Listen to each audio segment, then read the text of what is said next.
Welcome to today's regular school board meeting. We are happy to have you join us, and we are thankful for your time and dedication to our district. This regular meeting of the School Board of Broward County, Florida is now called to order.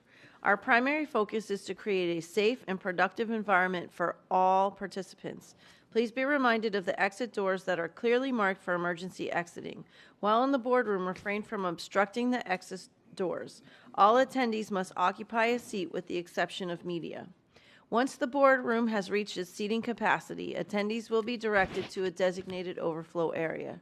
Upon activation of the fire alarm system, please exit from the room in an orderly fashion and continue to exit the building and remain outside until the authority that has jurisdiction has deemed the building safe to return.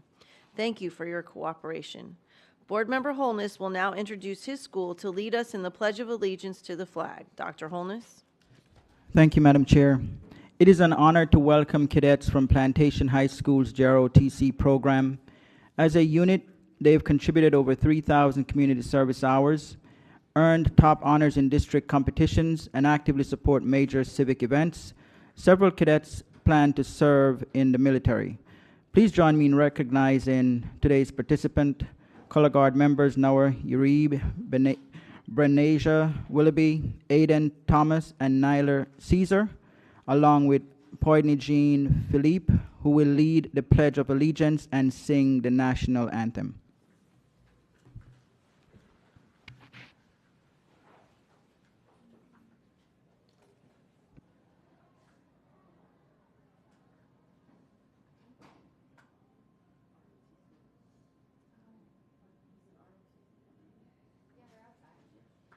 Whoops.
Thank you for your patience.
Oh, say, can you see by the dawn's early light what so proudly we hailed at the twilight's last gleaming, whose broad stripes and bright stars through the perilous fight, oh, the ramparts we watched were so gallantly streaming, and the rockets regular, the bombs bursting in air, gave proof through the night that our flag was still there. Oh, say does that star-spangled banner yet wave o'er the land of the free and the home of the brave? I pledge allegiance to the flag of the United States of America and to the republic for which it stands, one nation, under God, indivisible, with liberty and justice for all. Order, brothers.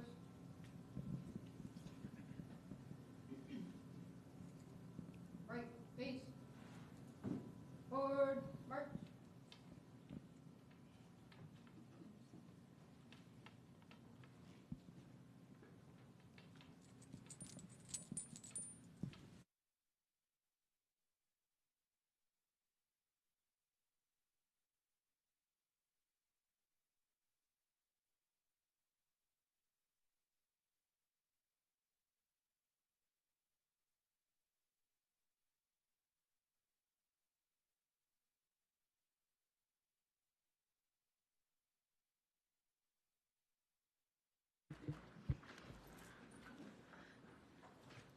Thank you. I have requested a moment of silence for Jim Nodder. At this time, we invite you to join us in a moment of silence to honor the life and legacy of James Nodder, former superintendent of Broward County Public Schools. Mr. Nodder dedicated over 35 years to education, passionately serving our students, teachers, and community with vision and unwavering commitment. He began his career as a vocational education teacher and went on to serve as a curriculum supervisor in vocational and adult ed, the director of vocational, technical, and adult education, an area superintendent, deputy superintendent, and interim superintendent prior to becoming the superintendent. His leadership as Broward County Public Schools superintendent from 2026 to 2011 significantly shaped the lives of countless young people, making a lasting impact on many generations of students. Let us take this moment to reflect on his contributions and remember a man who fully devoted himself to public service and the improvement of our schools.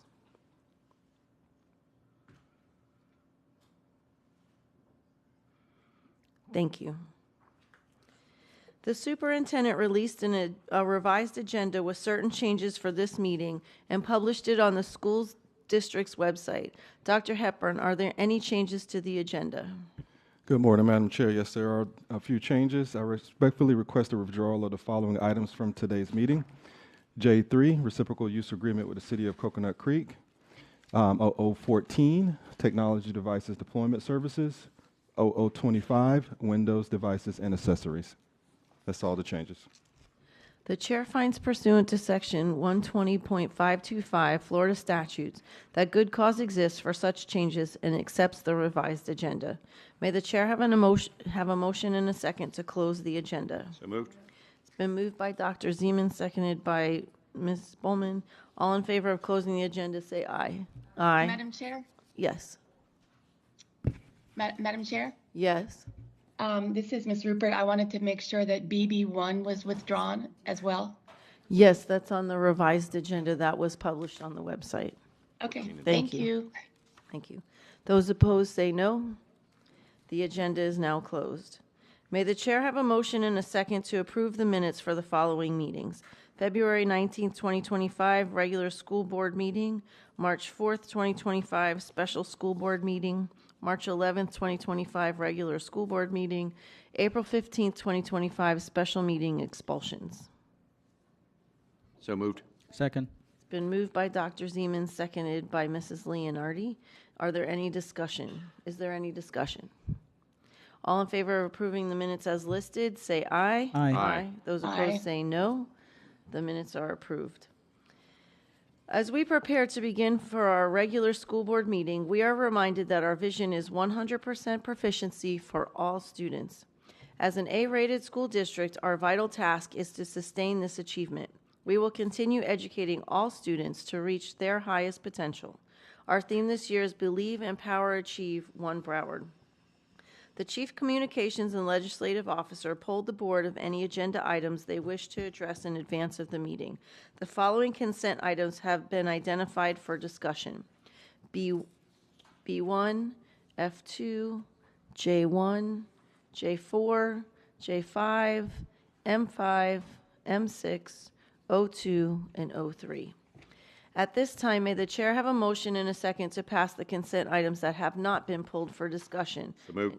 Well, I was going to read them. Hold on one second. Including H1, H2, H3, H4, H5, H6, A1, C1, C2, C3, C4, F1, J2, M1, M2, M3, M4, O1, and O4. So moved. Been moved by Dr. Zeman, seconded by Mrs. Leonardi. Are there any registered speakers? Madam Chair, there's one registered speaker for H1, Dr. Natalie Lynch Walsh, if she's in the audience. I don't see her at this time. I don't see her.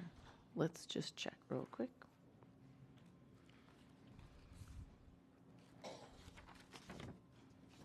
She's not here. Okay, thank you.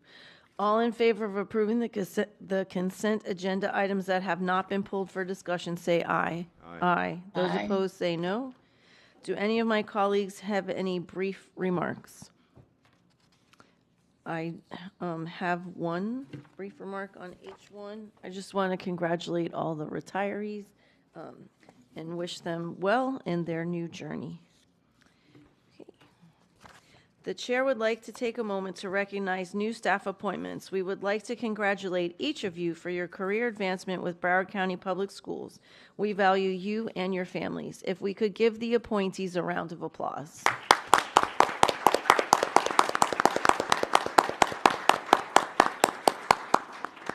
Dr. Hepburn, can you please share a few remarks and introduce the new leaders? Yes, thank you. Welcome to the BCPS team. So proud of what we're going to accomplish together in the future. We'll also want to give the floor to two new leaders to come up and say some remarks to the board. First, we'll start with the new principal of Lockdale Elementary School, Miss Nandrine Fairclough. And then we'll...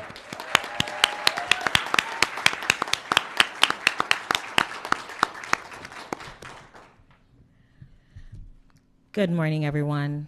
School board members, Dr. Hepburn, Regional Superintendent, Dr. Toomer, Deputy Superintendent, Dr. Fulton, STO Assistant Superintendent, Dr. Hodge, to all the directors, both present and past, who have invested in me and have faith in my leadership. Thank you. As the proud principal of Larkdale Elementary, I take each and every lesson that I have learned in the capacities that I've served in Broward County Public Schools. I would like to thank my current Boyd Anderson family, Principal Griffin, for your leadership, your dedication to student achievement, Miss Haywood, Miss Angela Brown, Dr. Salter, Dr. Baugh, all of you who have invested in me, and my new director, Miss Eskandale. Thank you for your trust. To the families of Larkdale Elementary, I applaud you, a B-rated school on your way to being an A.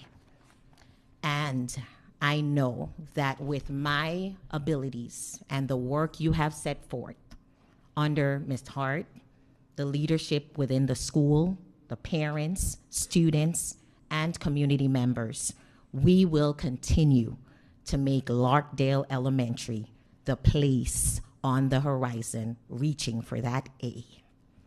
To my family who are here with me, my mom and my dad who have instilled in me impeccable work ethics, my children who have shared me with so many, all of my colleagues who have walked hand in hand with me, I thank you. Larkdale, I will be there tomorrow. And upon my arrival, I will continue to celebrate your successes, knowing that the impossible is accomplished when we all work together. Broward County Public Schools, thank you for entrusting me, for pouring in me, for developing me into the individual I am today. I do not take this role lightly, and I promise to make you proud. Thank you. Thank you. Next, we will introduce our new Chief of Safety and Security Officer, Chief Michael Gregory.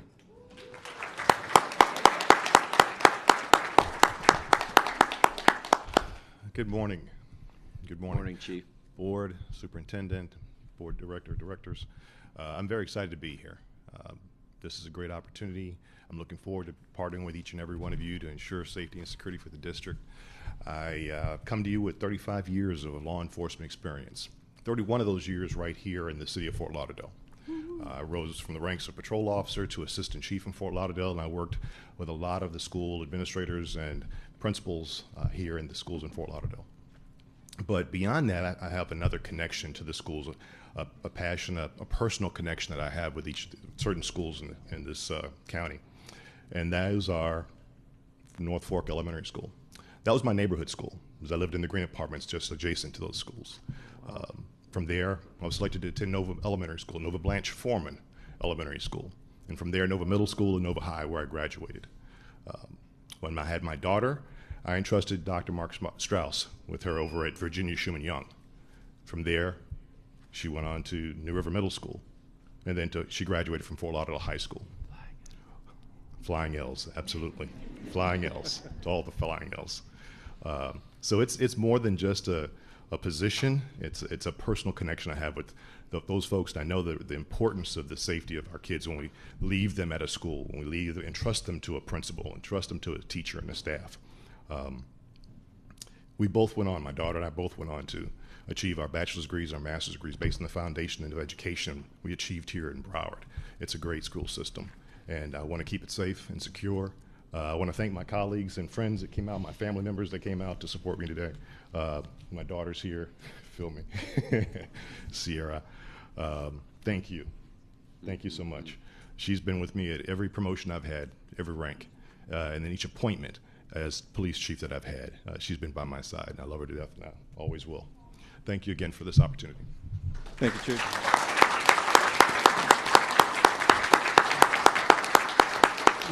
Madam Chair, before I turn the mic over to you, I want to take a personal privilege of thanking Dr. Ernie Lozano, who's been our task assigned Chief of Safety and Security.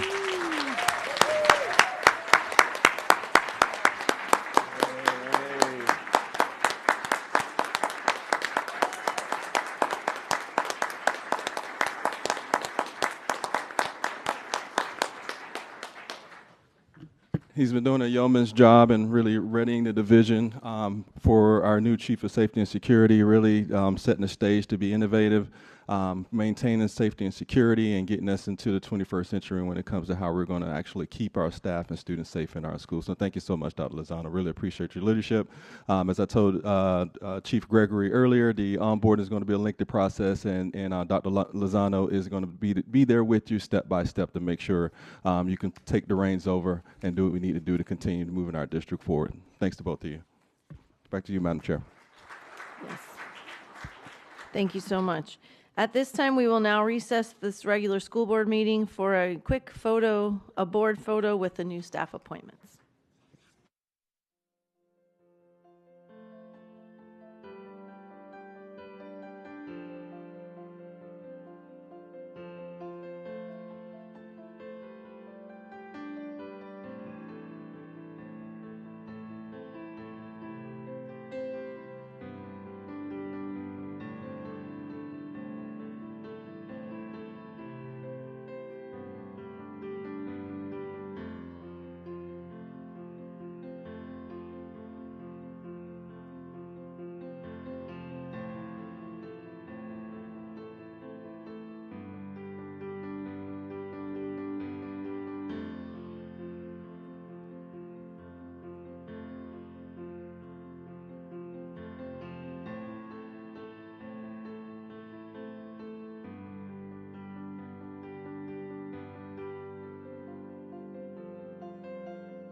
This regular school board meeting is now reconvened. At this time, may the chair have a motion and a second on agenda item B1? So moved. It's been moved by Ms. Thompson, Second. seconded by Dr. Zeman. Are there any registered speakers for B1? No, Madam Chair. Okay, is there any board discussion? I have Dr. Holness.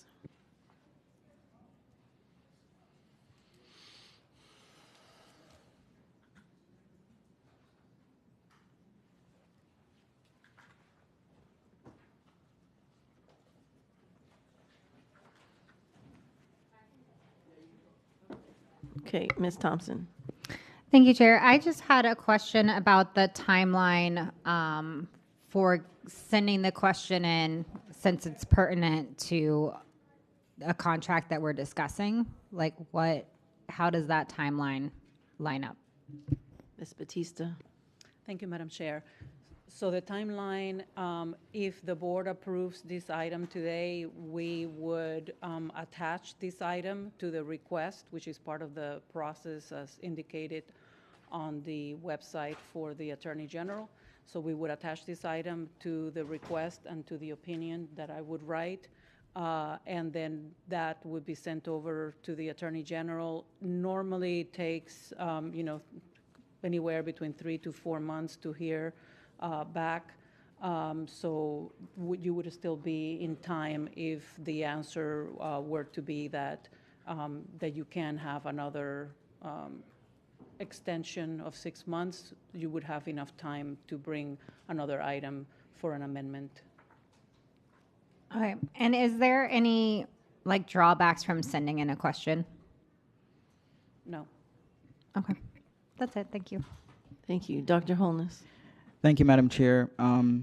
So I just wanted to ask if a request is made for the Attorney General opinion and the Attorney General states that the board has the authority to grant a 6-month extension of the contract, the board is able to proceed with the extension even if the opinion is in conflict with that of our legal counsel. Is that correct?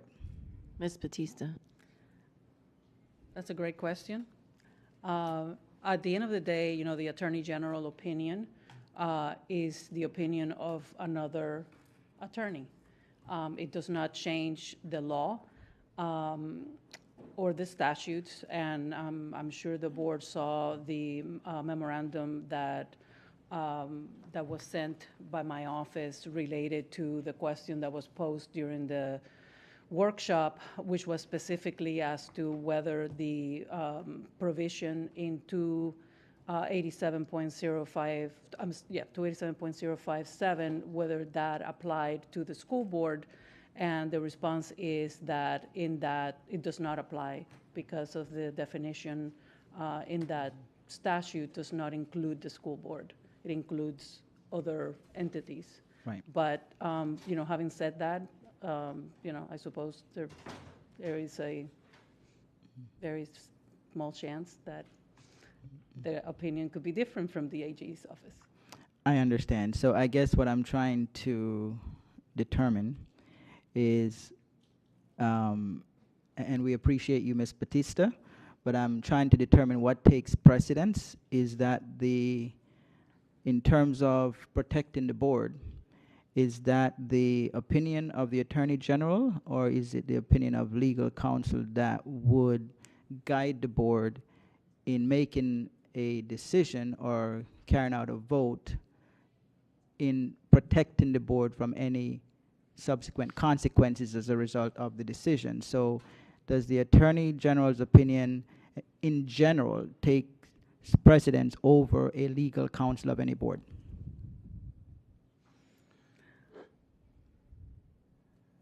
Let me answer it this way.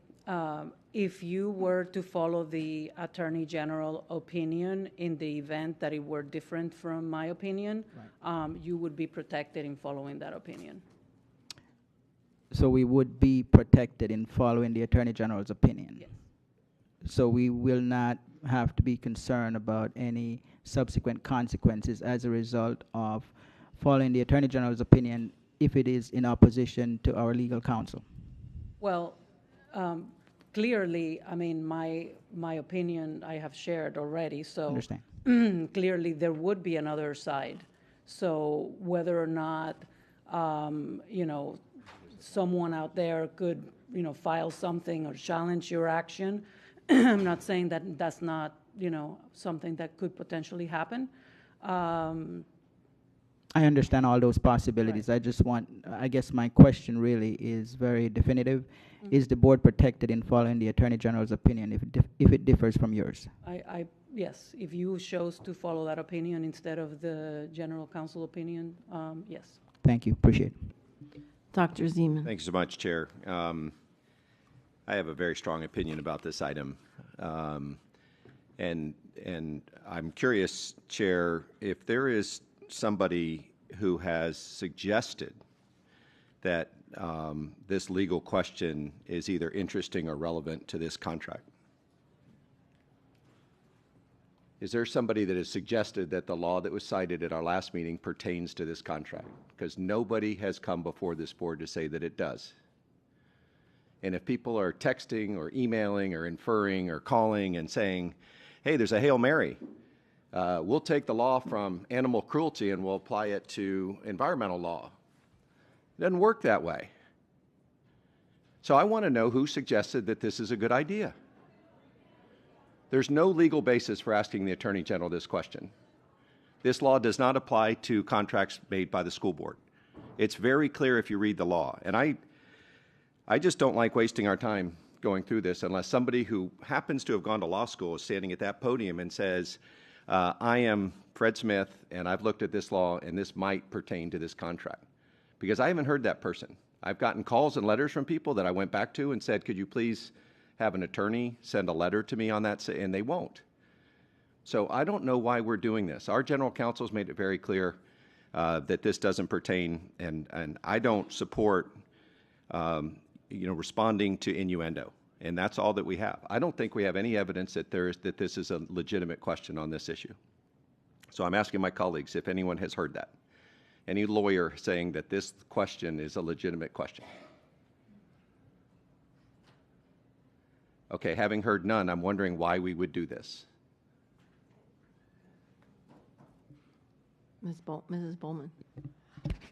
I think, you know, when we had the discussion last week, there was a little bit of question about if one of these laws applied to that.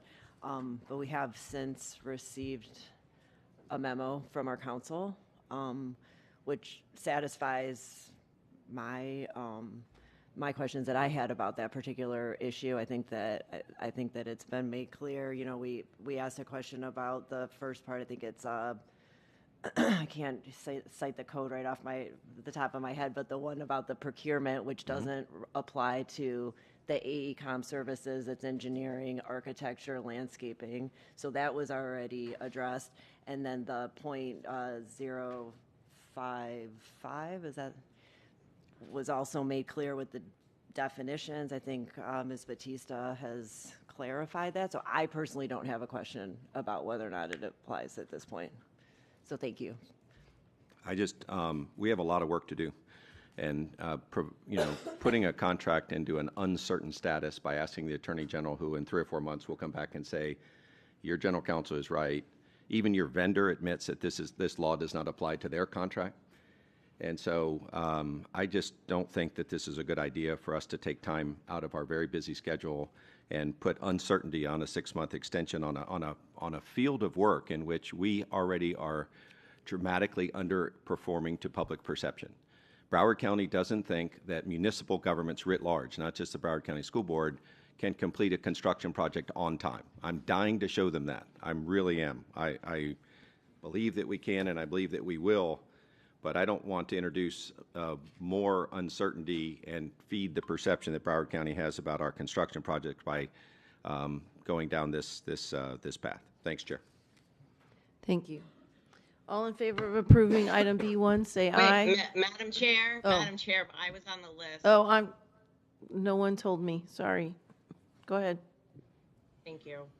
So I agree with 2 of my colleagues. I don't think this is a good idea. Our general counsel already said that we can't do the extension. I think that we would be wasting the time of the Attorney General.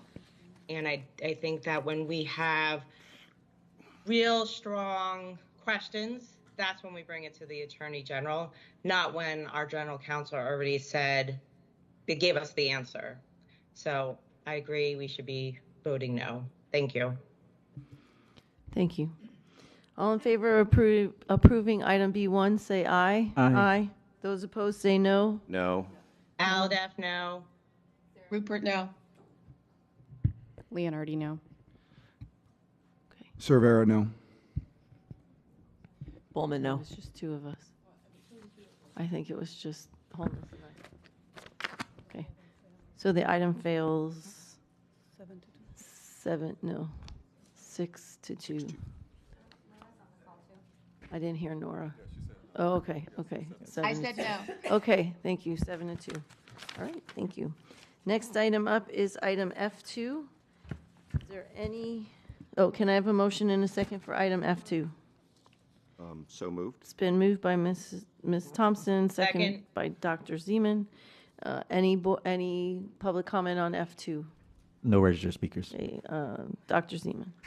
Thanks, Chair. Here's our financial reports. I wanted to compliment our team on putting together a format and a structure that allows the public to see that this board is very serious about the money. I call it OPM money, other people's money, right? And so we get other people's money and we're entrusted with that money to spend it on things that are good for the community.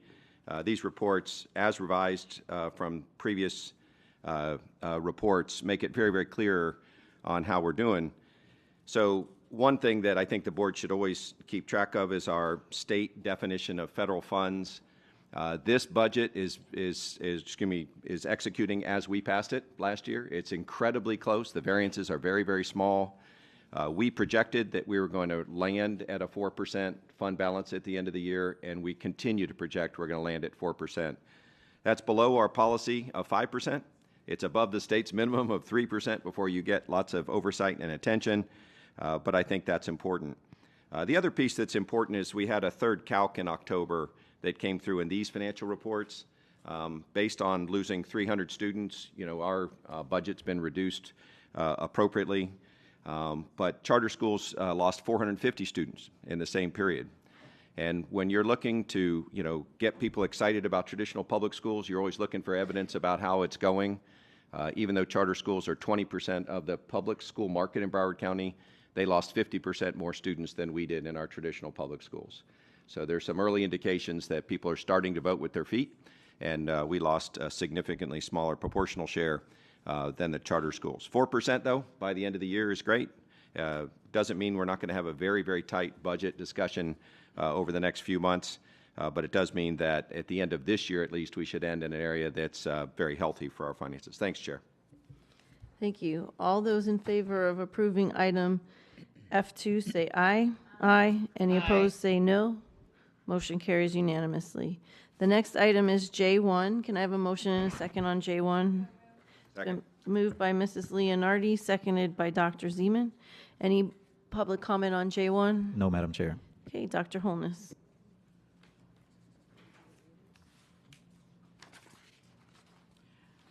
Okay, Madam Chair, I believe for J1, it has to do with donation of portables.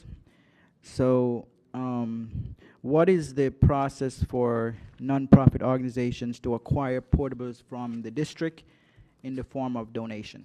Dr. Hepburn. Ms. Paul. So basically, we would bring it to the board to get approval to donate it to them. The building. I'm sorry, Ms. Paul, I didn't hear the first part, if you don't mind. So part of the process would be what we're doing just now, bringing it to the board for approval to donate it to this organization, to this nonprofit.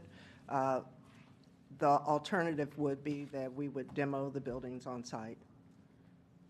Okay, because so they've been deemed unsafe for our purposes, and it it's not economically feasible for us to put money into these buildings. Understand. So I guess what I'm trying to understand is the nonprofit organizations approach the district, or do we have some sort of advertising awareness mechanism in place to have nonprofit organizations that are community service oriented aware that there are portables available should they need them, or how does it really work? Do they come to us or we promote? So typically, in my experience, what triggers this is when we're ready to demolish them, basically. And so that is the case with these particular portables. It is typically cost prohibitive to move these buildings. The cost outweighs the value of the building. So that's why, as this district and other districts demolish them on site. Right. No, I fully understand that. I guess what I'm trying to understand is if we have, I think it's a great idea where we have wonderful nonprofit organizations that are community service oriented to acquire the portables through donation if we're not going to use them, which is what's happening here. So I understand the need to either demolish them or to provide them as donation. I think how we provide as donation is great if we're looking at nonprofits that are community service oriented, that it will benefit the community in some form or way. So I guess I wanted to kind of get an idea. Do we bring awareness to great nonprofit organizations of the portables that can be useful to them, or do we wait for them to come to us? So I'm happy with what we're doing. I just don't understand the process of how a great community organization can be aware that we have portables that can be beneficial to them. Yeah, I can ask a question, Dr. Holden. So for the most part, they come to us. Many nonprofit organizations come to us and ask us if we have additional portables or portables for their use. Most of them don't take us up on the offer of those portables because the cost to transport them to whatever place they need it is too expensive. I want to say, correct me if I'm wrong, Ms. Pauls, it's upwards sometimes about almost $30,000, $40,000, $50,000 to move a portable and connect it and all of that, or even disconnect from us. So that's why when we have portables that aren't deemed usable by us, we just demolish it on site. It's cheaper for us to do that, and it's cost prohibitive for many nonprofits. I think in this situation, the portables are already near where this nonprofit is located. But they often come to us, and then once they find out how much it costs to transport it, the cost is too great for them. Understand. Okay. Thank you very much. Appreciate it. Thank you. All those in favor of Madam item? Chair? Oh, yes? Madam Chair, I have a question. Okay. Since we're deeming these portables not usable for Broward County Public Schools, so is it considered unsafe? Yeah, so the information that we have, we've given it to this specific nonprofit, so they are fully aware of our designation of not being safe for our use. So whatever they want to do with it to get it up to par, it's going to be at their cost. But they are well aware of it not being safe for our use. So what I have concern about is that if it's unsafe for our kids, and I understand that they would have to do something to get it safe for their use, but in regards to what is our liability of the transfer, Ms. Batista? Ms. Batista. Good morning, Mrs. Alhadeff. There would not be any the liability in the sense that the donation is as is, and it already is located at the site where the donation will take place. So in other words, there will, the portables are already at the location to be donated. So are they signing something so that we're not liable if something occurs once we've donated the item? Do they sign anything?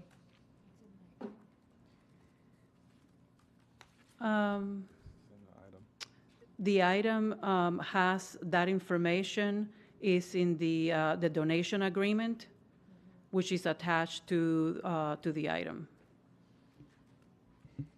So in the donation agreement, then we are not liable if, let's say the roof caves in after the item is donated. They've accepted that liability. Yes, it 2.07 limitation on liability. The FDJJ agrees to assume all liability regarding the donated property upon transfer. Okay, thank you. All those in favor of item J1 say aye. Aye. Any opposed Aye. say no. Motion carries unanimously. The next item we need a motion for is J4. Can I have a motion in a second? It's been moved by Dr. Zeman, seconded by Mrs. Leonardi. Any public comment on J4? No, Madam Chair. Dr. Zeman? Chair, thanks so much. On page 5 of this agreement, this is the agreement, in case anybody's curious, about Forest Glen Middle School, where the city of Coral Springs has made a very generous offer to resurface tennis courts and make them into pickleball courts, things that would have great utility to the residents. I always like to note that some of our cities have done that citywide. So places like Weston and Fort Lauderdale have done reciprocal use agreements and shared recreation and other facilities for all schools in the city, which I think is the wonderful, wonderful thing, and I hope we can get that to all municipalities and the school board in the future. But on page 5, it suggests that if the school or the school board would like to use these tennis courts, they have to ask permission from the city of Coral Springs. And while I appreciate their interest in paying the $70,000 to refurbish these courts, they're not in great shape right now, so they're really going to bring them back to full use, and they're going to build pickleball courts. They might come back to us next year and even do the other courts, because I think pickleball is crazy popular. And this particular area, according to the mayor or to the city manager, is a pickleball desert, Dr. Holness, in case you've never heard of that phrase. So I appreciate that they would like to have pickleball courts. I don't appreciate that if our principal would like to have activities on the weekend for their students, or if they would like to have an activity after 5 o'clock, that they have to ask permission of the city to use our property. So I just don't support that particular clause on page 5. It is 207B as in Bravo. I don't remember us doing that. And so, Chair, do we have any other reciprocal use agreements where we allow someone to use our property and then we have to ask if we want to use our property? Ms. Batista? I would defer to the real estate department. Go ahead, Mr. Akabuso. Good morning. Chris Akabuso, Director of Facility Plan Real Estate. Dr. Zeman, this is an RLA, Recreation License Agreement, which is the RUA, Recreation, RUA. Reciprocal use agreement. Yeah, correct. Yeah. Mm-hmm. So the RLA is, Recreation License Agreement, which are 25 years or longer. The RUA are 5 years. So the RUA, we use their facility, they use our facility. So in the RUA, each site has to submit a form to determine the availability of their facility. But for the RLA, there's a designated time frame. I understand for this particular item, we spoke to the city. At this point in time, we wanted to change the language. The city pretty much is recommending that the item be moved to on the meeting because we're trying to work out the same language you're concerned about. So I just wanted to provide that information. Chair, if I heard that correctly, the city would like this to stay as it is? No. Yes, the city, we proposed to change this language that you're talking about, to pretty much say that they're going to submit a form, but we shall be in control at all times. And then the city will have priority, but they have to submit a form. So we submitted that language. I just communicated with staff, and the city is saying we need to work through that language.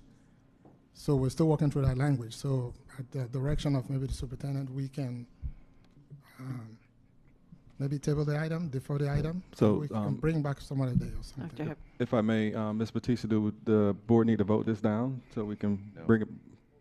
So you can postpone the item. When it comes back, there will be two items. Usually that's the way it works if there is a change. When you postpone an item, it comes back exactly as you postponed it. So then there will be an item, this item would be voted down, and then the new item will be hopefully voted up. Thank you. And Chair, what I'd prefer to do is just that.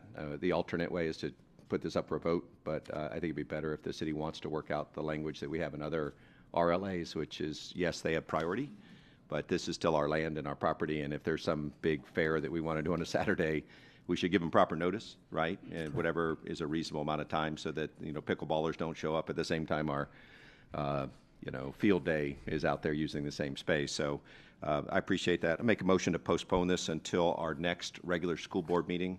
Could you have a date for that, Chair? Do you know June 17th. Thank you so much, Second. Chair. That was amazing. I like your tie. Till the June 17th meeting. Second. Okay, it's been moved and seconded to postpone item J4 until the June 17th school board meeting. Any public comment? Board member discussion? All those in favor say aye. Aye. Wait, I have a comment. Go ahead. So first, I would like to thank the city of Coral Springs and the Commission of Coral Springs for this agreement. And I greatly appreciate the collaboration to bring this tennis court, pickleball courts to our schools in Coral Springs. And so my question is this something with the language that we can work out today and just postpone this to the end of the school board meeting? Ms. Batista. I think the discussions are being had with the real estate department, so I defer to them. Yes, Board Member Aldev. Staff is currently speaking. I just spoke to staff. We're currently in communications, so I think I prefer, through the superintendent, maybe we can postpone it because the city right now, the language is submitted, they're not accepting it. So I think we need additional time to potentially work out something. Okay, so you would not be able to work it out before the end of this meeting today? Is that what you're saying? Yes. Madam. Okay, thank you. Dr. Holness. Yeah, Madam Chair, I just want to find out, since the city is working on this agreement through their real estate department, does this require a city commission vote to approve this for it to come back to us? And the reason I'm asking, because we set a timeline through Dr. Zeman's motion, and I don't know when their city meetings are and so on and so forth. So does this require a city commission meeting? Dr. Hepburn.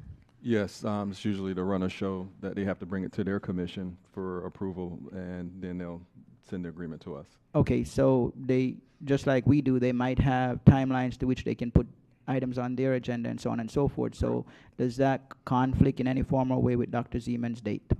I would have to do some research. I'm not sure when our next commission meeting is, but I don't think postponing means we have to bring it directly to the June meeting. It could be at a subsequent meeting also. So we'll coordinate with Coral Springs.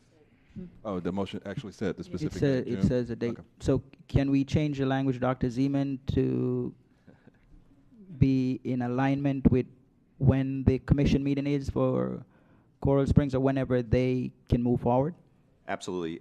I'd be happy to restate the motion. The problem is, according to Roberts, we can only do to the next meeting. Right. So I suspect one way to deal with that is they'll bring an item that says, hey, here's the item, but we don't have a resolution from Coral Springs yet. Just make you aware of it. We can then postpone to do it to the next meeting. So it's a couple, bunny hops to get there, but it's the right way to do it by Roberts. So I think we'll just leave it alone. Let's just hope Coral Springs can move at the same speed as our Broward County School Board. Ms. Batista, can you provide legal input on that? Thank you, Madam Chair.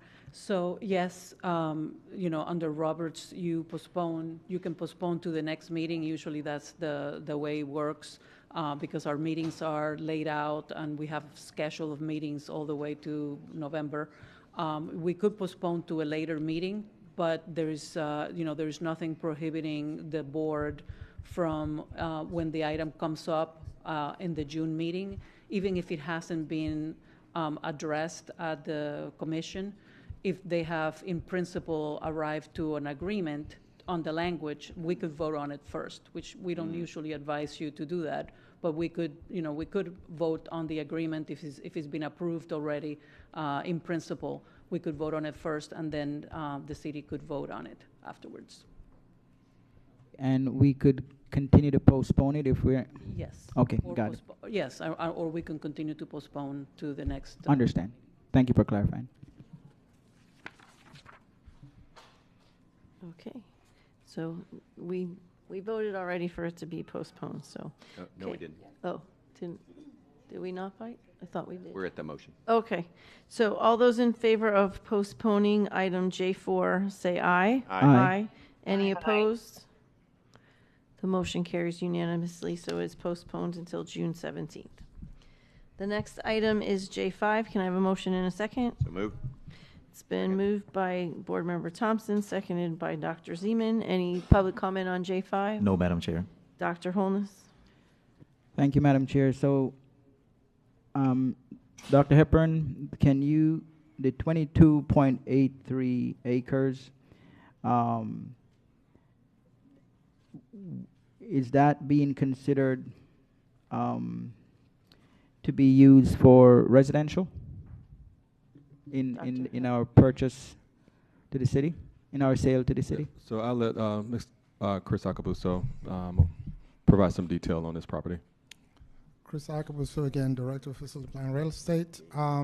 As you know, this property is approximately 31.08 acres, and the board in December voted to go into a tripartite agreement with the South Florida Wildlife Center to lease 8.25 acres. So when you carve that out, that's why you have the 22.83. So the plan is for the desire, I think there's a workshop coming on May 20th. This item is listed as part of the redefining.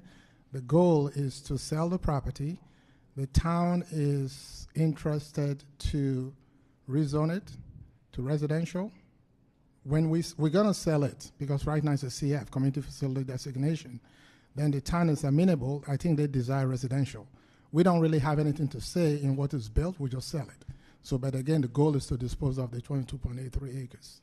Understand. So I guess my question, Dr. Hepburn, is, and I believe this conversation came up before in prior properties, if it's being sold and the city is being given priority as residential, do we have any, is it within our right to indicate as part of that agreement for there to be affordable housing if it's going to be used for residential for our teachers and staff as a percentage of the units they're going to build? Correct me if I'm wrong, Mr. Acabuso. I think we're just going to surplus it and sell. So whoever the buyer is will determine the use based on the zoning that the city allows. Okay, so we have no say in terms of if it's used for residential, in terms of having part of that a sale indicating an agreement for some type of affordable housing for teachers and staff. Go ahead, Mr. Acabuso. The district, normally when we sell property, we don't put those. The only restriction we put is that there shall be no K through 12 facility. Technically, that's the only restriction we put on our purchase and sale agreements. We don't put any kind of condition that the buyer provides any affordable housing, because you're just selling it on market rate based on the established price. So we don't really have control over that. Okay, I understand that we don't normally do. I guess my question is, can we? The town, right now, we're working with the town, and as you know, the mayor's been here, the town manager's been here. The town actually desires, if you notice, the town has a very low density, approximately 2 dwelling units per acre. So I'm not sure I can speak to that directly, because again, the town has the ability to approve ultimately the land use change or the zoning change. Right now, the town hasn't indicated any kind of desire to see affordable housing. Okay, and the town is given the first priority in that purchase? No, the town is, we're just going to sell it in the open market, but the town, we've been having discussions with them. They've been part of the whole deal with the South Florida Wildlife Center, and they really desire for the property to be sold, and pretty much density approximately 2 dwelling units per acre. Okay. I mean, they've publicly stated that, so I'm kind of stated what they're stating, so they didn't have any indication that they want or interested in anything like that. But again, the town ultimately gives the final approval to whoever buys the property regarding zoning and land use. Okay, and Dr. Hepburn, my last question, should this property be sold, where will these funds be placed? Dr. Hepburn. I think these are capital dollars for Okay. when we sell properties, it's capital dollars that will be facing our capital fund. Okay, so there's no specific intent of using that for any specific purpose. It just goes in the capital funds. That's correct. No, Okay. no specific intent. Thank you. Appreciate it. Dr. Zeman. Thanks so much, Chair. I think we actually have some significant levers that we could use as a school board. We've had people, most recently a hospital network, come to us and say, we have adjacent land next to some of your land. Our intent is to build this many more beds, this many facilities. We said, hey, can you help us? We would like this mental health facility also added to it. We'd like our students to be able to get internships, and therefore we were willing to sell that land at property appraisal prices, which is a very good deal for the hospital. And I think partly because we believe public land was paid for by the people already, and so if we can find a great use for the people, I think that's really good policy. If a city came to us and said, we would like to build affordable housing, and we'd like to set aside some of that for civil servants, which is what the law, I think, pretty much allows us to do. It won't allow us to do building necessarily for teachers specifically or school board members specifically, but they can do some kind of rules about civil servants getting either rent preferences or front of the line privilege or something like that. That's great. If they just came to us and said, we would like to build affordable workforce housing, I would recommend that we talk to everybody about that. We are in a major crisis in Broward County, that we are pricing people who earn really good wages but not huge wages out of the whole county, including our teachers, including our IT specialists, including our paras. It's very difficult to work for Broward County Schools sometimes and live within 10 or 15 miles of the school that you're assigned. And so I think as a policy, we ought to listen intently to those offers. And if we have a tract of land and we have no foreseeable future for it, and the city wants to rezone it in a way that would allow affordable workforce housing, I hope that as a board, we listen hard and decide what to do. Because cities, at least until the state preempts them on this issue, get to write zoning standards for their municipality, it's really incumbent on them to start to designate some of the remaining land, some of which we might own, and say, we want to contribute to the workforce housing in, the city of Sunrise or Tamarack or Miramar, and we can do that, but you've got 20 acres, you probably aren't going to need it for a school, it looks like you're going to go down in overall school sizes. If we do this, would you be willing to sell it to a developer that comes in to meet those zoning? In that instance, we don't have to discount the price. We just get to say yes, and then the great real estate department we have would then put it up for sale. The city would have zoned it for workforce and high-density housing to accomplish either Live Local or Geller Amendment or other rules related to that, and we could just say yes at that point. And so I think that we can actually help with that situation in a very small way. But when we get the opportunity, if there's a school board member that is engaged by a municipal leader about something like that, I hope that they encourage that dialogue with the superintendent so we can get an item on the agenda. Thank you. All those in favor of item J5, say aye. Aye. Any opposed? Aye. Motion carries unanimously. Aye. Next item is M5. Can I have a motion in a second? Second. Been moved by Mrs. Leonardi, seconded by Dr. Zeman. Any public comment on M5? No, Madam Chair. Dr. Holness. Thank you, Madam Chair. So, are the two charter schools mentioned in this item being consolidated into one? I was trying to understand the item, and I read it a couple of times. So, are the two charter schools being consolidated into one, and are they currently separate schools owned by the same organizations and now seeking to merge? I'm just trying to understand exactly what the item is saying. Dr. Hepburn. Yes, so they are currently two separate schools under the same umbrella, and this item is to approve the consolidation into one school. Okay, so voting yes is approving these two schools to become one.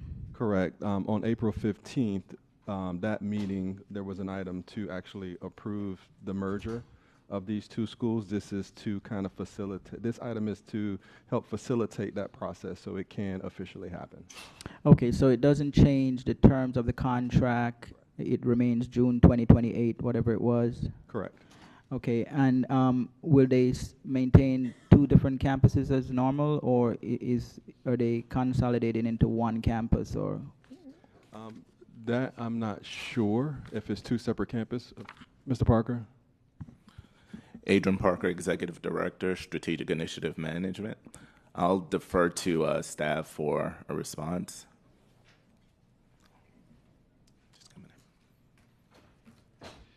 Good morning. My name is Deetra Adams, coordinator with the Choice Charter Schools Management Support Department. So when the schools are consolidated, both schools will become one.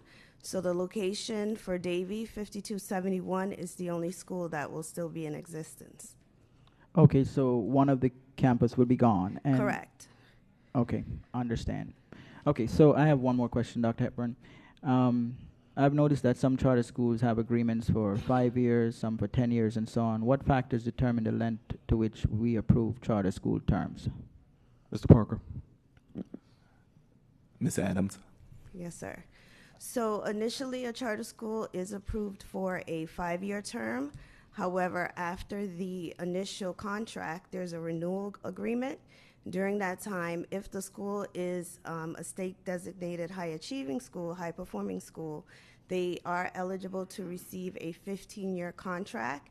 If the school has achieved an A or B according to the state accountability process, they are also eligible for a 15-year contract.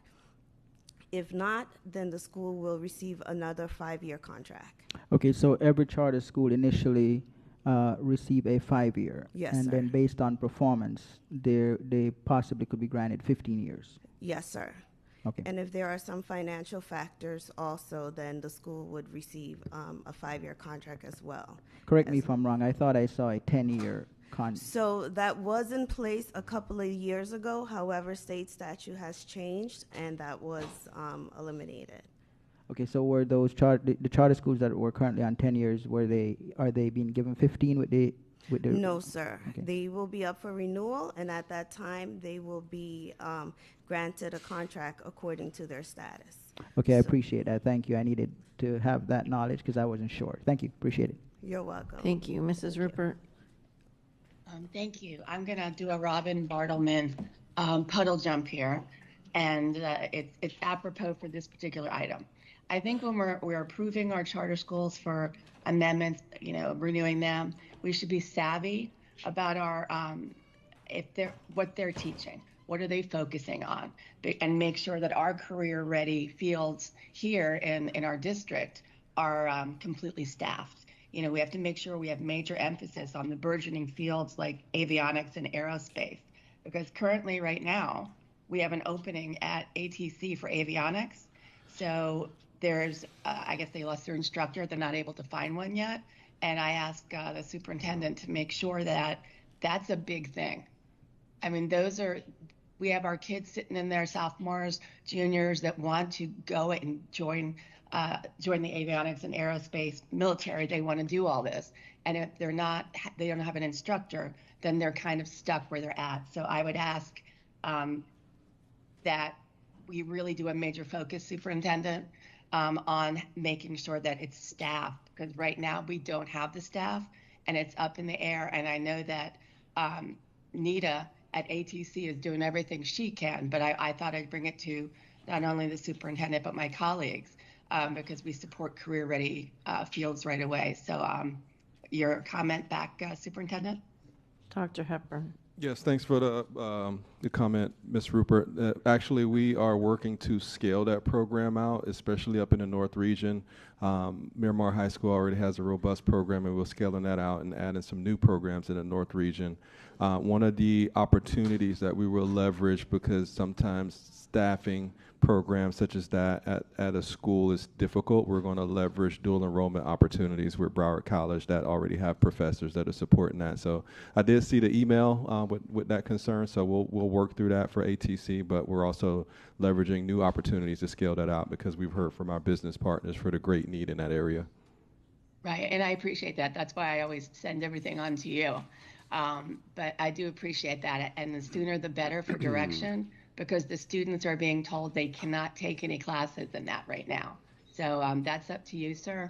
And I appreciate the effort that you will put forth so we don't lose any kids over the summer, and we want to have them excited when they come back in August. So thank you so much. Thank you. All those in favor of item M5, say aye. Aye. Aye. Any Aye. opposed, say no. Motion carries unanimously. Next item is M6. Can I have a motion and a second? So moved. It's been moved by Dr. Zeman, seconded by Mrs. Leonardi. Dr. Holness. Oh, any public comment on M5? No, Madam Chair. M6. I'm sorry, M6. Dr. Holness. Thank you, Madam Chair. Dr. Hepburn, this particular charter school was denied. Can you tell us, in terms of being denied, how can the issue be remedied as pertain to this particular charter school or charter schools in general? How do they remedy a denial? No, first opportunity they have is to actually appeal our decision in a denial at the state level. If they're unsuccessful with that, they do have opportunities to work with charter school management companies and the like to assist them in filling out their applications, really mapping out what their standard of service is going to be to students, the level of instructional practices, and all the other elements within being a school period of how you service kids. But the actual item is attached about what qualifications they did not meet. And, right. And for this particular operator, if they're unsuccessful with appealing with the state, I would definitely suggest that they hop on with an expert in a charter management company and somebody to provide some additional support.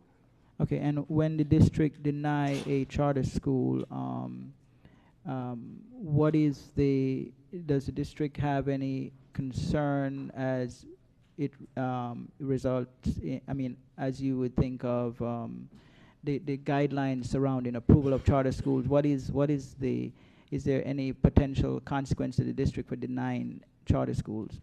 No, there's no risk for denying charter schools. We, just like all the other charter schools, we go through their application process, be it paper and also in the interview process, just to make sure they're aligning themselves to all the requirements that are aligned to state statute. In this particular case, a lot of the elements were not aligned. Got it. Thank you. Appreciate it. Thank you. All those in favor of item... Madam Chair, we Wait, have Madam Chair. Aladef for debate. Oh, okay. Go ahead, Mrs. Salhata. Thank you. My question is to the superintendent in regards to if the board approves this denial, what are we doing to capture the students that would have been going to these charter schools to go to Broward County Public Schools? This particular charter school is brand new. They haven't enrolled in any kids. They're applying to establish a charter school. So there's no issue with kids already being enrolled. Okay. But you know where I'm going with it. Yes, absolutely. Thank you. Okay, all those in favor of item M6, say aye. Aye. Aye. Any opposed, say no. Motion carries unanimously. The next item is O2. Can I have a motion and a second? So moved. It's been moved by Dr. Zeman, seconded by Mrs. Leonardi. Any public comment on O2? No, Madam Chair. Dr. Holness.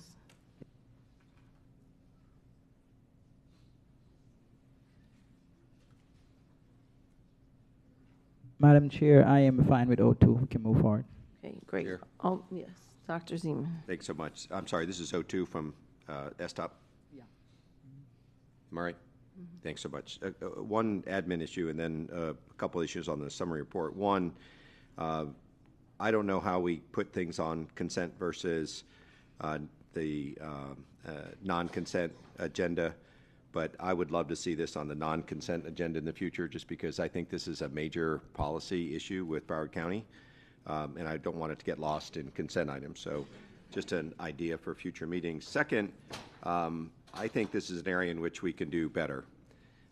We are, out of the $350 million of total spend, doing $44.5 million with certified firms. A lot of that, though, that's 12.5%, 7.5% is in construction. We have 10 other categories where the certified spend is close to zero or less than 1%. And in some of those categories, Broward County, who has a budget a little bit smaller than ours, but still a very substantial budget, is doing significantly more. Broward County is also doing a certified internship requirement on all their construction projects, so that if you do a construction project with Broward County, you must hire interns where interns are available, so that the next generation of experts that work in that field get a chance to get a job.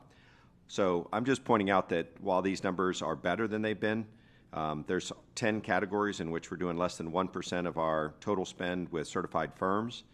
And I think that, we've got to figure out a way to make this policy and this behavior that we have produce even more for local and other certified firms. Thanks, Chair. Thank you. All those in favor of item O2 say aye. Aye. Aye. Any opposed say no. Motion carries unanimously. The last consent item is O3. Can I have a motion and a second? So moved. So moved by Mrs. Leonardi, seconded by Dr. Zeman. Any public comment? No, Madam Chair. Okay, Mrs. Alhadeff. Thank you. So my questions regarding this item is that over the past few years, lunches have been free, breakfast and lunch has been free for all. So how are we communicating now that there's going to be a charge for breakfast and lunch? And then also, I guess also, are we communicating to the students that need the free and reduced lunch? Like, how are they filling out that form? And, are we having robust communications now so that the start of next school year, there isn't any concerns or issues? And then also, are we partnering with anybody to help maybe provide financial opportunity, like money for students that can't afford breakfast and lunch? Dr. Hepburn. Yes, thanks, Ms. Alhadeff. All great questions. Of course, we're going to start communicating as soon as this item is approved by the board. We didn't want to preempt that in case something else happens that would prevent this from happening. So as soon as this is done, we're going to start communicating through the teaching and learning team with all of our principals, all of our parents, so they understand the change where it won't be all kids eat free as we've done for the past few years, and reverting back to the system of filling out the paperwork and other mechanisms to understand their needs so they can receive free or reduced lunch. During the summer, we expect some families may reach out, but we already have great partnerships with a lot of entities that provide food and also monetary means to assist families in need that can't normally pay for a meal or support outside the school also. And if a student doesn't have lunch, how does that work? Do we provide them with lunch automatically? I just don't want anybody to not have lunch or Yes, breakfast absolutely. if they can't afford it. Yes, I have Ms. Mary Mulder in the room who can come and let us know how she handles those situations when students don't have lunch or don't have money to pay for lunch. Great. Thank you, Dr. Hepburn. Mary Mulder, Executive Director, Food and Nutrition Services. We develop plans with our individual principals, with PTAs, PTOs, so that the school community is involved. The plan is developed prior to the school year starting so that everyone is on the same page, so that no student will go without a meal. And Dr. Hepburn, can you keep the board abreast to those communications too? Because I think it's so vitally important that we have these robust conversations now, so there's no confusion as far as the parents that need to fill out the paperwork, that they're able to do that in a timely manner before the start of next school year. Yes, absolutely. We'll keep the board noted along the way. Thank you. Thank you. Dr. Zeman. Thanks, Chair. I just want to clear up one thing. Breakfast next year will still be universally free, as it says in the chart. Is that correct? Dr. Hepburn. Yes. Terrific. So everybody, regardless of filling out the form, gets that breakfast if they get it there in time to be served. I understand the logic and the thinking that went into this. I'm curious, Chair, what is the balance in our food and nutrition service account? Dr. Hepburn. Ms. Mulder. Thank you, Dr. Hepburn. Mary Mulder, Executive Director of Food Nutrition Services. About $42 million. USDA has a minimum, or actually I should say a maximum of 3 months of expenses that a district is allowed to have on hand. We implemented the Universal Free Lunch Program year 1 and 2 pilots in order to deplete that balance to help our families during these past several years where the economy has been a little bit difficult. Now we're within range. I'm sorry, just to be clear, we're within the 3-month limit that USDA sets on a max amount of money that you can carry from year to year. Correct. We'll be within that range at the end of June. We have 1.5 months left. Oh, wonderful. And there's tremendous things that we can do with those funds.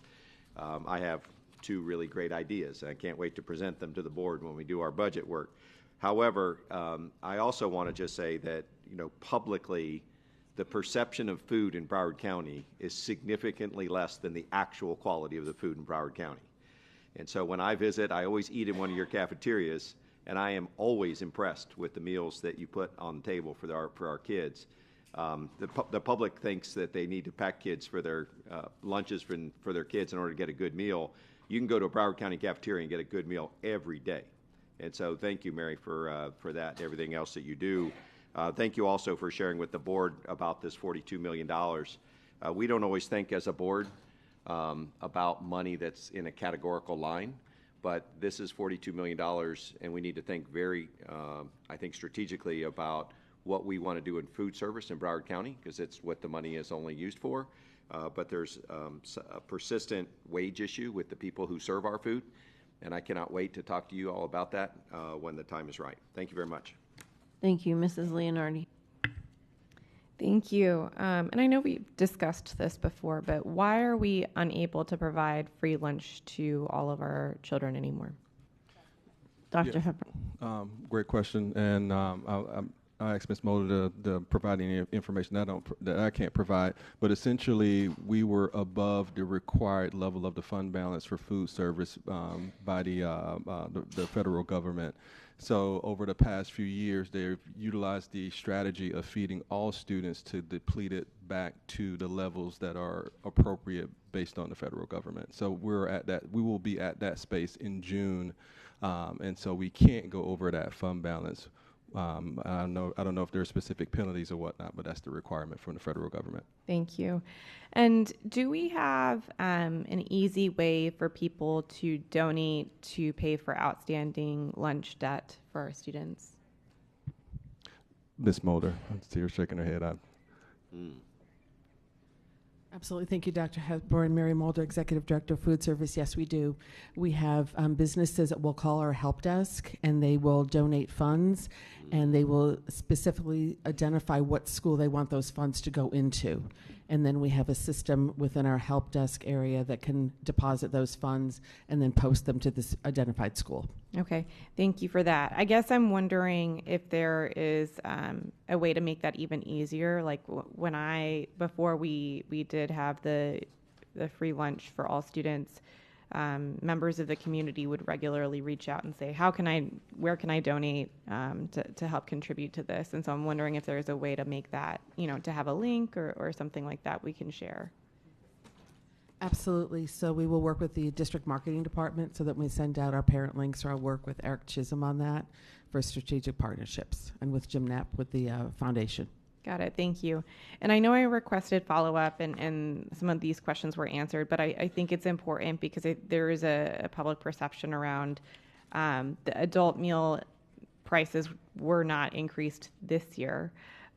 They were increased in previous years, I believe last year, but the student meal prices are increasing. So can we just talk through that a little bit publicly so we can have some understanding of how that happened? Dr. Hepburn. Ms. Mulder. Thank you, Dr. Hepburn. Mary Mulder, Executive Director of Food Service. Yes. So USDA has standards and guidelines. They have actual tools that we need to use to do analysis on our meal prices. So that was conducted last year, and that's why the price of the adult meal went up so drastically. It went from $2.75 to $4.95, and that was using that tool. As far as it goes for the student meals, we have a separate tool that we use, which is the PLE tool. And again, we put numbers into that, and the analysis comes out on what we need to do to be within federal guidelines. Got it. So it really is driven by the federal government. You are correct. Thank you. Thank you, and we'll end with Ms. Thompson. Thank you, Chair. How much is it per year to continue providing free lunches for our students? Dr. Hepburn. Ms. Mulder, you have that number? About $9 million is what we're depleting the fund balance by right now, and it's been about $9 million the past 2 years. Okay, and can I just get some clarification, because you said we've been able to fund it because did we have a surplus on budget? So there's no money in the budget that we could continue this program? Or is it something that we could discuss during the budget workshop? Ms. Mulder, you can clarify, the federal government requires us to have 3 months of reserve in the food service fund balance. And no more than that. So there was a surplus in the past from ESSER dollars, I'm assuming, if you want to clarify. If I could, please. Thank you, Dr. Hepburn. So the surplus really came during the COVID years. There was a supply chain grant that districts had the option to apply for, and we did on behalf of the district. So students that were eating free, actually, let me back up, we had the supply chain grant. So that was additional monies. That was about $9 million, if I remember correctly, for 2 years in a row. So that increased the fund balance. In addition to that, during the COVID years, districts were feeding their students through a USDA waiver free meals. So the reimbursement for free meals as compared to reduced or paid meals is higher. So as we were feeding all students free, we had higher reimbursement coming in, which really substantially increased the fund balance. And now that we don't have that, we've gone to different programs because the waivers are no longer in existence because COVID is over. We're just claiming meals based on reimbursement with meal eligibility. Okay, but if we wanted to continue providing this, is that something that we would evaluate in the budget, or is it just not an option? Dr. Hepburn. Ms. Mulder. Thank you, Dr. Hepburn. So my recommendation would be not to do that and not to go in that direction. And the reason for that is the past 2 years we have been funding the pilot year 1 and year 2, and we have decreased by about $9 million per year. And due to that fact, if we were to continue to do that, we would be below the 3 months that we can hold at a maximum. And eventually we would have to come to the general fund and ask for funds to continue that program. While I understand that's your recommendation, I do think it's something as a board I would like for us to discuss further. I think the economic situation of our state is not going to get any better. And if there is a way that we can explore this or help families, then we should do that. Thank you. Dr. Hepburn. Yes, duly noted. Okay, we will end now with Board Member Cervera. Thank you, Madam Chair. I understand the objective of the price increase for the student lunches is to come into compliance with the USDA. My question would be, will the students realize any actual benefit from this? For instance, will they be getting larger portions? Will they have access to healthier foods? Will they have access to organic foods? Will anything change with the actual makeup and distribution of the lunches, or is this a price increase solely to come in compliance with the USDA standards? Dr. Hepburn. Ms. Mulder. Hi, Barry Mulder, Executive Director of Food Service. Thank you, Dr. Hepburn. So the price increase is to be able to handle the increase in labor, the 3%. Food Nutrition Services is a self-operating budget within the school district. We receive no funds from the general fund. So any meals that we serve, we need to be able to have that reimbursement cover the cost of food, supplies, and labor. The fact that food is going up, supplies are going up, and labor is going up, we need to be able to do that in order to ensure that the food service fund is in a positive manner. As far as it goes for portion sizes will remain the same. We follow USDA guidelines for compliance for meal patterns. Thank you, ma'am. Thank you. Chair, we have Mrs. Aldef. Oh, she went already, but okay. Thank you. Quickly. So I have a question in regards to, if we're providing breakfast for all schools. What if we provided free breakfast for just our Title I schools and then also free lunch for our Title I schools? How would those finances work out? Dr. Hepburn. Ms. Mulder, I don't know if you have those numbers. You might have to follow up if needed. Feel free Sure. to answer as much as possible. Absolutely. So Mary Mulder, Food Service Executive Director again. We would have to run those numbers. If you remember several years ago, prior to feeding all students at no charge, we ran a hybrid model in which we had CEP, which is the Community Eligibility Provision, at 167 schools, and the remaining schools, the families were paying the actual meal prices, and there was a lot of confusion with the community. We had numerous calls, consistent calls, that some families were being charged meals, other families were not being charged meals. So that was difficulty that we encountered at that time.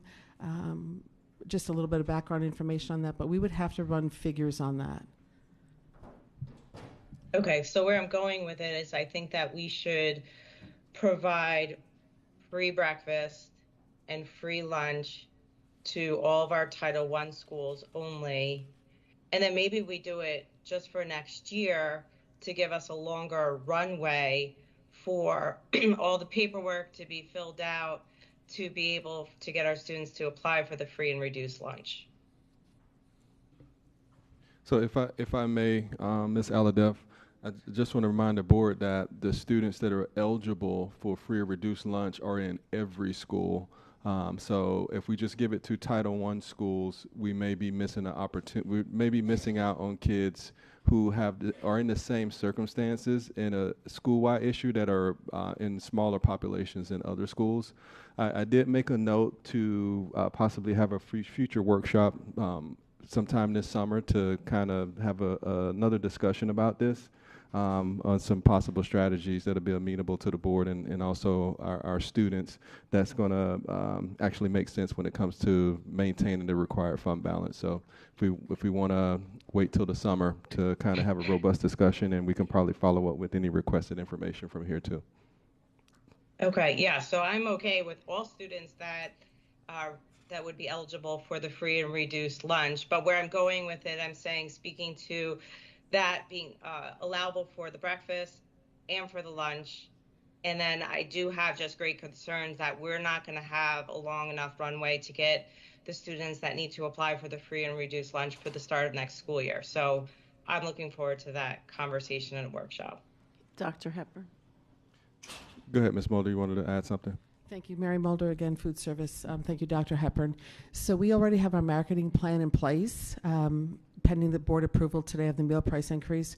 We've already spoken with the principals yesterday. We have our parent script ready to go out for the next 3 weeks until school lets out. We have requested that our parents reach out, or our principals reach out through the parent link to all the school members in the community, letting them know that there will be a change. Effective the 9th of June, there'll be a district parent link going out to all families. That link will include the school port, or the free and reduced portal, in which on July 14th will open up, so meal benefits will be able to be completed applications at that time. In addition to that, Food and Nutrition Services will be covering the cost of meals until July 23rd. So once students return to school, in case there has not been proper or clear communication to families, we will pick up the cost of meals for that first month. That way students will be in school, will have the opportunity to collaborate with the principals, so that at that time they'll be collecting the applications. So in case there is something within a family community that they do need assistance, principals will be able to help us along with their meal designees. Thank you. We're going to hold the rest of this debate for now. We have a room full of people that have been waiting for public comment and the student advisor part. So we're going to go to that, and we'll come back to the rest of the people who wanted to add to this since they hadn't signed up ahead of time. So this is the time of the agenda where we have split the general public speakers to incorporate a morning session. Each registered speaker is reminded to present their agenda comments in accordance with policy 1020. So our first public speaker is Yolene Lofton. Madam Chair, I'm sorry to interrupt. Before you go to public speaker, Ms. Batista can correct me. I think you have to table the item. Oh, sorry. So under the circumstances, since you have people here in the room, you can actually lay it on the table. Just make a motion to lay on the table. Okay. The item. And do we vote on that? Yes. Okay. So moved. Thank you. Motion to lay it on the table. It's been moved and seconded to lay this item on the table so that we can go to public comment. All those in favor, do I need to take public comment on? No. All those in favor of the motion say aye. Aye. Aye. Any Aye. opposed Aye. say no. Great, thank you. Sorry about that. Yolene Lofton.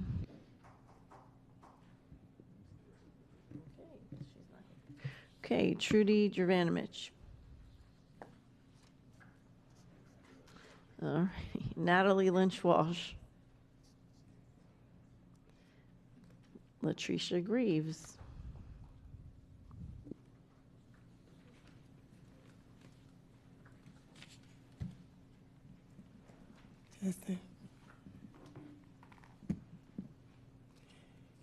Good morning, Madam Chair, Superintendent, Vice Chair. Welcome, Mr. Severa, to the Broward County Public Schools.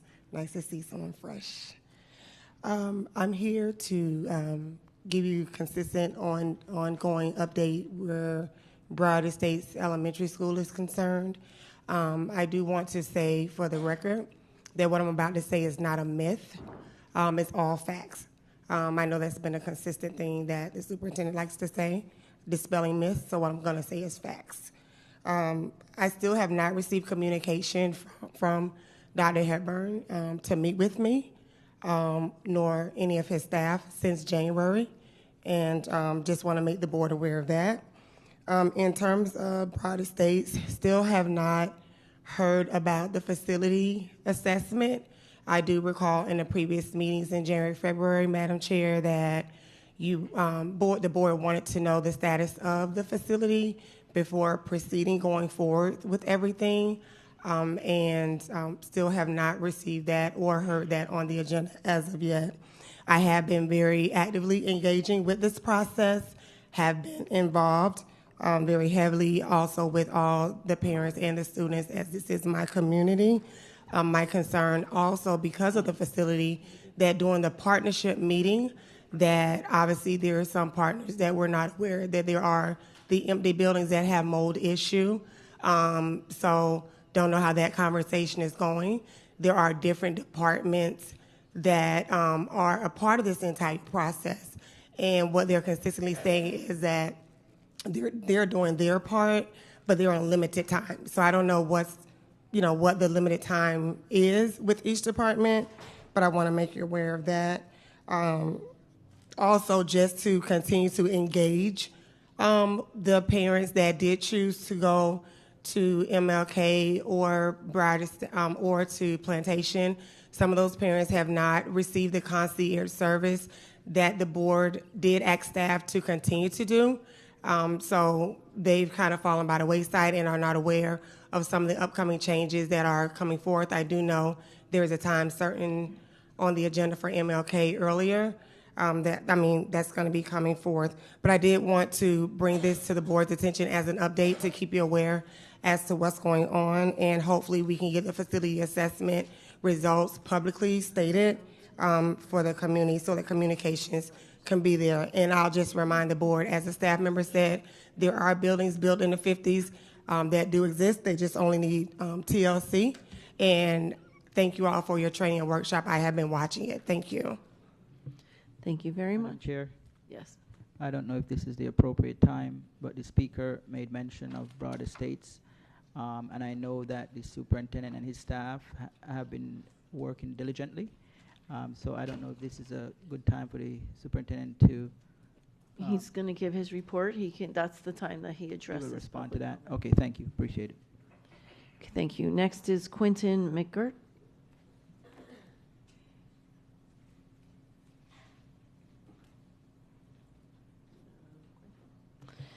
Okie dokie. All right, then we will go to superintendent's report. Thank you, Madam Chair. Got a few things to share. Let me go ahead and get the Broward Estates issue out of the way. There will be a workshop next week for the entire board to review where we are with all the changes due to redefining phase 1. That includes Broward Estates and all the rest of the facilities that are transitioning into something different. Specifically for Broward Estates, I know the team has been working diligently. We're creating new programs, not just for early learning, but also family-oriented programs with many partners. We've heard the FCA, or Facility Condition Assessment, concern. That is not totally ready yet, but that does not stop us from doing what we need to do to create a better environment for families and early learning opportunities at Broward Estates. So looking forward to the May 20th workshop where the board can discuss, ask any questions, or opine on any aspect of redefining of where we are in a brief conversation for the runway for phase 2. Also, the next thing is Broward County Public Schools and Florida Atlantic University united 3 years ago around a shared vision to empower educational leaders and drive lasting change. Under Angela Brown's leadership, this vision led to the launch of the Equip PhD cohort, an innovative investment in talent. With support from a $20 million federal teacher and school leader grant authored by Angela Brown and Dr. Salter, BCPS, FAU, and Broward College expanded this work to include cohorts in PhD studies, leadership master's programs, and pathways from paraprofessionals to teachers. The Equip micro-credentials in turnaround leadership and leading challenging schools, first of their kind in the nation, offer on-demand learning for current and aspiring administrators through our FAU partnership. We invest in educators as the architects of a brighter future because strong leadership ensures strong schools, strong students, and a strong community. At this time, I'd like to recognize the individuals in this program by name. Forgive me if I mispronounce her name. I'm wanted in like 20 states for mispronouncing her name, so forgive me. Agnor Alfaro.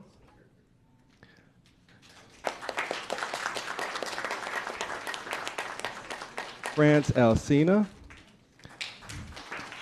We might want to hold our applause till I get to the end because I got quite a few names. Ernest Alexis, Cassandra Adderley, Martha Selly Koglu, Darian Benjamin, Lordney Desbarine Joseph, Marie Duperval, Errol Evans, Lolly Formosa, Keandra Fulton, Catherine Good, James Griffin, Cassia Jean, Megan Killinger Gorley, Latasha Moore, Priscilla Moore, Anya Nesbitt, Masuka Parent, Alexandra Reyes, Michael Soto, Trinecia Walker, Alicia Wright, Cologne Williams, Latasha Williams, and Farrell Wilson. Congratulations.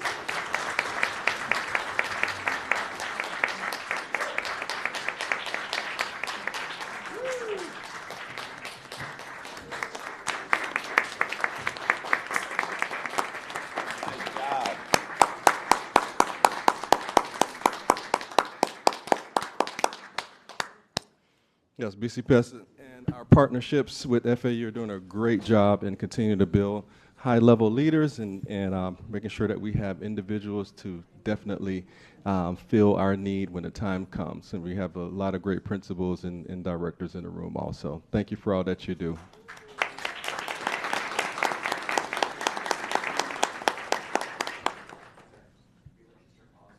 Yes, absolutely. We'll take a short recess for a photo with the board. We'll stay up here. Yeah.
paid to get this vendor to come. Thank you, and we'll resume the superintendent's report.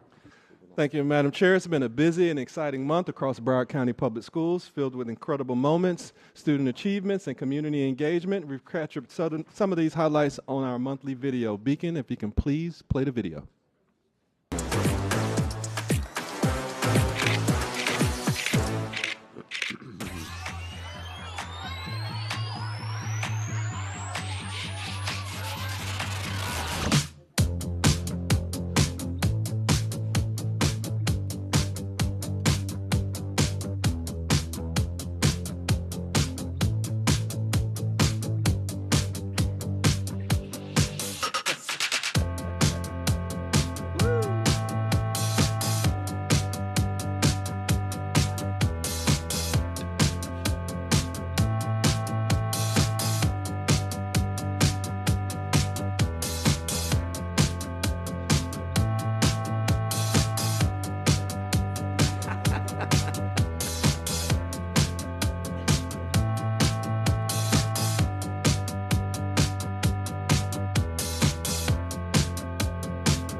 Looking forward to finishing strong. We have graduations right around the corner. I know our board and constituents have been engaged in our student performances and theatrical plays, so we're looking forward to finishing strong and shaking thousands of seniors' hands over the next few weeks. Thank you.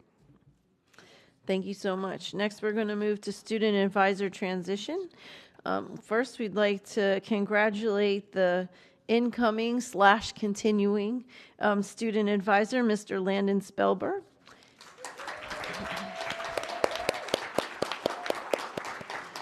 Landon is a rising senior at Western High School. He has served as the student advisor to the Broward County School Board since May of 2024.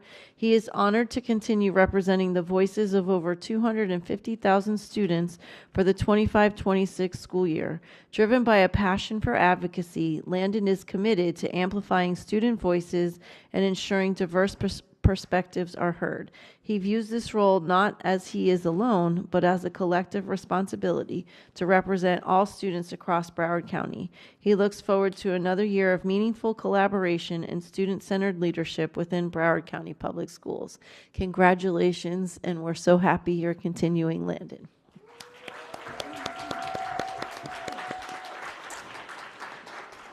Our new incoming alternate student advisor is Mr. Jasier Leon. Did I say that right? Okay. Jasier, who is a bulldog, by the way, is a passionate student advocate with 7 years in student government, including roles as South Broward High School's SGA president and BCASC vice president. His leadership journey began in 5th grade, sparking a deep commitment to student voice. A seasoned debater and National Speech and Debate Association member, JCR champions student-centered decisions and brings insight from both public and charter school experiences to represent all Broward County students. Welcome.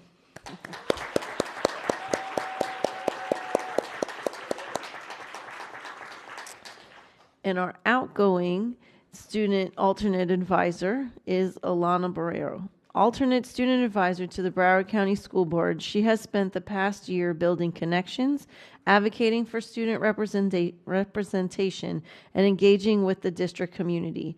Named Outstanding Senior Leader at Hollywood Hills High School and selected as one of 15 nationwide My School Votes Fellows, she is passionate about civic engagement and student empowerment. Alana will continue her advocacy as a political science major at the University of at Albany, with a focus on amplifying student voices and advancing youth-centered policy. Alana, we are going to miss you, and thank you so very much for your service to the district. Did you want to say a few parting words? Okay.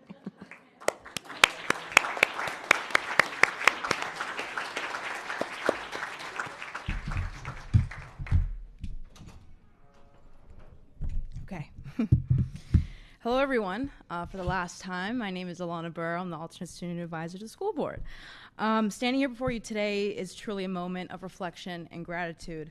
Serving over the 250,000 students here in Broward County has been an incredible journey, one that shaped me, challenged me, and deepened my understanding of advocacy, leadership, and the true power of student voice. When I first stepped into this role, I knew that representing students meant more than just attending meetings and putting in my own input. It meant listening to their concerns, their aspirations, their dreams for a better education. But it really meant standing up for what matters, even if the path isn't as easy. But most importantly, besides that, it meant ensuring that every student felt seen, heard, and valued for the decisions that shaped their learning environment. Throughout my time here, I've had the opportunity to work with amazing BCPS staff, teachers, and faculty. I would love to thank, which I can't really write all this in one word, but I would like to thank Dr. Wilson and her staff in the Department of Innovative Learning, Ms. Joseph and the Employment Assistant Program, Ms. Pierre Grant and the Diversity Team, as well as Dr. Wanza, to name a few. I wouldn't be doing myself any justice if I didn't think the two people were always by my side during this journey. Words cannot express how thankful I am for you.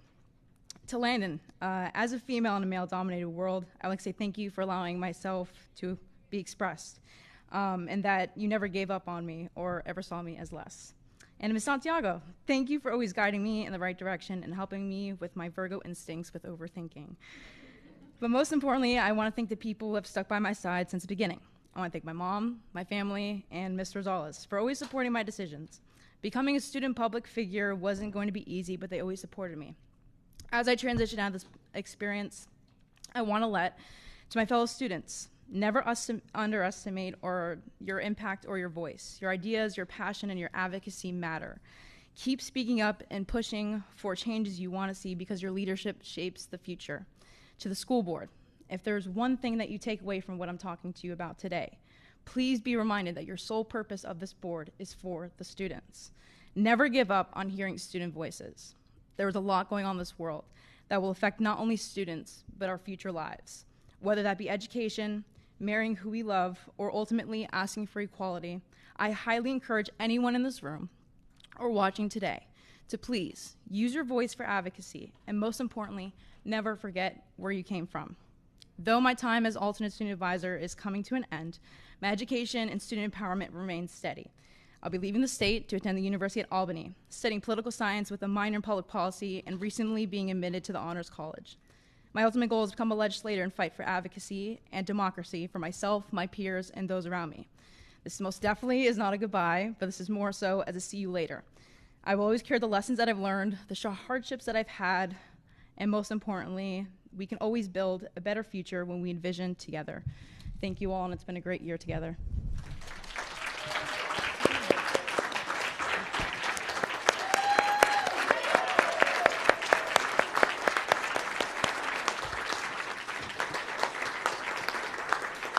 Thank you so much. And I'm going to ask Alana, JC, and Landon to head up this way. And as they're coming up, because we would like to recognize them with a little token of thanks, also would like to ask the past student advisors that were here today for the Student Advisor Alumni Breakfast to please stand so that we can recognize you, and also give a welcome and a shout out to Mr. Mike Rowland. He has been a legend in student advisors and SGA in this district for a very, very long time. So thank you for coming today and for your patience.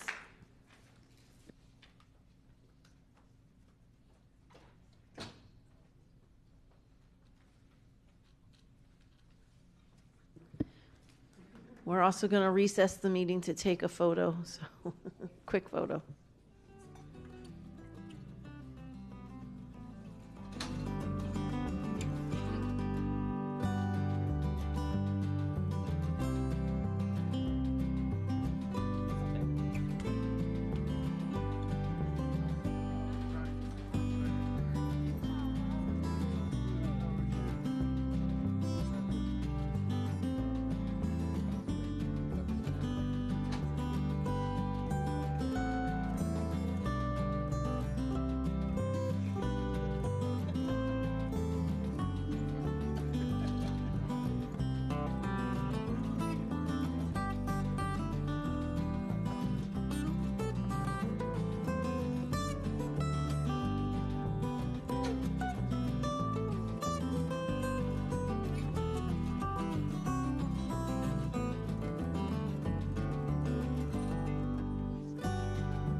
Thank you. This regular school board meeting is now reconvened. Now we will have updates from the Broward Education Foundation.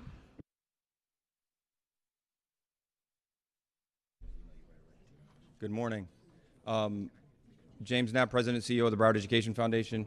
I wanted to just continue the congratulations to Landon and Alana, who was stepping away, but very grateful. What we actually ended up doing today was having the first ever, that hopefully is going to be the first annual of many to come, of the Student Advisors Alumni Breakfast. So what we're going to do is as the transition happens every single year, we're going to invite, as we did today, alums from the past to come back and enjoy the fruits of their labor, which is the individuals who are now stepping up.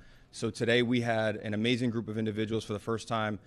For us doing it for the first time, it was amazing. We had about 20 student advisors from the past come back, some of them doing amazing things here locally, but all of them doing amazing things everywhere. So as the Broward Education Foundation continues to support what we do here at Broward County Public Schools, we decided that we wanted to do this. We put a call out to the community. We actually had a few different individuals want to support it without actually being named because they wanted it to be about the students. And Broward Education Foundation, bridging the gap between the community and our school district and our students' needs, is exactly what we do. So I just wanted to say thank you to everybody on the dais, because you all were a part of that this morning and continue to be a part of the growth of what it is that we're doing at the foundation. So I just wanted to make a mention to that because this community cares about our students in every single way. So thank you so much. We really appreciate it and excited to continue. Thank you so much. Thank you. Is there anyone from the Broward County Council, PTA? Okay. Employee union groups. Anyone here from BTU, BPAA, ESMAB, FOPI, COPA, or PBA? All righty. So now I will ask if one of my, if I can have a motion to take 03 off of the table. Chair, I move to take 03 from the table. Second. Okay, it's been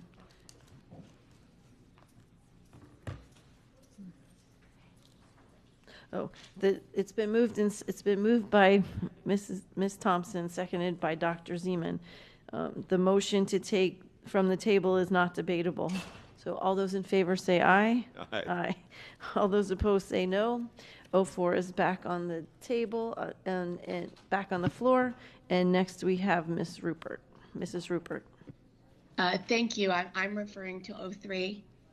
I wanted to ask Ms. My gosh, I'm sorry, I forgot. I wanted to actually discuss food and nutrition for a second because I didn't hear any mention of the backpacks for the weekend. If we still are doing that, we're still doing that now, or have we stopped for any particular reason? And, you know, I think some of the new board members may not know about that, but it was pretty cool while we were doing it, just to really make sure that our hungry children over the weekend, where they may not be able to have accessible food, were being taken care of with the backpack. So just to spend, you know, via the superintendent for Ms. Mulder to just give a little update on what we're doing with that, it would be appreciated. Dr. Hepburn. Go ahead, Ms. Mulder. Mary Mulder, Food and Nutrition Services, Executive Director. Ms. Rupert, if I understand the question correctly, during COVID, the Food Service Department was compiling lunches for families on the weekends, and since COVID ended, we no longer do that. The actual backpacks were coming out of a different department, and that was several years ago. I have not heard that that's still occurring, but again, Food and Nutrition Services ceased that program when COVID ended. Okay, I'm sad to hear that, and would ask my colleagues and the superintendent if, when we have that workshop to discuss this further, that also be on the table that we need to look at. I appreciate it. Thank you all. Thank you, Dr. Zeman. Thanks so much, Vice Chair. I just want to kind of ask my colleagues about the timing of this coming back.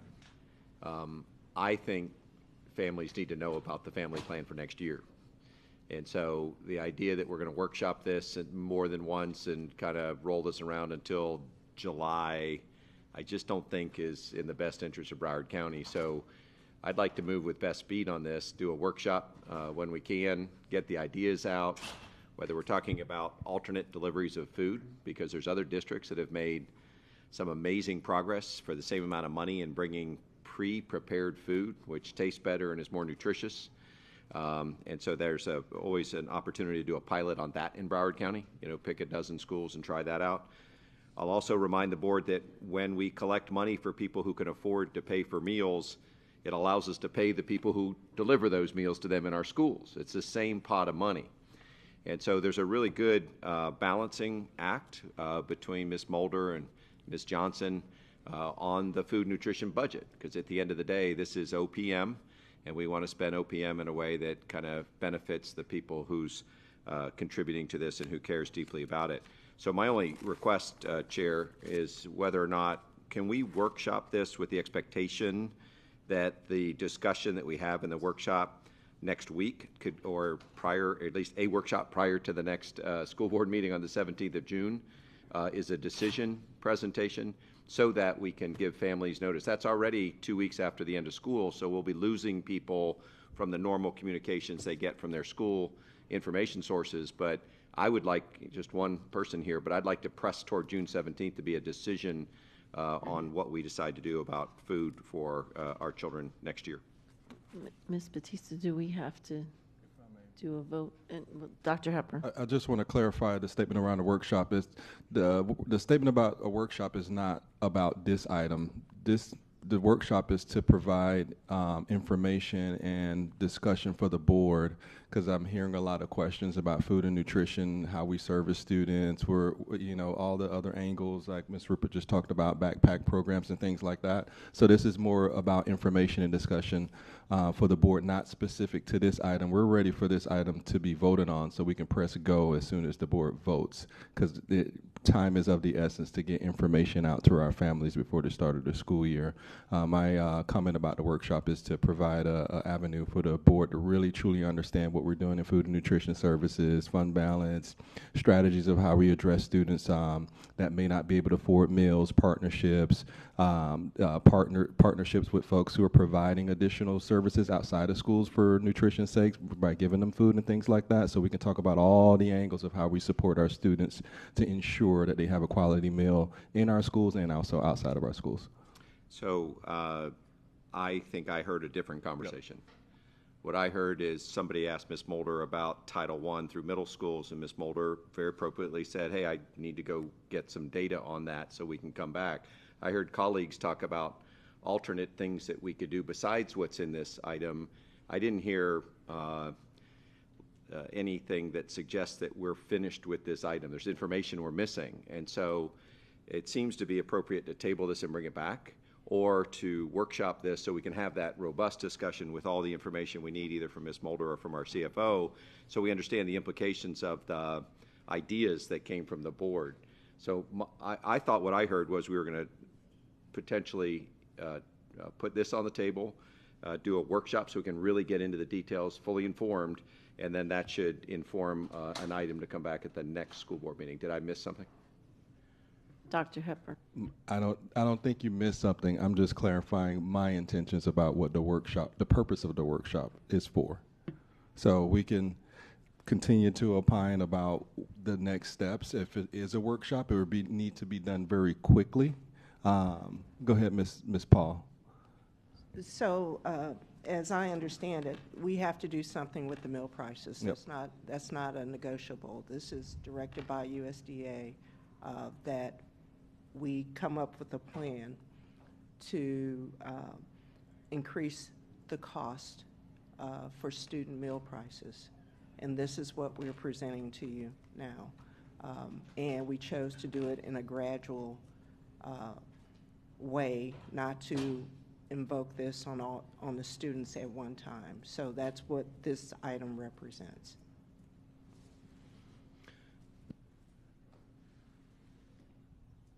This is a little bit of a challenge to me. Let me explain why. I think this item is wise. I think starting to charge for meals is wise. I don't think it needs to be done today. And I think that the USDA requirement is a minimum of 3 months on hand. Is that correct? Yes, the requirement is 3 months. And by June, we would reach that amount.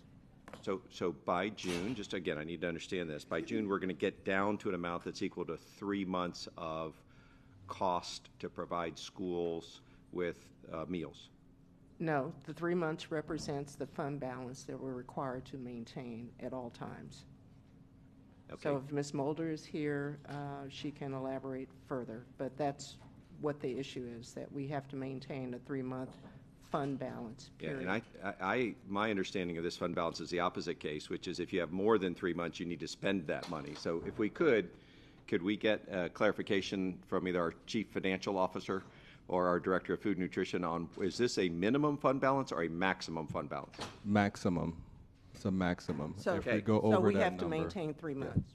So 3 months fund balance. Okay, but that's different. So yeah, that's minimum, and you're saying maximum. That's two different things. I just would like to know definitively correct. What it is. We have to maintain 3 months of operating funds for food and nutrition. We cannot go over that. If we go over that, we have to spin it down very quickly to get back into the USDA's regulations for that. So if it's a maximum, to my colleagues, we can go below it. It's a maximum amount of money. If you have more than, and I think if I could get the number correct from our chief financial officer, is that 42 million? So 42 million is a maximum amount of money, which means if one of my colleagues' ideas about doing something different with these prices were to be the will of the board, we could do that. It is not like a fund balance where you must have that amount of money. It's if you have more than that money, you got to start giving away food, or you got to spend it, or you got to give it away in wages. So this is a different kind of fund balance, if I'm correct. If I can have Ms. Mulder just to provide clarification for all of us before we take next steps on the decision. Sure, absolutely. Mary Mulder, Food Nutrition Services.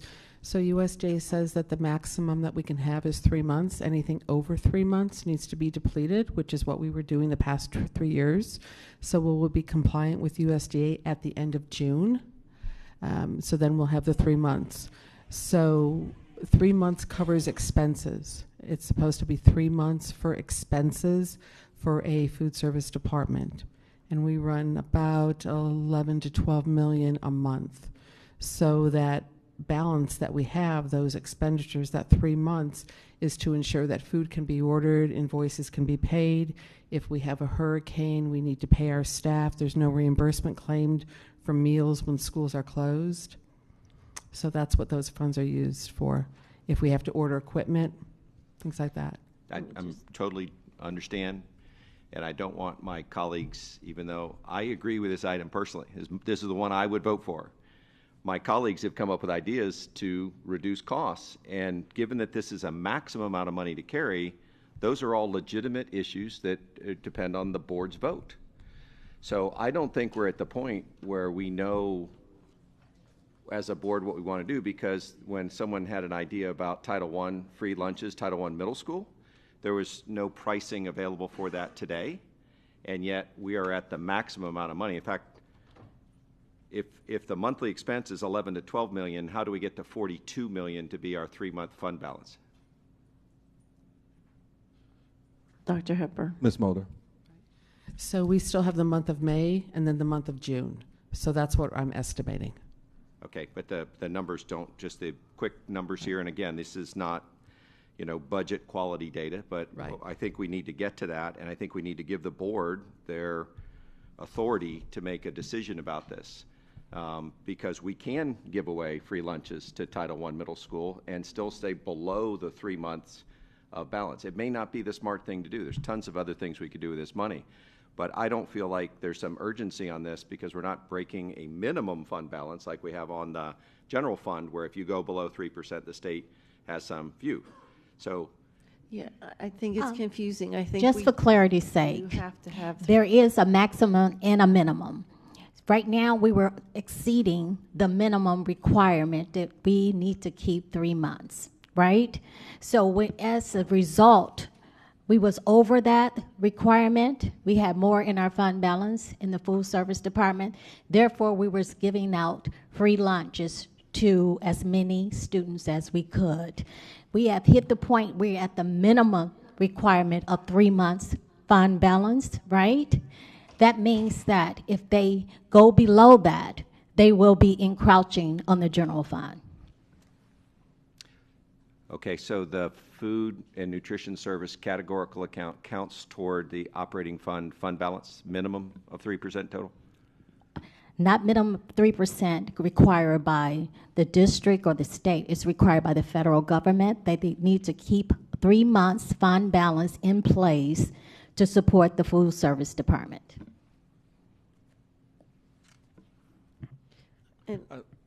If I may, just to put something out there. So I think with this item, the board can vote to increase the prices, right? Because this is what the item is specific to.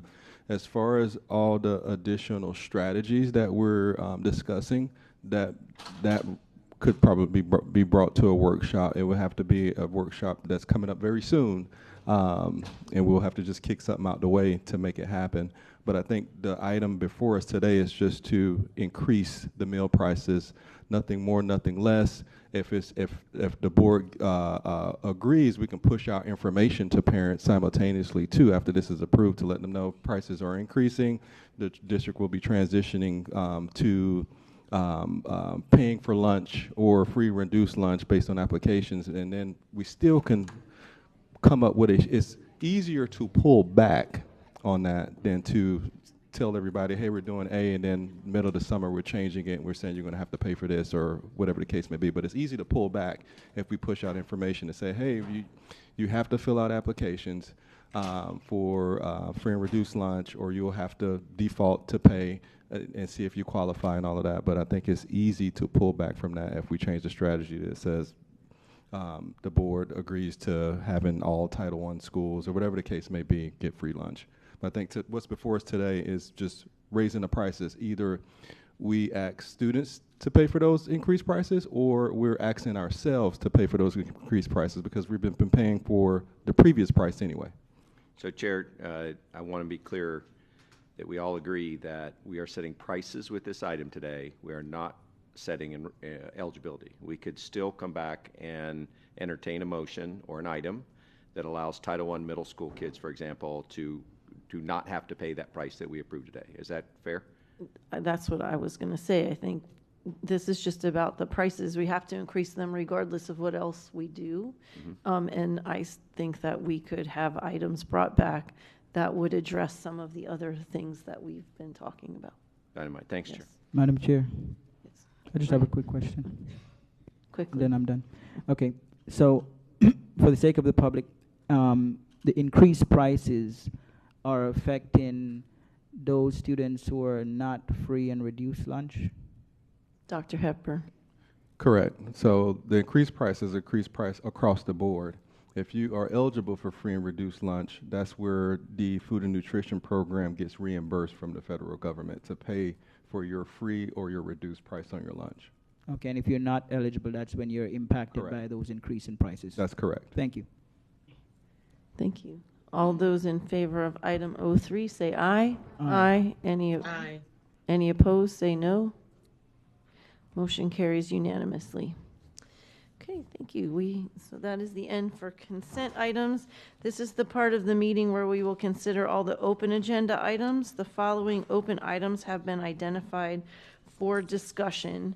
So HH1, GG1, AA1, CC1, FF1, FF2, FF3, JJ14, JJ20, JJ26, MM1, 006, 008, 009, 0010, 0012, 0018, 0020, 0023, 0027, PP2, SS1, and there's a special order for SS1 at 11 o'clock.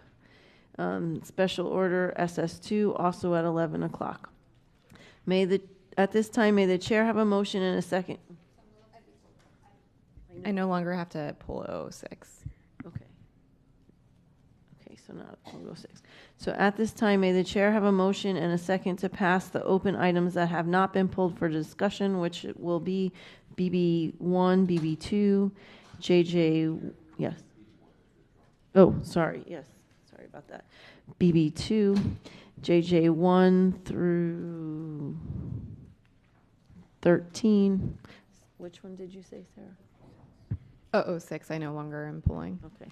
JJ 15, 16, 17, 18, 19, 21, 22, 23, 24, 25, 27, 28, MM2 through 8, 001 through 7, 0011, 0013, 0015, 0016, 0017, 0019, 0021, 0022, 0023, 0026, and double P3. So all those that were not pulled, and so can I have a motion?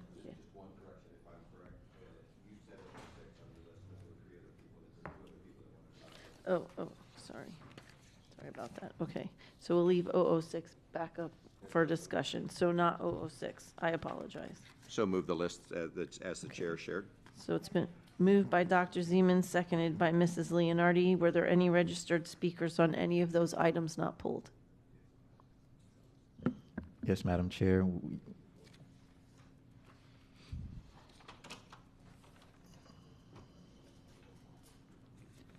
We have a registered speaker for JJ2. Is Brooke Bordy. Okay. Disregard. Okay, perfect. Okay. Sorry. Okay. All in favor of approving the open agenda items that have not been pulled for discussion, say aye. Aye. Aye. Aye. Any opposed, say no. Aye. Motion carries unanimously. Okay, at this time, since we're at 11 o'clock, can I have a motion and a second for items SS1 and SS2?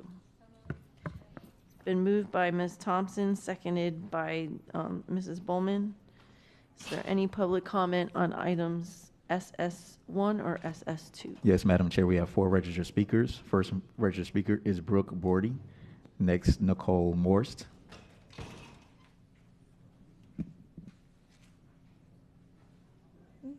Good morning. My name is Brooke Bordy. I'm from Plantation, and I'm here to speak about the renaming of MLK Junior Montessori Academy. I'd ask for more transparency in this process. Programmatic changes at a school, especially a Montessori magnet program, cannot and should not be accomplished via a simple name change. I would urge board members to further investigate the matter of the Montessori magnet at MLK. When compared to the programmatic successes at Beachside and VSY, I think some level of school board directed investigation is warranted to discover why the Montessori program has not been similarly successful at MLK. I also urge board members to question why this name change and associated magnet removal is happening.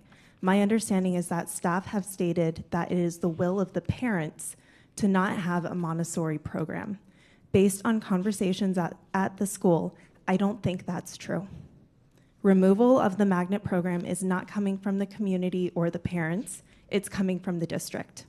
I suspect that this is part of the process of the Broward Estates Elementary closure, and if that's the case, I feel that the board has been misled and that this name change is not an appropriate process for removing a magnet program.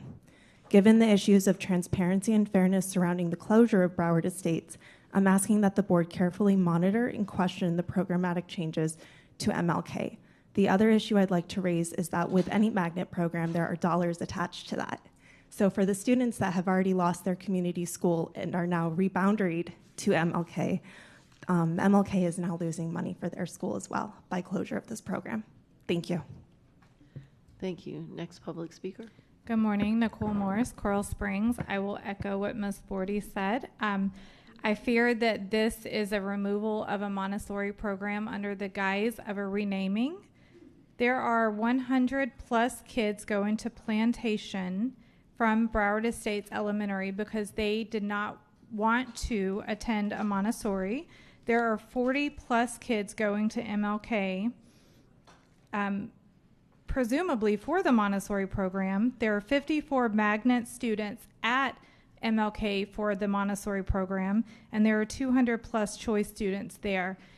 I think in all fairness, we have to let folks know if we are removing the Montessori program, so those 100 students that are choosing to be bused to Plantation have the choice to go to MLK. The 40 plus that are choosing to go because it's a Montessori know that it may not be. And just so we're clear, I was at the SAC meeting and I asked staff, will this be a Montessori in the fall? And they said, we cannot tell you that. So the school choice window is open right now. We need to make sure that people understand if it's not going to be a Montessori, they have an option to go somewhere else. Another thing that, and I don't know if this is or isn't, but the families, there were 2 parents at the SAC meeting, and they are told that this is a part of the redefining process. I don't think that this is a part of the redefining process, as there should have been community meetings with the community at large asking their opinion on a Montessori. I did the survey that was sent out to parents. There was never a question of if you wanted to keep the Montessori or not. It simply said, what is your role at the school? What would you like to change the name to and why? There was never any mention of whether or not it would or would not be a Montessori. So I think it's unfair, it lacks transparency, and I think that if people knew that you were removing their Montessori program, you would have some parents here today. There was only one parent that filled out the survey, the first survey. On the second one, there were 374 responses, and they were all anonymous. It didn't say whether they were parents. Thank you. Our last two speakers is Latricia Greaves and Jackie Luscombe.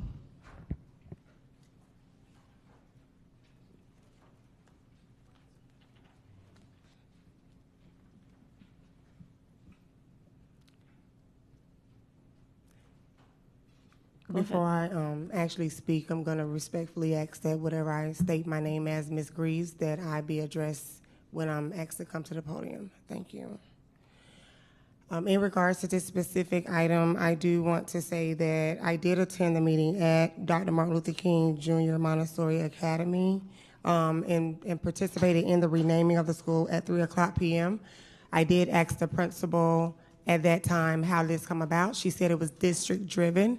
She received an email that said that she had to do this. Within the notice, and I did participate in the renaming, it said the meeting would be in person for all stakeholders. This was not communicated to the community. It was not communicated on social media. As if this is a part of the redefining, the community was not aware of this. It was also stated that this conversation came up at the Central Area Advisory meeting. That was confirmed that this item did not come up at the Central Area Advisory meeting. It's really sad that staff lacks integrity, board members. It's really sad. And I'm going to use one of your the board member's statement of OPM. I love that. It's my new thing. Again, transparency, redefining, monies, programs. We all knew the conversation about the Montessori program being weak. The principal did state that she did come from VSY, so she was familiar with it. In addition to this, I do want to bring to the board attention that while I was at the school, that there's iguanas on the campus. I don't know if you're aware of that. That's a concern for me. At an elementary school, that iguanas are there. Unsure if you're aware where the playground is, which is very far from where the students have to walk to. So with the renaming specifically, I, again, participated. I did vote. But I want to bring things to your attention, board members, because I do know that you cannot get involved in day-to-day operations, that you have to ask the superintendent to do it. So as an advocate, as a parent to all children of Broward County Schools, as a taxpayer, as a mother and a nana, I will continue to bring you information that you need. As the workshop training has told you, our voices are vital. Hope you receive it well. God bless you all. And may you rest every night concerning that the kids are our focus, not the staff. We're here for the children. Thank you. Thank you. Next public speaker. Thank you. Good morning. Jackie Luscombe. During the Redefining Schools Phase 1 last year, a lot of capital was made of the fact that MLK was a Montessori, and then closing Broward Estates, you would be providing a golden opportunity for any of those displaced students to instead migrate here. The other opportunity was Plantation Elementary. The proposal today is a retreat from that position and the removal of Montessori from the title. It's not a triumph of renaming, it's a partial undoing of its name and its purpose, and I've not seen the level of transparency and process around it that I feel it merits, so I'm asking for that today. It's a letter from MLK's principal on the 29th of April to BCPS stating that the school has, quote, concluded the process of renaming our school, and another on May the 2nd from the Assistant Superintendent for School Transformation Office that says, quote, on behalf of a representative group of stakeholders, unquote, approval for renaming is being sought from you today. Let's look closer at that process, such as it was. At no point does there appear to have been any conversation with the community about the programmatic change that this represents. It has all just been about picking a new name. The SAC agenda on April the 1st has an item, MLK renaming process. There was a grand total, I believe, of 14 attendees, of which 5 were parents, and the minutes state, the principal stated that this process is in place due to the removal of the Montessori program. Minutes record that there was a guest speaker, another minutes from VSY. A parent asked why are teachers leaving MLK after they've been Montessori trained, and the principal said they move out of state or to private schools. Pros were listed as Montessori creating a positive environment around the entire school and playing a huge role in behavior and helping to close academic gaps. Removing the program wasn't offered as a choice or in community debate. The process was simply, we're not going to be a Montessori because the district said so, so help us name the school. Talk of a renaming task force. No idea who was on it. When did they meet? What was their task? Was it to evaluate the program and its potential benefits in building it up for students? Or was it simply find a new name that doesn't include Montessori? There were surveys. One got 14 responses, another got a bunch of responses, but again, it was just about renaming. And I just want to say, Dr. Martin Luther King's activism and leadership helped to expand educational opportunities and lay more solid foundations for a high-quality public education for all. Families deserve openness and clarity, not after-the-fact switcheroos and fudged surveys. This is about more than a name change. It's about trust and ensuring that when BCPS offers solutions to a displaced community, it's held to a standard of follow-through, integrity, and transparent dialogue. Thank you. That concludes the registered speakers. Thank you. Next, we'll move on to, so Dr. Zeman, since you pulled S1 and S2, you can go first and do both of them. I appreciate that, Chair. Both of those involved some questions that have been answered already, so thank you very much. Okay, thank you. Next, we'll have Ms. Thompson. Thank you, Chair. I just wanted some clarification on how schools change their names, since there seems to be some community comment. Yes, absolutely. Great question. It's a pretty consistent process across the board from school to school. I will let Dr. Hudge talk specifically about Broward Estate, since that's been a concern for some of the speakers. You mean MLK? MLK. Yes. Dr. Martin Luther King Montessori. Thank you, Dr. Hepburn. Vetta Hudge, Assistant Superintendent for School Transformation.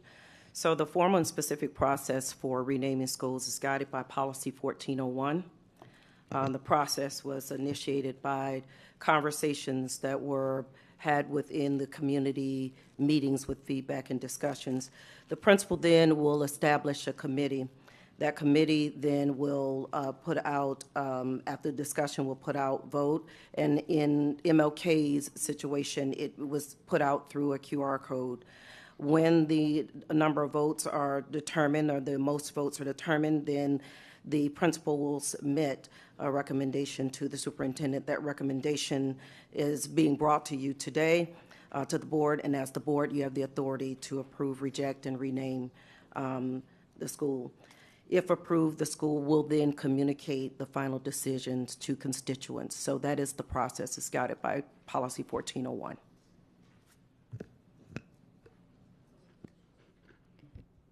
Thank you. Thank you. And then I just wanted to shout out Coral Cove for their name change, and also for your continued advocacy during this redefining process.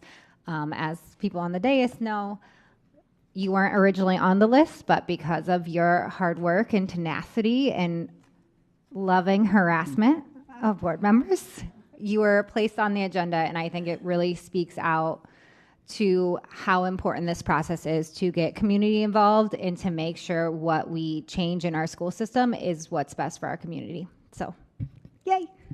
Thank you. Dr. Holness. Thank you, Madam Chair. No surprise here. My concern is about MLK, which is in my district. What was the original vision of the Montessori model at MLK? Dr. Hepburn. Yes, I'll have Dr. Fulton provide details, since I wasn't here at the inception of the Montessori at MLK. Thank you. Angela Fulton, Deputy Superintendent. I'll try to add some context because I wasn't also, but what I do remember was that it went through a similar to what we call redefining now. We were repurposing schools. And at the time, the name came up to be Martin Luther King Jr. Montessori Academy, because that was established through the community process. So when it started, Martin Luther King had received a school rating as an F. So with trying to reconfigure and also the demands of the state, there was a lot of pressure with, I believe, it not getting off the ground into the Fidelia where it was supposed to be. As the Montessori magnet is in name, it is a lot of philosophies that make up the name for Montessori. Well, some of the things were multi-grade level. The teachers had to be certified as well in the Montessori philosophy. One of the challenges that I recall in speaking to the principal over the years is getting all the teachers certified. It was like a revolving door. It takes several years to get them certified, and oftentimes, I think it was said earlier, once they were certified, some of them moved on to either moving out the district or going on to private schools, because that's a commodity in private schools. So at this time, I believe, and Dr. Hudge, correct me if I'm wrong, right now there is currently only 2 teachers out of the entire staff at Dr. Martin Luther King Montessori School as it is today that are certified in the philosophy of Montessori.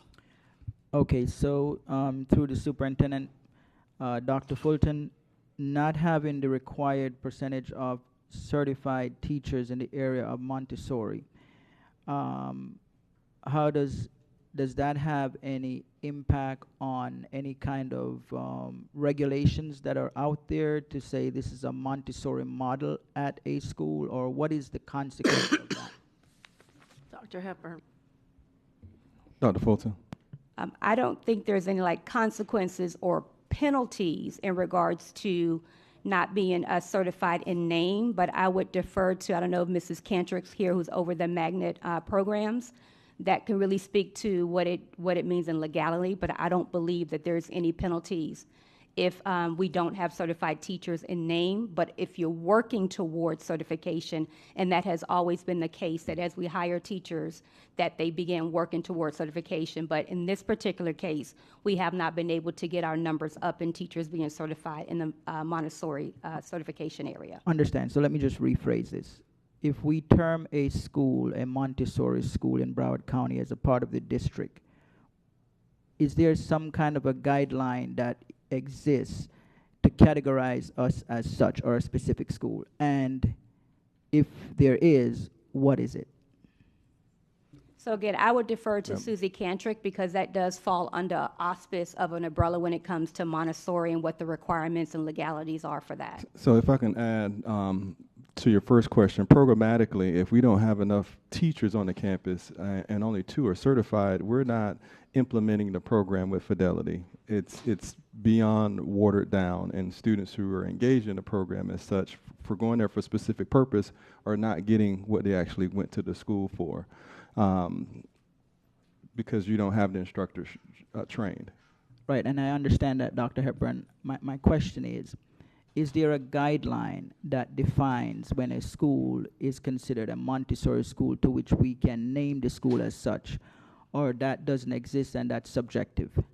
Look, I'll have to agree with Dr. Fulton, but I can tell you most programs like that, usually they want to be considered whole school in order for the namesake, such as IB programs. Right. The IB organization will come down and tell you you're not an IB program because your IB program is not a whole school program. Correct. You're piecemealing it into magnets and things like that. And so I would assume the same for a Montessori school, because the other Montessori schools in the district are full-fledged, across the board, entire school Montessori program. So what is the governing unit that would come down and say MLK, because of its lack of teachers, is not a Montessori model? We'll have to probably provide a follow-up if Ms. Cantrick isn't in the building to come down. For us, not the governing body who determines if you're Montessori, IB, or whatever, but for us, we're not living up to the integrity of what the program is supposed to be on that campus.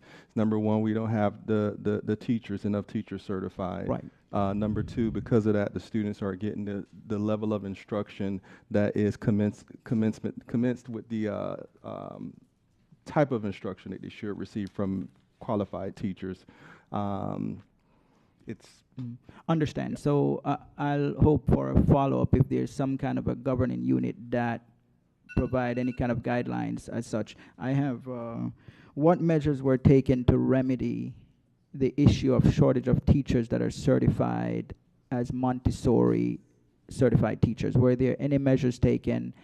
And I understand that there has been an exodus of teachers once they're trained, but what measures did we put in place? And the reason I'm asking these questions, and Madam Chair, this is important because this is my school, it's really in my district rather, and I've gotten many questions about it, because we are renaming the school, and the Montessori part of it is being taken out. So the public wants to understand if this is a programmatic change, is it a name change, and so on and so forth. So these questions are relevant for this item.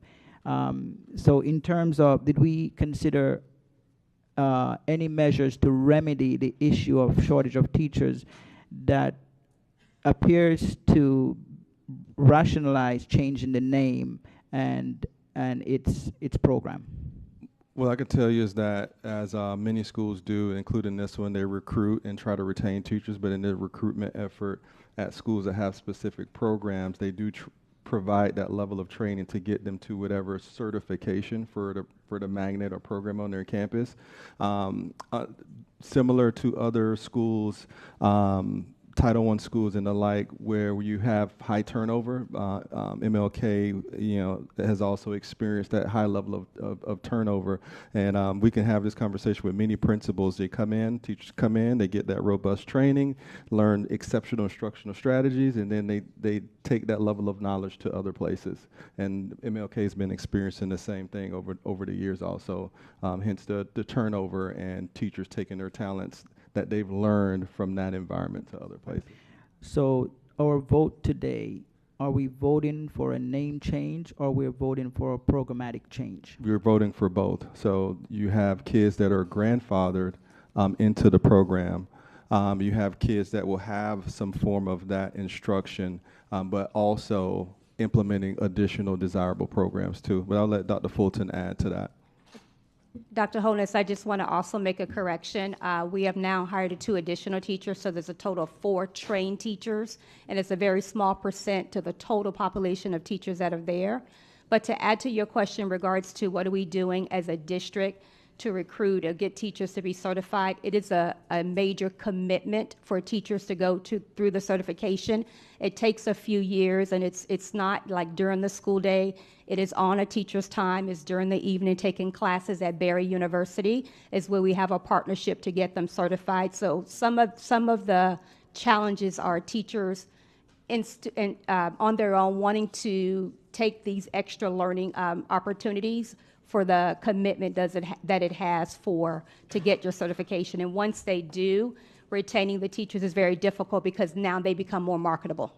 Okay, so we do have some kids who are transitioning from Broad Estates because of the repurposing of Broad Estates to an early learning center to MLK. Were those families informed that we are seeking to change the name and remove the Montessori component? And I guess the other question would be, will we be offering some aspect of the Montessori model for those kids who transition and thinking they're going to a Montessori school? Are we offering some aspects of Montessori, because we're voting on a programmatic change as well as a name change today? So the kids that transition there from Broad Estates, will there be an option for a Montessori or some sort of a Montessori aspect to the school that those parents who thought they were going to a Montessori school will be able to take advantage of? So I'm hearing Dr. Hudgen and behind me saying yes, yes, and yes.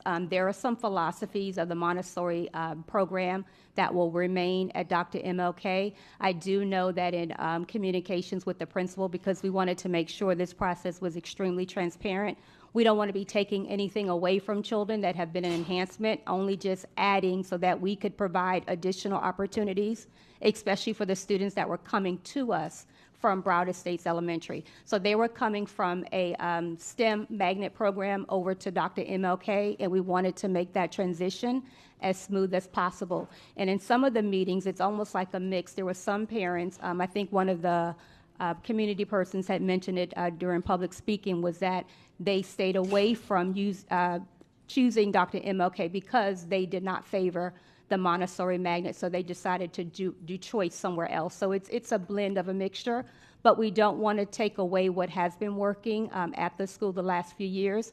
As you've seen the student academic data at MLK for the past 5 to 6 years, they have been trending very positively, so a lot of things are working. So we're not throwing the baby out with the bathwater, but I'll have Dr. Hudge add anything else that I may have left out. Thank you, Dr. Fulton. I think that you kind of summarized, but I'll go into a little bit more detail. She did speak about components that would remain and that have been successful. One is the peace education, where students learn practical strategies around just making sure that they resolve disputes peacefully, and that's been kind of embedded into the culture. The other thing is providing a structured and orderly and aesthetically pleasing environment for students. And as you walk around MLK's campus, you will see there's outdoor reading spaces, there are murals up, the culture and the environment is aesthetically and print rich, pleasing to the environment. The other thing is hands-on learning. And certainly, even with standard-based curriculum, we want to make sure that we're doing hands-on learning with students, and so with materials in the classroom. So those are components that we want to make sure that we keep in place.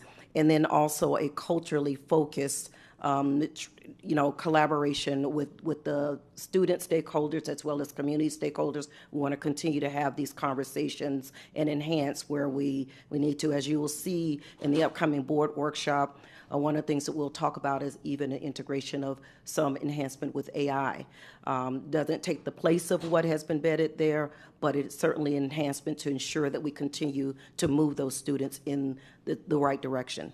Understand. So if I am a parent and I'm electing to go to MLK with the intention of utilizing the Montessori aspect, and I know we have 4 teachers currently, can I, as a parent, request that my child be with a Montessori certified teacher for those parents who are actually going to the school for the Montessori itself?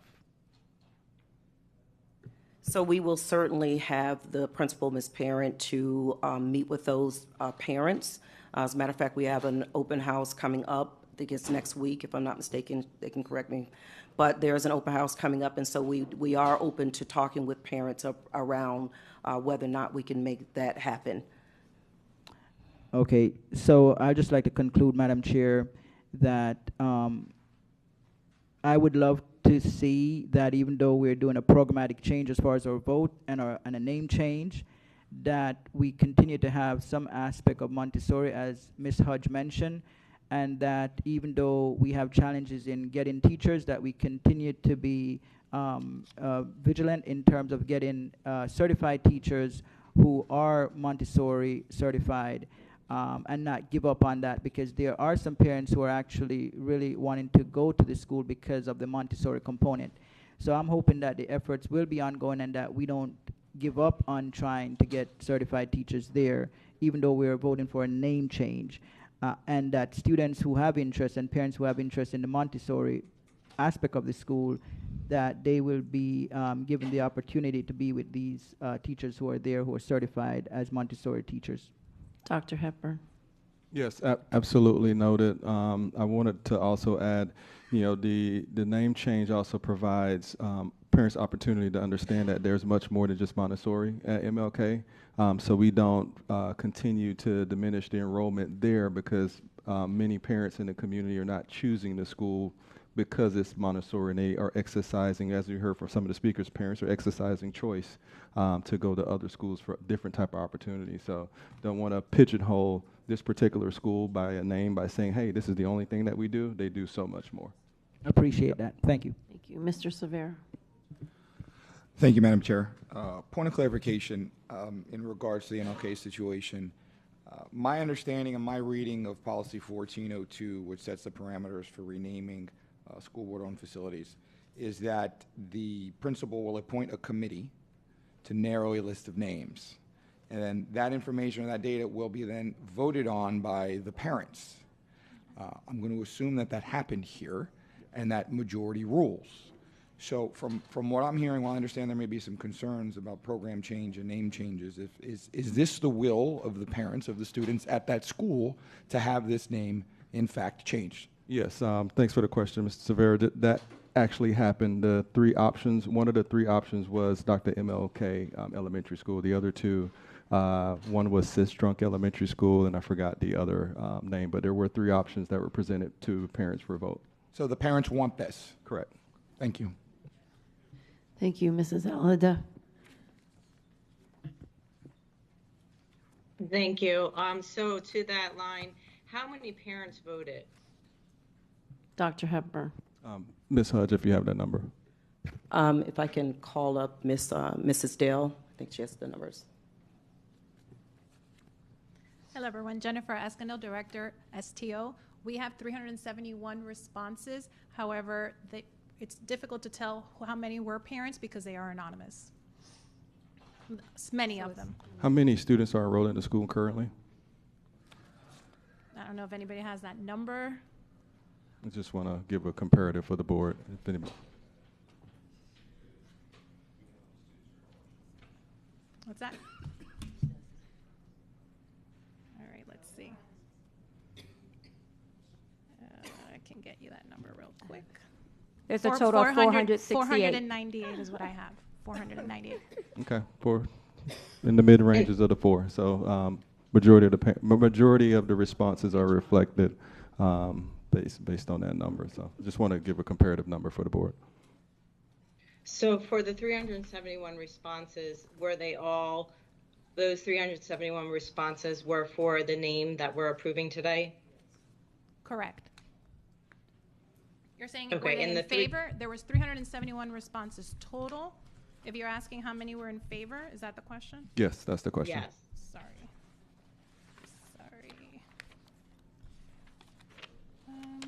I have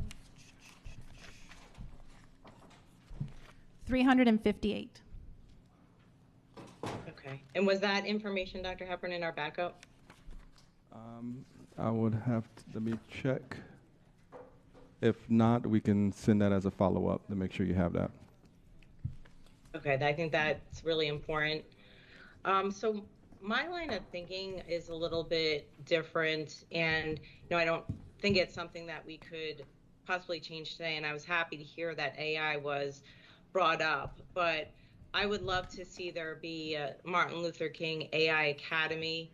And I know the board has really talked a lot about integrating AI in our schools, having AI tutors, robotics kits, AI tools, the VR headsets, coding. I know we did a whole workshop on that. Also bringing in guest speakers to the school from companies like Google and Microsoft, AI mindfulness tools. So I know the board is really trying to integrate AI more into our schools, and I would love to see Martin Luther King Academy to really be a a pilot program to really integrate AI into the school. Ms. Allendeff, you're still in my thunder for the summer. So that's a discussion across the board for many of the things we're trying to do within our schools, really scaling up, being innovative in our approach of how we change, how we provide learning opportunities for our students. I know the team at MLK are starting small with a program so we can get it right and then scale that out. And I want to make sure that we're providing MLK with the VR headsets, that they get all the robotics kits, the coding, all the resources that we can to provide that school. Yes, absolutely. The team and I are reviewing costs for VR, XR, all the emerging technologies so we can make these things available to a lot of our schools. Thank you. Thank you. And I just want to confirm or clarify something before we take this to vote. So the question was... I'm waiting. Who is that? That's Ms. Rupert for debate. Oh, for this item. Okay. Madam Chair, it's 3 seconds. That's all I need, and I'll wait till after you. Okay. So just a quick, it was two different things have been said, so I just want to clarify it. What came to us is to vote for a name change, but somebody asked, were we voting for a name change or a program change? And the answer was both. And then that same person in discussion said that they were hoping we didn't have a program change. So since it really appears that what we're voting on is just a name change, can you be specific as to what we're voting on in this item so we're clear to the public? So specifically, it is a name change. My answer to that question was more for the public to understand there's so much more going on at MLK besides Montessori. Montessori is one component, but there's a plethora of programs that are going on that the staff will be initiating to address needs for families, kids, based on their choice. Okay, thank you. Mrs. Rupert? Thank you. I did want to just give a little bit of history, 5 seconds worth. When it came to the Montessori as the old board, one of the old boards, that it was important that we saw that there was a swinging door for our Montessori teachers leaving. So at that time, and I want to say maybe 3-4 years ago, we had some sort of agreement for the teachers that were there that they would in turn, we would pay them to get certified, but in turn, they would stay there for at least 3 years. So I wanted to know, well, to let you know that's what we did. And secondly, whatever happened to that. And I could take it as a follow-up because I don't want to take any more time. Dr. Hepburn? Dr. Fulton. So she is correct. We do pay for the courses and the training that they have to go through, and there is a commitment in writing, really a gentleman's agreement that they stay for 5 years. But, you know, that they don't finish the training. Like I said, it takes several years to get the training. It's very rigorous, and it's on top of what they're currently doing. So when the principal recruits, she's recruiting for basically Montessori. We haven't been able to recruit at large numbers of teachers that are coming in with the training already. So as we hire them, it's the agreement that you would take the training in a period of time, but it never materialized to the full end for the full extent where we have a large number of teachers that are certified. And again, once they get certified, they become very marketable. And so they start to leave to go to private schools and other places. So it's hard to keep them. Just for clarification, Chair, do we do that at one school or do we do that at all our Montessori schools? All of them is actually in the teacher's bargaining agreement. Yeah. Same thing with Cambridge. Madam Chair, I have a Thank point you. of clarification. I'm sorry. Okay. There was a prior comment that the survey indicated that the parents support the name change. There was not an option for the parents to keep the same name. So I can't conclude, and I don't think we can, that parents supported the name change. They supported one of the 3 options presented to them. There was not an option to say, do you want to keep the original name? I think they felt they had to pick one of the 3 that's presented. So I don't think that's enough to conclude and to state that parents supported the name change. Dr. Hepburn? Go ahead, Dr. Fulton. You can go through the process of how they come up with the 3 options for voting. Yep. So you are correct. It's actually a empty slate at the beginning. It's a recommendation. What names would you like? And then they come up with the top 3 to be the ones to vote it on. So it would be my assumption if they wanted it to stay the same, that would have been an option to keep that as the same name, and it would have been one of the names to be voted on. But the names that came up came from the body of the community that was involved in the naming process. And then that went out to the general public for survey purposes, correct? I'm going to defer that to Dr. Hudge as far as the details of how the school did that process. So if Ms. Eskandel could come back to the mic, please.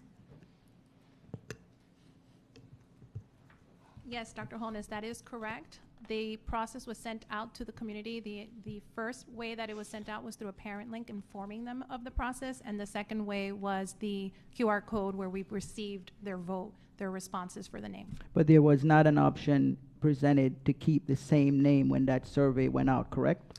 The names that were on the survey were the names that were generated at our SAC meetings. Correct. So I'll ask the question again. So the names generated were presented for the survey, and there was not an option on that survey to keep the same original name, correct? Correct. So that's the point I'm making, is that I understand the process, but we cannot surmise that if that option wasn't presented to the general public that they favor a name change. They voted for one of the 3 options presented to them, but there was not an option to say keep the original name. So I'm just making that point clear. So because I've heard it set up here, and I don't want the public to get the wrong impression that there was a survey and the public supported the name change. They supported one of the 3 options.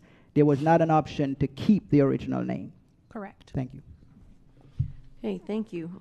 All those in favor of items SS1 and SS2, say aye. Aye. Any opposed, say no. Motion carries unanimously. I heard a no, Chair. Oh, did you hear a no? I didn't hear a no. Awesome. Thanks, Chair. If I may, Chair, if I have a privilege to go ahead and announce those two names. I know the last time we didn't. The two names for name changes are Dr. Martin Luther King Jr. Elementary School and also Coral Cove Academy of the Arts. Congratulations. Oh, she's got to hold that sign up again. Beautiful. They already have their logo and everything. Great job. Nice. Great job. Love Thank the you. Pelican. Okay. Thank you so much. Next, we have two items that are time certain for 11:30. So if I can have a motion and a second for items HH1 and CC1 to come to the floor. It's been moved by Dr. Zeman, seconded by Ms. Thompson.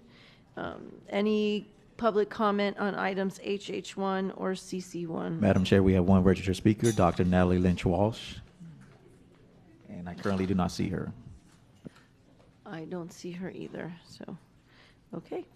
Okay, let me take the items here. Let's go, Ms. Bowman.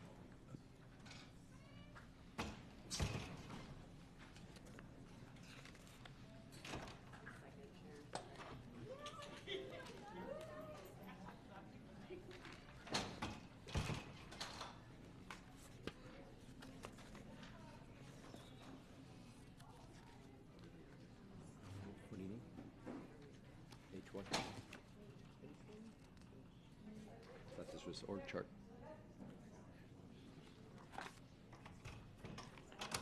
We can keep going, we just can't vote. Right here.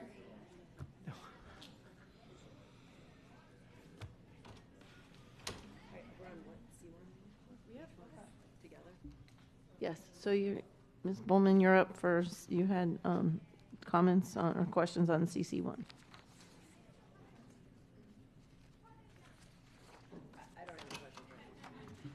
Okay, then I will move to Ms. Rupert, Mrs. Rupert. Thank you. I'm going to go sequentially because that's, how I think. So I'm going to start at page 7, and I'm speaking on the gifted and talented box there. And I'm only doing it there because it's a Robin Bartleman puddle job. I understand that the automatic gifted screening is not being done for the last 2 years. This was a directive from the school board years ago to be able to identify more students that were not being located. They were not actually getting caught to the point where we knew that they were gifted because they had different exceptionalities. So that would be my question. Will that be initiated again under the curriculum supervisor of gifted and talented? Dr. Hepburn. Ms. Hollingsworth. Good afternoon, or no, yeah, good morning. Simone Hollingsworth, Chief Academic Officer. Ms. Rupert, the curriculum supervisor for gifted and talented was over with ESC last year. For 2 years, we've never stopped doing the universal screening. We've stopped using the GO-GET testing protocols. We've been utilizing the PM3 data with working with Richie Baum's office and our gifted group to determine thresholds for that. We've actually identified 400 more students this year using that method, and also being very aware of not over-testing. So we've been doing that to make sure that we're using materials and data and get tests that we're already using to identify our students. Okay, I'll bring this up further at another time because I know this is the org chart conversation. But there are multiple second grade teachers that have not been able, with their recommendation, to have children tested. So we'll have a further discussion on that. I appreciate you, Simone. Okay, next page is page 8. Supervisor child abuse and neglect and supervisor foster care. As a former foster parent, then of course an adoptive parent of 3, there's a substantial difference between prevention and after effects of abuse. For instance, we adopted our 3rd child from the foster care system that time, and he and our family had bonding therapy, but he also received therapy to address and learn ways to avoid triggers and learn to heal significantly different perspectives. from foster care to child abuse and prevention. So I would ask for another view of this change and would be interested to see if the two supervisors had any input about this merger. Sometimes financial decisions need to take a back seat to what is actually best for the kids. Dr. Fulton, can you address that? She's asking who was involved in making this decision. And I asked the same question to the superintendent, so I know there's an answer. Good.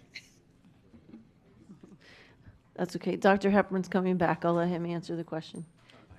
Did you? Okay. Mrs. Rupert, can you repeat your question? I'm sorry. Do I need to read the whole thing over or just the No, question just the part? question. Just the question. Okay. I would ask for another view of this change and would be interested what the two supervisors of the separate boxes had any input about this merger. Were they okay with it? Yeah, go ahead, Dr. Fulton. I know the team looked at that so we can so, formalize that decision. We were looking at ways that we can continue the same level of services by bringing some cost savings to the district. So we found those two particular positions we looked at the job descriptions of both and to see where we could find any two jobs that can be done by one person. So with that, we were able to put them all together. We did a job study because we definitely didn't want to put something on someone that they could not deliver the level of services that were currently being done. So we did condense those two, and we will now have one person that will be doing both positions. And we truly feel, as we looked at it from the higher level perspective, was that the same level of services that we were providing with that we were able to continue to do that moving forward and bring a cost savings to the district. I'll be watching that as it goes. Oh, thank you so much. And page 14, there is, and I'm going to try to get it out as until this goes here. There is no way for me to explain how I feel about removing the coordinator of district network.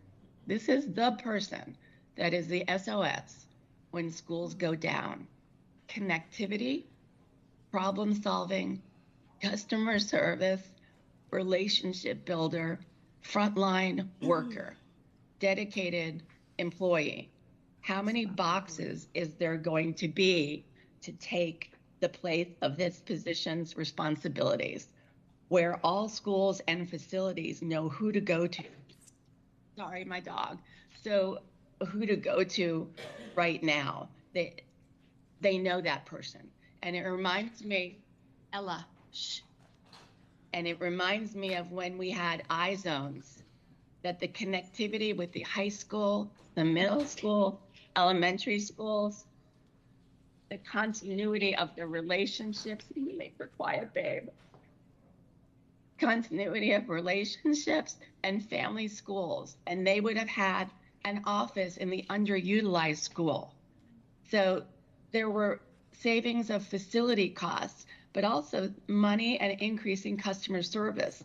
The principals knew exactly who to reach out to for that SOS at their schools. And it was extremely important that there be one person that's able to meet that end. As we were looking at the charts and the ones that were presented at the workshop, had this particular box still there, and then Friday evening it was taken out. So I'm having trouble with this, because this is somebody there's a direct link to customer service, service to the schools, continuity, the relationships. You know, it's a hot mess with trying to get people. When I'm at schools, and I know you all feel the same way, people ask, who do I call? What do I do? Well, when we did the iZone areas, that's what we could, it was tied together. And that's the same way. There was one person in that box for the network, for the whole network, for them to be able to go to. It was an SOS that was, everybody knew where to go and what to do and things were fixed. So I find it difficult to believe that getting rid of this particular box is going to be any more customer service because they're happy now. So for this, I'm struggling with this one, and I would like an answer, please. Dr. Hepburn. Yes, thanks for the question, Ms. Rupert. Certainly, we as a sixth largest school district don't want to be dependent on one person. We're trying to advance our systems that we're more efficient, effective, and definitely more responsive to principals, teachers, students, and also the community at large. So any aspect of this is about improving our systems just to make sure we can provide a level of service that we need to everybody. And certainly not depending, the entire principal or school staff on one person. If there's any additional details that you have in the question, I can defer to Mr. Davis and his team, who I know have done a great job in reviewing the org chart to make sure we can provide better service to our schools and be way more responsive than we have been in the past. I appreciate that.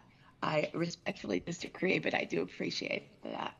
And customer service and loyalty are extremely important to the reputation of everyone, but most importantly, our district. So I do appreciate your words. However, how we treat our employees, when we say nobody will be losing their job, we meant nobody losing their job. And it's very hard to accept that, especially when your box is on for the workshop and lo and behold, you're told that you're going to be losing your job, but it's still there when you go to the workshop. And then you call and tell your boss, this is what's happening, what my box is still there, am I still losing my job? There was no communication after that. So to be able to see it very much slashed away after that is a human being behind that person. And I can't swallow that. If I can add, Ms. Rupert, I'm sorry. If I can add, if a box is been X'd prior to the workshop or after, we've communicated with those employees to let them know the position is being delimited. This has nothing to do with non-renewing them and all of that yet. So we're very careful about how we communicate to employees because we haven't gotten to that stage to let people know if we could not find a home somewhere else for them, and they may, work with them to find other options. So I just want to be careful with the message. If a box is X'd out, employees have been communicated about that position being delimited. It's not about the person because we haven't communicated those type of aspects to people yet, but just about the position that's on the org chart. Well, there's just one. I'm not going to debate over this with you because I respect you too much. But I will share the information with you, and you can see. And if it's one person, that's one person in our district. So I feel things like that. I know finances are extremely important, and I'm keep the money where I can keep it. But treating people with respect and dignity is also part of my DNA, as well as everybody that I know on the school board and people that work here. So I just wanted to let you know about this. And for this reason, I will not be supporting the org chart this year. Thank you so much. Okay, thank you. Board Member Thompson. Thank you, Chair. So as my colleagues and I have been discussing at our budget workshops and the superintendent has emphasized over the past several months, we are facing severe financial challenges. While some of that can be attributed to our previous boards, our previous superintendents over the last several years who have struggled to have the hard conversation about right-sizing our district, it would be wrong of us not to acknowledge the fact that our state does not fund education at the rate that it should for a state that proclaims to love their kids and what's best for their future. Florida is consistently ranked in the bottom 5 in our nation. Currently, we're 45th in how we fund our education systems. And the challenges are continuing to pile on as the legislative session isn't over, and they're continuing to hack away from the little funds that we get by taking away funding for our ACE programs, our AP programs, our CAPEN, et cetera. So while as a board, we have to make these hard decisions, I just want to acknowledge that we are already in a very challenging financial position due to Tallahassee, and it is vital that we continue to advocate to raise the base student allocation for all Florida students, because that's the only way education system in the state of Florida is going to survive. So as the public has mentioned, and as some of my colleagues have mentioned, I was also surprised at the more modest cuts to the org chart. And I don't want people to think that we're ignorant to the fact that these boxes represent real people, and that this conversation is being had that is going to potentially affect their livelihood, how they feed the children, and how they afford to live in Broward County. I think it is very important that we take a critical look at every department and ensure that every department that we are investing in is in the best use of taxpayer funds and delivers the very best results for our students. For example, I have mentioned our strategic partnership department, and while I appreciate the staff follow-up, I found it lacking. I didn't see any partnerships that were innovative or truly stepped out of the box in helping connect Broward schools with municipalities, with businesses, with community partnerships that wouldn't have already been involved with us regardless. I also think that the staff that lead those departments sometimes have the better ideas of where we can make connections. For example, Mr. Davis just told me about the partnership we're having with Microsoft and how we are now going to be the only, correct me if I'm wrong, the only school district in the nation to provide AI throughout our district. Correct me. Trey Davis, Chief Information Officer. He asked to correct. We'll go the world, not the nation. The world.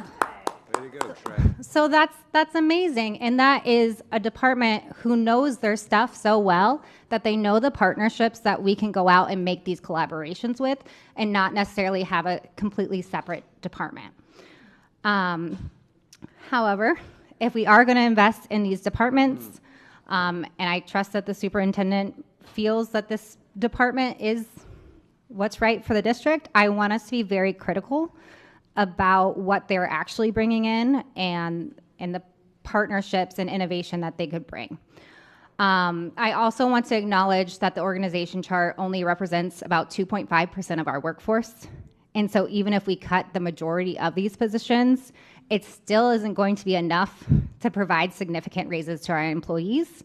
And so we really need to take a holistic approach to right-sizing the district by looking at reducing our footprint, looking at school funding, school allocation formulas, and creating strong partnerships with people outside of our school district that want to come in and help support our schools. We are at a very defining moment in our district. Every dollar matters. Every decision we make up here matters. We need to be forward-thinking, have innovative solutions to meet the needs of our county, and we need to set the bar for not only how school districts are run in the state of Florida, but in the nation. Thank you. Thank you, Dr. Seaman. Thanks so much, and thanks, School Board Member Thompson, for that awesome insight. There's a lot in this org chart change that is very worthy. New positions to put people behind the tagline Broward County Public Schools for Artificial Intelligence. Reorganizations to try and deal with Broward County Public School, an A-rated district, not a district that was not an A-rated and had a lot to work to do on either side. I'm, though, going to ask one question, and I have 3 recommendations on the org chart. The first, Chair, I'm curious about our plans going forward for the Assistant Superintendent for Transformation Office. If, in fact, the academic success last year becoming an A district is actually going to be compounded by some tremendous academic success this year, how much longer are we going to need an assistant superintendent for Transformation Office? Dr. Hepburn.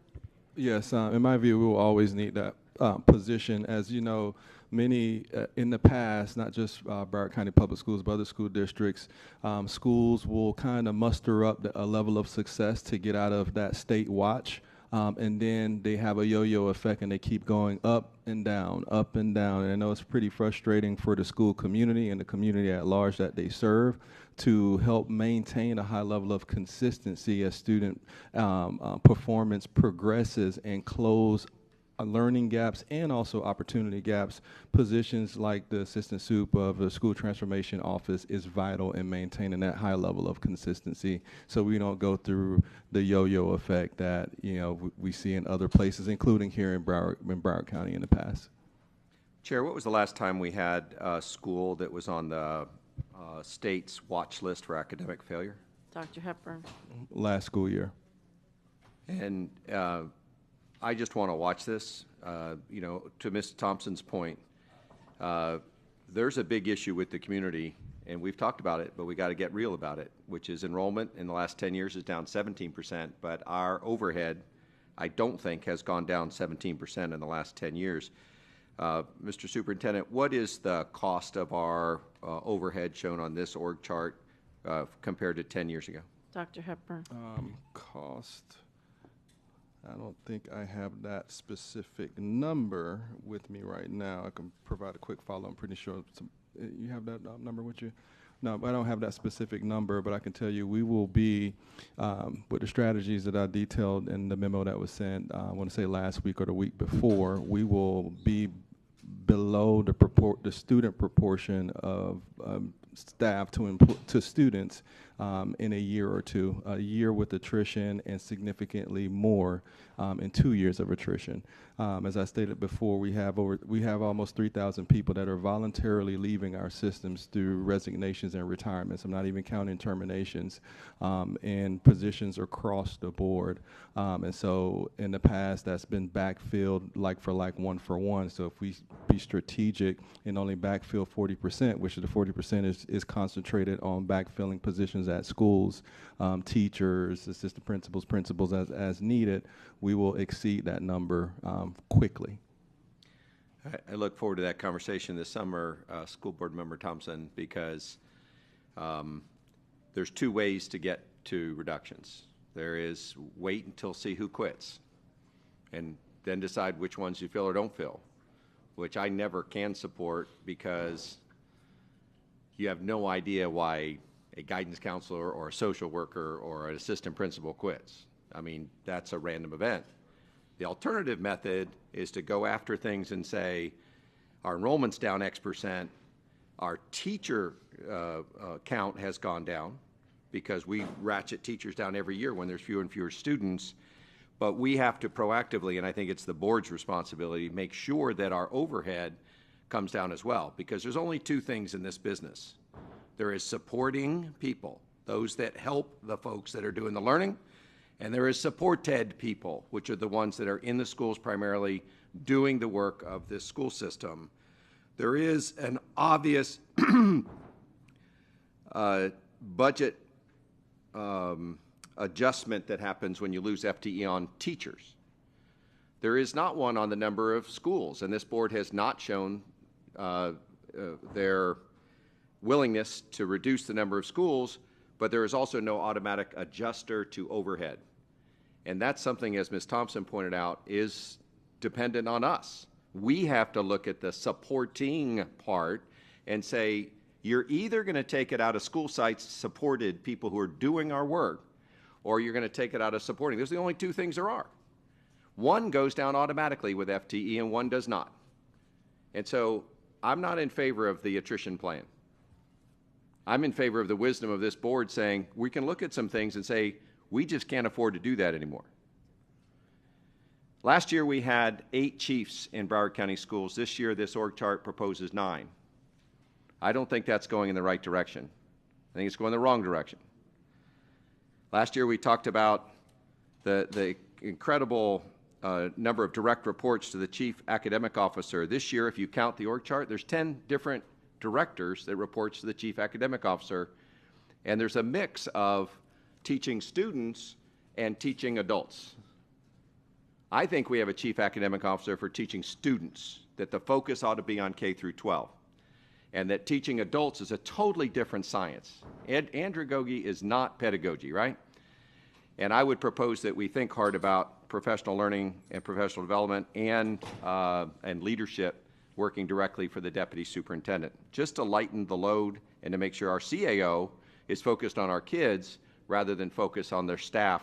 It's a totally different system, totally different things that work on those two things, and I think that goes from 10 direct reports to 8.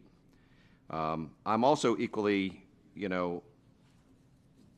willing to take risks on the transformation office. Maybe not this year, but in the future. If we go down to a dozen or less C-rated schools in Broward County Schools this year, we have to think about whether or not other leadership models can get after the persistent yo-yo problem that our superintendent talked about. And again, not because it's the perfect answer, but because we're running out of money. And if we can't figure out how to do things with AI that reduce positions, if we can't figure out how to reduce supporting instead of supported, we're going to continue to take it out of school sites and instructional positions when that's just not the most responsible thing for us to do. Those are my org chart comments, Chair. We're still going to handle individual positions descriptions with HH1 separately. The items were taken together, so continue. All right. 5 more minutes. I'm sorry? Oh, yeah. I hope we can do that. So I'll start with my recommendations. First, I'll go from the top. There's a couple things on the Chief of Staff position description that I think are still legacies of the position when it was responsible for communications primarily and public relations or media relations. In the minimum qualifications, we say 8 years of demonstrated leadership experience in either school-based, district administrative, or related high-level management positions. I don't think our Chief of Staff position should have that third bucket. The related high-level management, I don't think is appropriate. I think if you're going to be the Chief of Staff here, you should have 8 years of demonstrated leadership in either school-based, administrative, or period. And so I would strike everything after the or related high-level management positions or a combination of any of these. And I move that change. Is there a second? Okay. Second. Okay. Is there any public comment on the motion? Board discussion on the motion? Madam Chair? Yes, sir. I would like the superintendent's feedback on that change and how this will impact Dr. the district. Hepburn. Yes, give me a second. I'm actually trying to find the actual part of the document. Soup, it's page 3 under minimum calls, second bullet.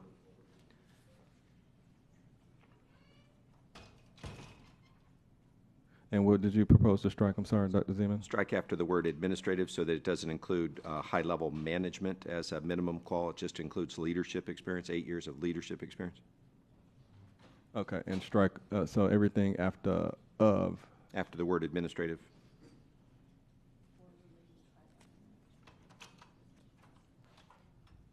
Okay, yep.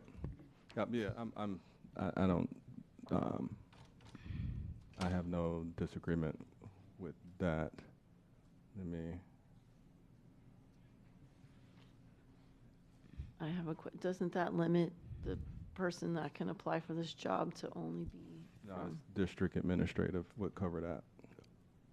but it would have to be someone from a school, someone outside the school district couldn't Yeah, apply. somebody from outside the school district in the future wouldn't be able to, who've never worked in a school district would not be able to qualify for this position. Yeah, so correct. That would limit opportunities in the future. I agree, and that wasn't my intent. My intent was to make sure it was leadership and not management. And so let me restate my motion. And after the worded, so it should say a minimum of 8 years of demonstrated leadership experience, period. And so that would cover leadership experience in a school-based district or elsewhere. Yeah, that's what I thought you were proposing. And I apologize, yeah. Okay, so The point is to strike out management. Understand. You know, this is the Chief of Staff. This is the integrator of all those chiefs that sit on the front row to make sure that they can get all the integration issues done and things like that. It's a serious job. So that's why I'm just proposing leadership more important than management. Yep, so I agree if the proposal is to a minimum of 8 years of demonstrated leadership experience, period. Yes, sir. I'm good with that. All right, any other discussion? All those in favor of the motion and the change in the chief communication position, say aye. Aye. Aye. Any opposed? No. No. No. No, Alda. So there's Rupert? 3 noes. 3 noes and 5 yeses, with Mr. Severa not voting. Thanks, Chair.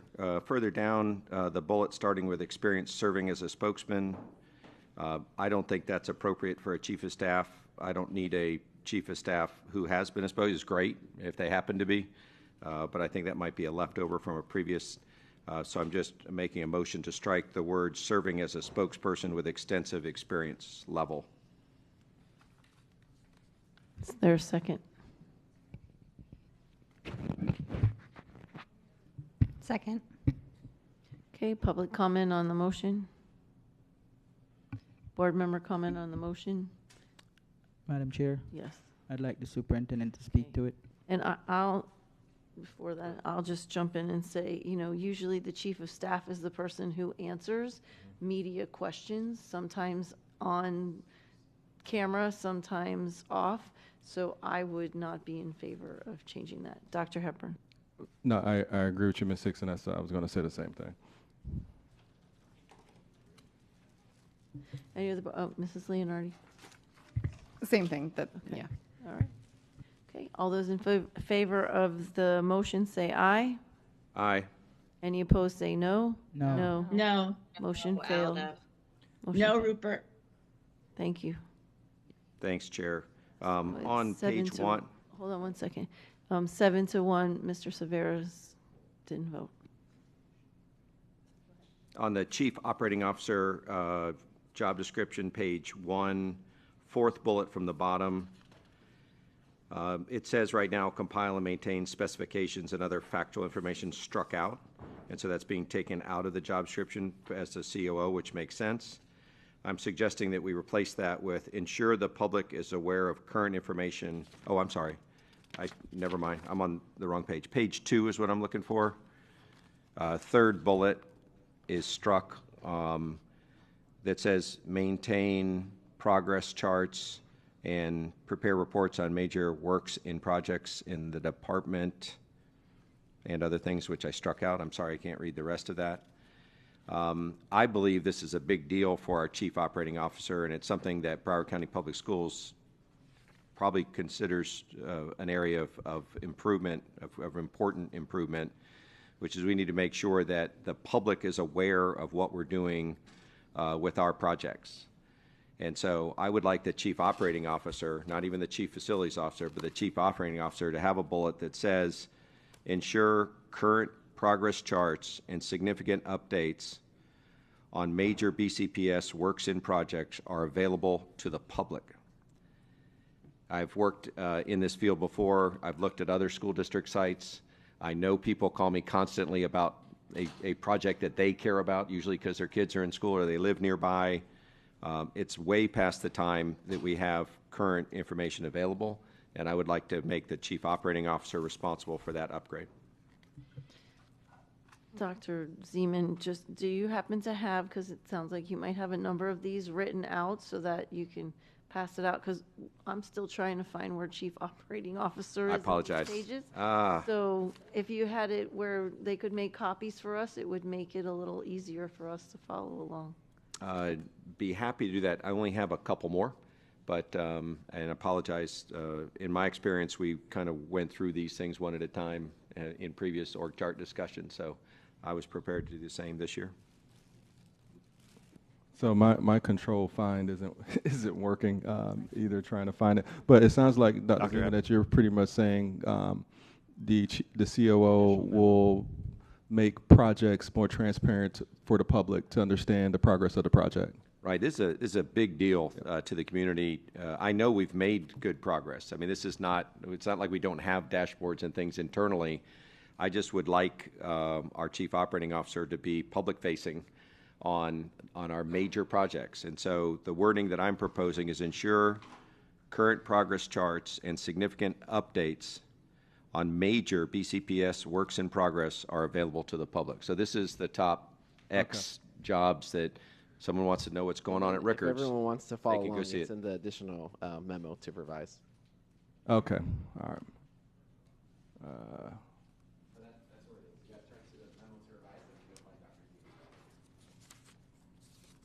Thank you, Mr. Sullivan. And I apologize, Chair, I'm old school, so I brought printouts.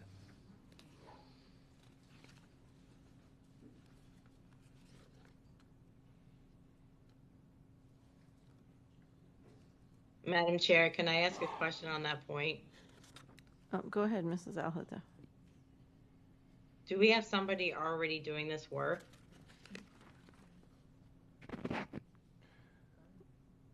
Yes, Ms. Paul, if you want to provide details, and I want to say Garth is supporting us with this work, if I'm not mistaken. Yes, that is correct, as well as my internal staff. Yeah, so Garth and internal staff are doing this work.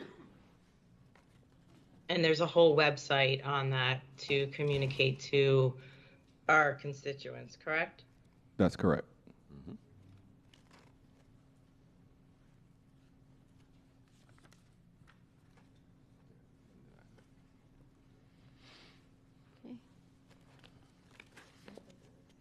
Was there a second? Did you make a motion? I moved that change that I brought up already. Okay, and there was did we have a second? Okay, so go ahead with your next one. Thank you very much.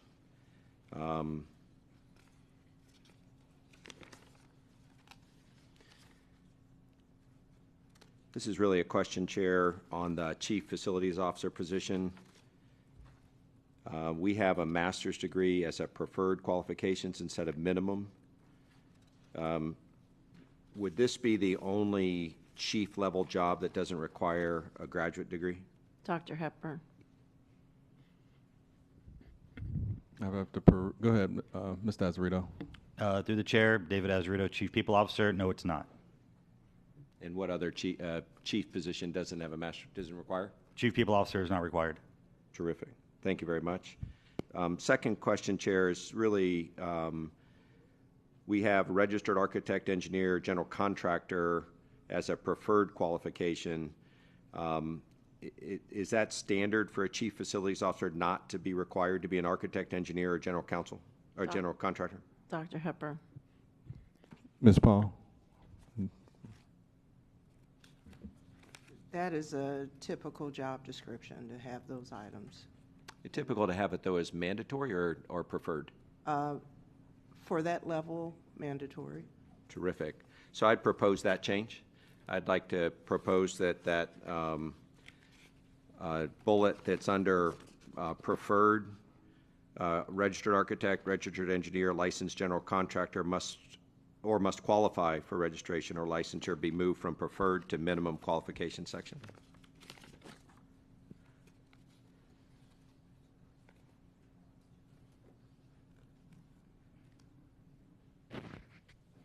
I'm sorry. I'm on page 2 of the Chief Facilities Officer. Okay. And our current Chief Operations and Facility Officer just said that would normally be in the minimum qualifications for a Chief Facilities Officer. And so I'm just making a motion to move that from preferred to minimum. Is there a second? Okay, it's been moved and seconded. Any public comment on the motion?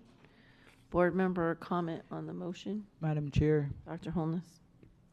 moving that from preferred to minimum, how will this impact folks applying for this position, or what impact will this have on Dr. this? Hepburn. Go ahead, Ms. Paul. I think it will potentially limit the pool of applicants if we were to do that. That's why, preferred is there to give you a better pool of applicants. Madam Chair, and how important, Dr. Hepburn, is this particular requirement to the job? Dr. Hepburn. It's important, but it's also good to have a breadth of candidates that we can pull from to see who's actually going to fit our need. But it's also important. So if a candidate does not have this requirement and it's in preferred, can they still do the job, or are there options to bring that candidate should that person be hired up to speed? I'll have Ms. Paul provide some info on that one, since she has the level of expertise with this and experience.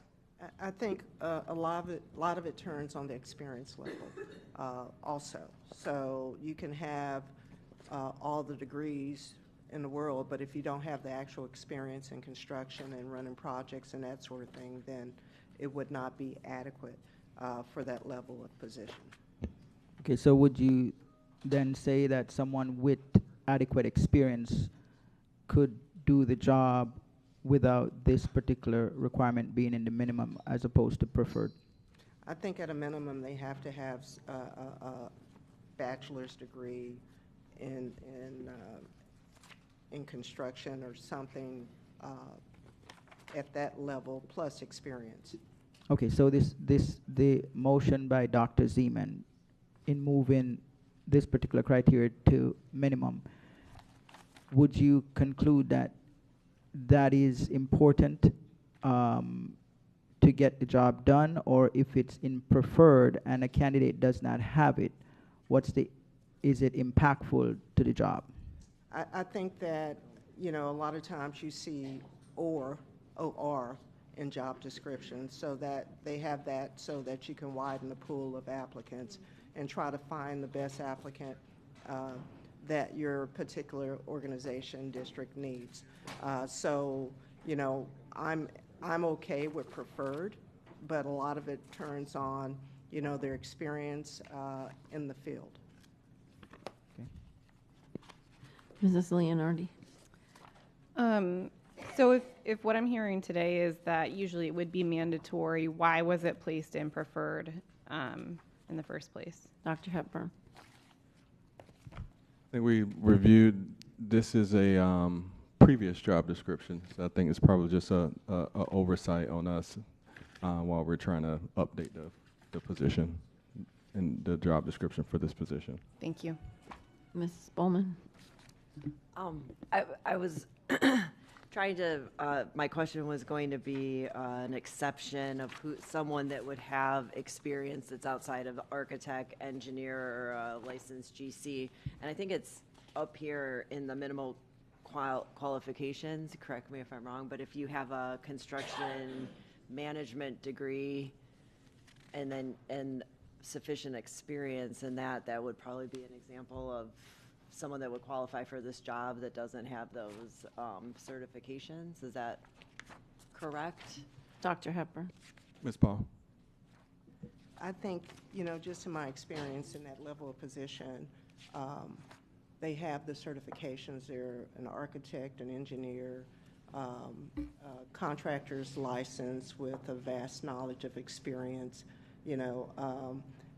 There is no exact Bible that it has to be this. But, oftentimes organizations take into account kind of what their history is in that particular position and what their needs are. And so for us, we want to make sure that we get the best candidate possible. And sometimes the best candidate possible is not the one that has the doctorate degree or something like that. So I think we have to be very tailored towards what we need the position to be. And as chief of facilities, my experience is they're normally architect. I've worked with a person that had an architect and an engineering degree, so there are various combinations of this. But you look at their body of work and what this is not an entry-level position. But, okay, so just to clarify that, so if you be a construction manager, so if you went to college, you have a degree in construction management, you've got 30 years of experience managing projects, but you're not licensed in a particular, I don't know if they have a license, I'm sure they have certifications, but if they don't have licensing, would that still be someone that you would consider? I've looked at. As an important applicant. An example, I've looked at a lot of resumes over the years, and what I've come to ascertain is you look at their body of work and the type of projects they've been on. You look at the whole person and not just one aspect and not just one degree. You have to take all of those factors into consideration. So the ideal candidate, you paint a picture of an ideal candidate would be someone with an architect degree that works in schools, have built schools over the years, that may have started out as a construction manager. You know, we have a person that started out in construction and is now a lawyer. So, you know, you look at all of those attributes to find the best candidate to fit you. So it's not a one-stop shop, in other words. But so I guess the question is if we're, like you just said, we're narrowing the pool if we go with Dr. Zeman's motion, and would we be doing that to our detriment, to your detriment, to be able to pick the best candidate, or is that the preferred qualifications? So I think I think that the term preferred opens it up a bit more.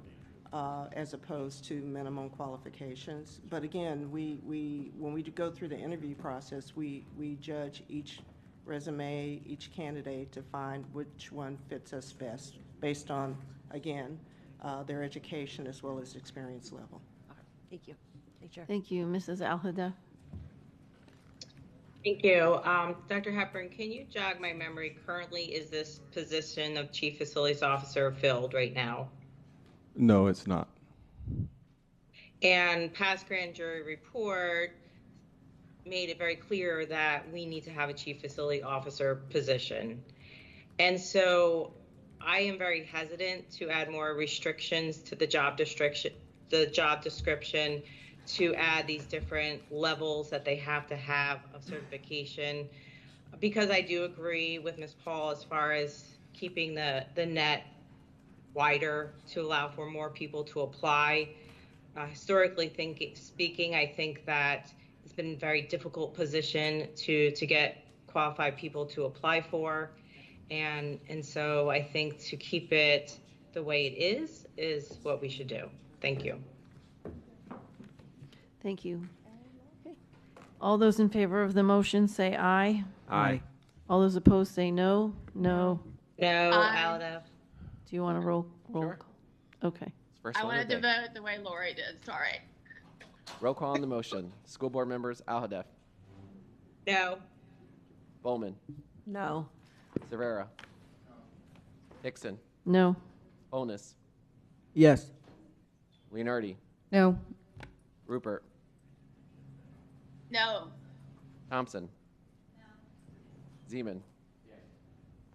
Motion fails 2-7. Thank you.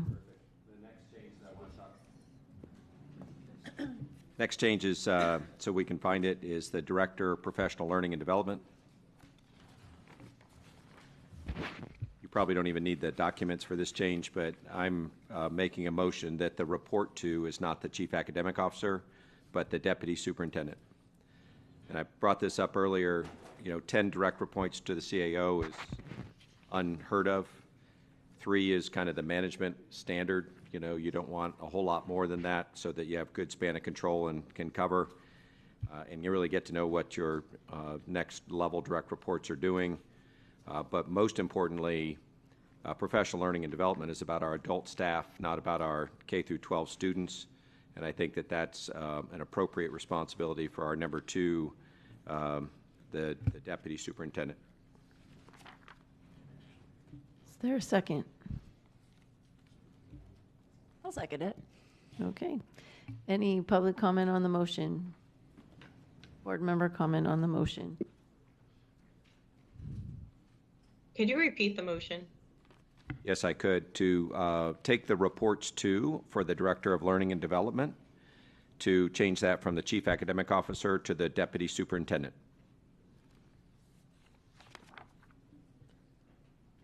Can you tell us where that is? And I just scrolled through all of them. I can't Going find. back to the org chart. So it's an org chart, not a, It's really both. so you'd have to, but that job description didn't come to us. Yes, it unless- did. Oh, okay. Yeah. Sorry about that. I just brought my printed copy.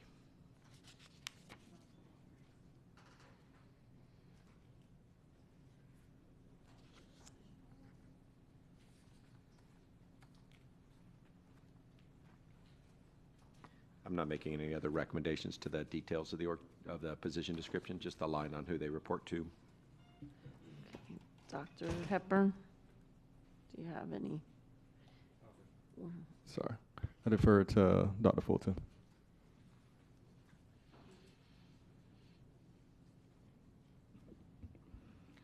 So I'm okay either way in regards to, we have two roles in the district, those who teach and those who support teachers. And this particular role is those that support teachers. And whether it's reporting to the chief academic officer, I have full confidence that that role will be executed in the full extent of excellence. And whether it reports to me will be the same. So it's really in the preference of our amazing superintendent. I'll align with my deputy superintendent to move it. I got confidence that she can accomplish whatever, either or. Ms. Thompson. I just had a question or a suggestion as well. Why is it not reporting to HR, since it seems like teacher development and supporting teachers should be more of a resource of, or a function of our human relations department? Dr. Hepburn. So I want to make sure we're clear on the roles. But that Dr. Zeman is suggesting being moved. Are you suggesting Director of Leadership Development, correct? That'll be my subsequent motion, but for right now, just to make it one at a time, I moved that professional learning and development be moved to the deputy superintendent instead of the CAO. But my next motion, just in case you're curious, will be to move leadership as well. Again, the focus of adult learning is different, and our CAO is an expert on K through 12 learning, as are many people in this district. And this is not about any individual. This is about what responsibilities will make sure that professional learning and development will get the attention it needs. And in my mind, this is where we are going to make a lot of money in terms of winning back students, which is doing a tremendous infusion of effort and time into our professional learning and development. And so I just think it's going to fit better with our number two, our deputy superintendent, to get the time, attention, and resources it needs to really be a world-class education component of Broward County Schools. Yep, so to answer your question, Ms. Thompson, so it depends on the district. Some districts have it on the HR, some districts have it in the academic side of the house.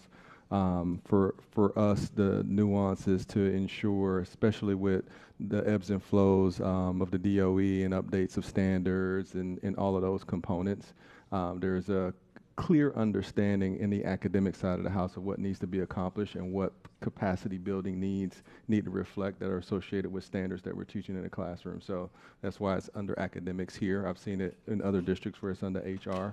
But I think right now where we're at and continuing with FAST and iterations of new standards and those things, it's in an appropriate spot.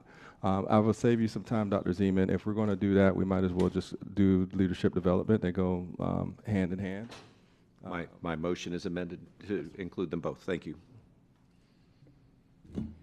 I have a question because, as you just mentioned, it gives me pause because the academics of students directly correlates with the development of the adults because they're teaching them that academics. So I just have concerns of taking it out of the academic, under the purview of academics, especially if now the deputy superintendent isn't the deputy superintendent of teaching and learning anymore. She's just the deputy superintendent. I don't want to say it that way. She will now be considered the deputy superintendent. So I think it's a disconnect if you don't keep them together because that professional learning is specifically so that those educators can teach the students what it is the curriculum is based on. So I just have a question on that. Could we compromise and do a dotted line? Yeah, we can do a dotted line too. I'm happy with that. Yep. If we'll do a dotted line, I'll just withdraw that motion, and we'll end up with a dotted line with concurrence of the board if there's no objection.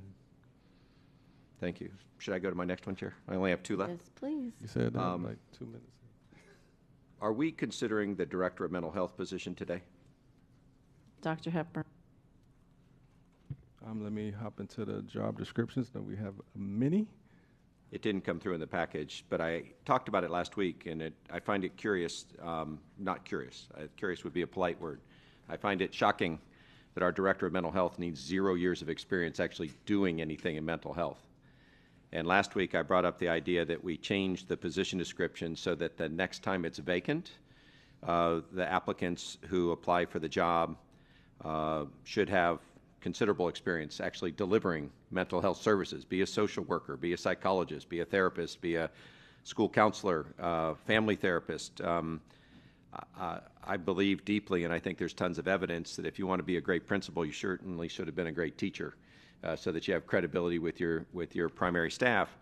But we have a Director of Mental Health position that we filled with an amazingly talented person, but I suspect that we got very lucky rather than doing what I feel is much better, which is saying let's fill it with someone who's done mental health before. So I just don't know if it's on the agenda for today or not. We brought it up last week, but I don't see it. It's not on the agenda, but I do want Mr. Azarito or Dr. Fulton to pull up the current job description just to confirm what are the requirements as far as experience when it comes to providing mental health services.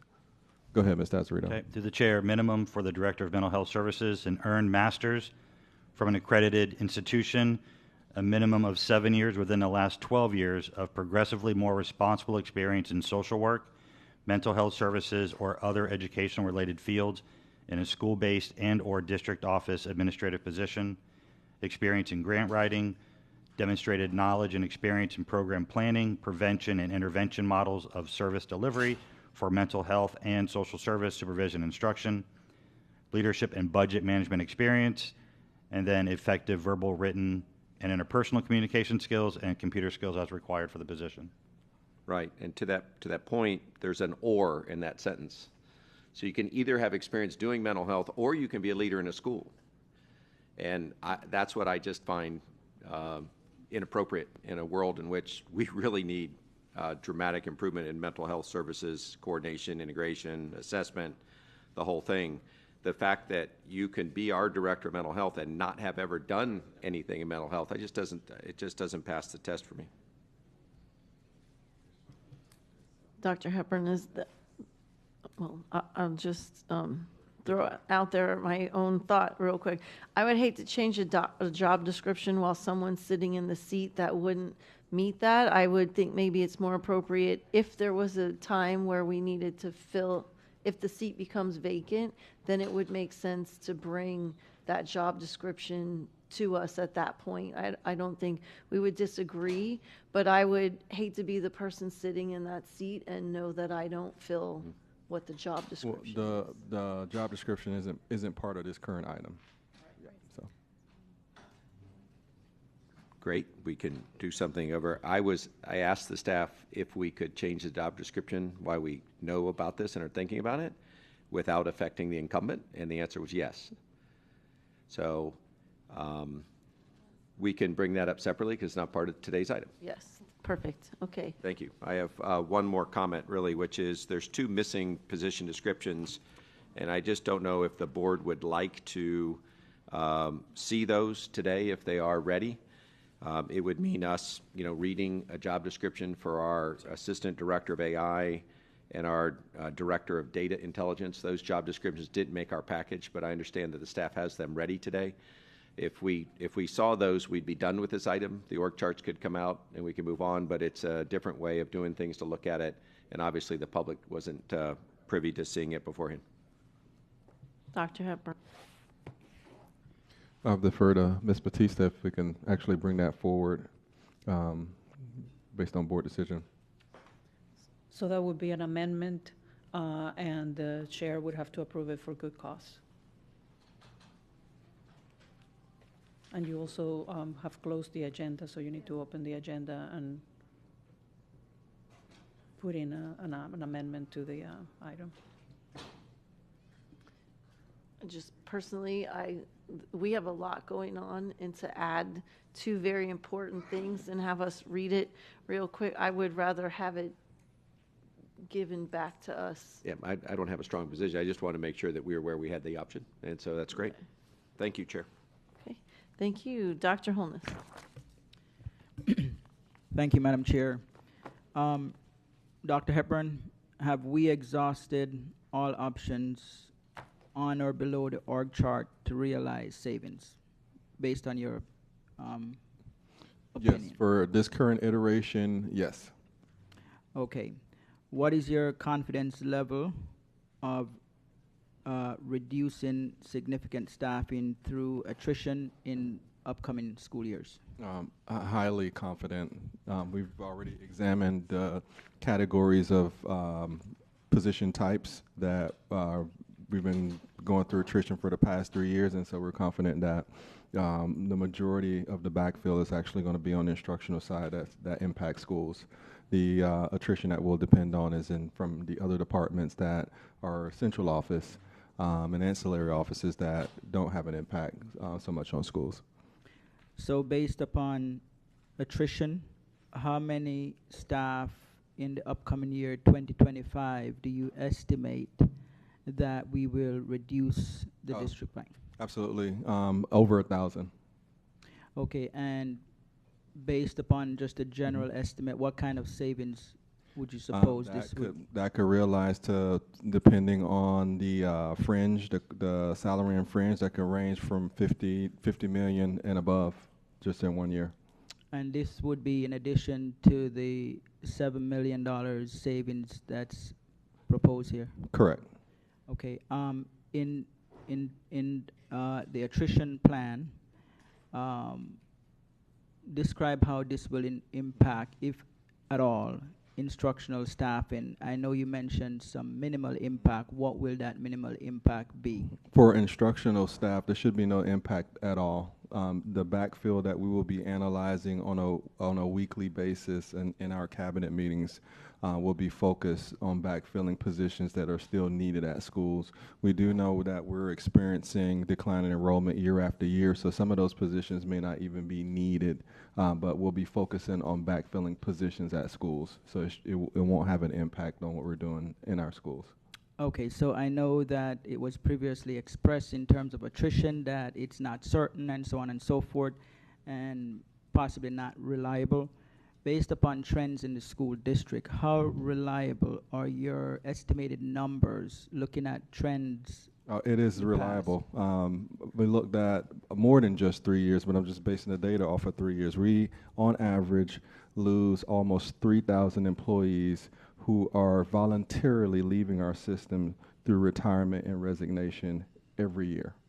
Okay, so with the attrition plan, this enables us to reduce staffing without having to lay off or terminate a large amount of staff. Correct. We're going through some tough decision making right now, but to get to that 17% or higher number, that would involve laying off thousands of people.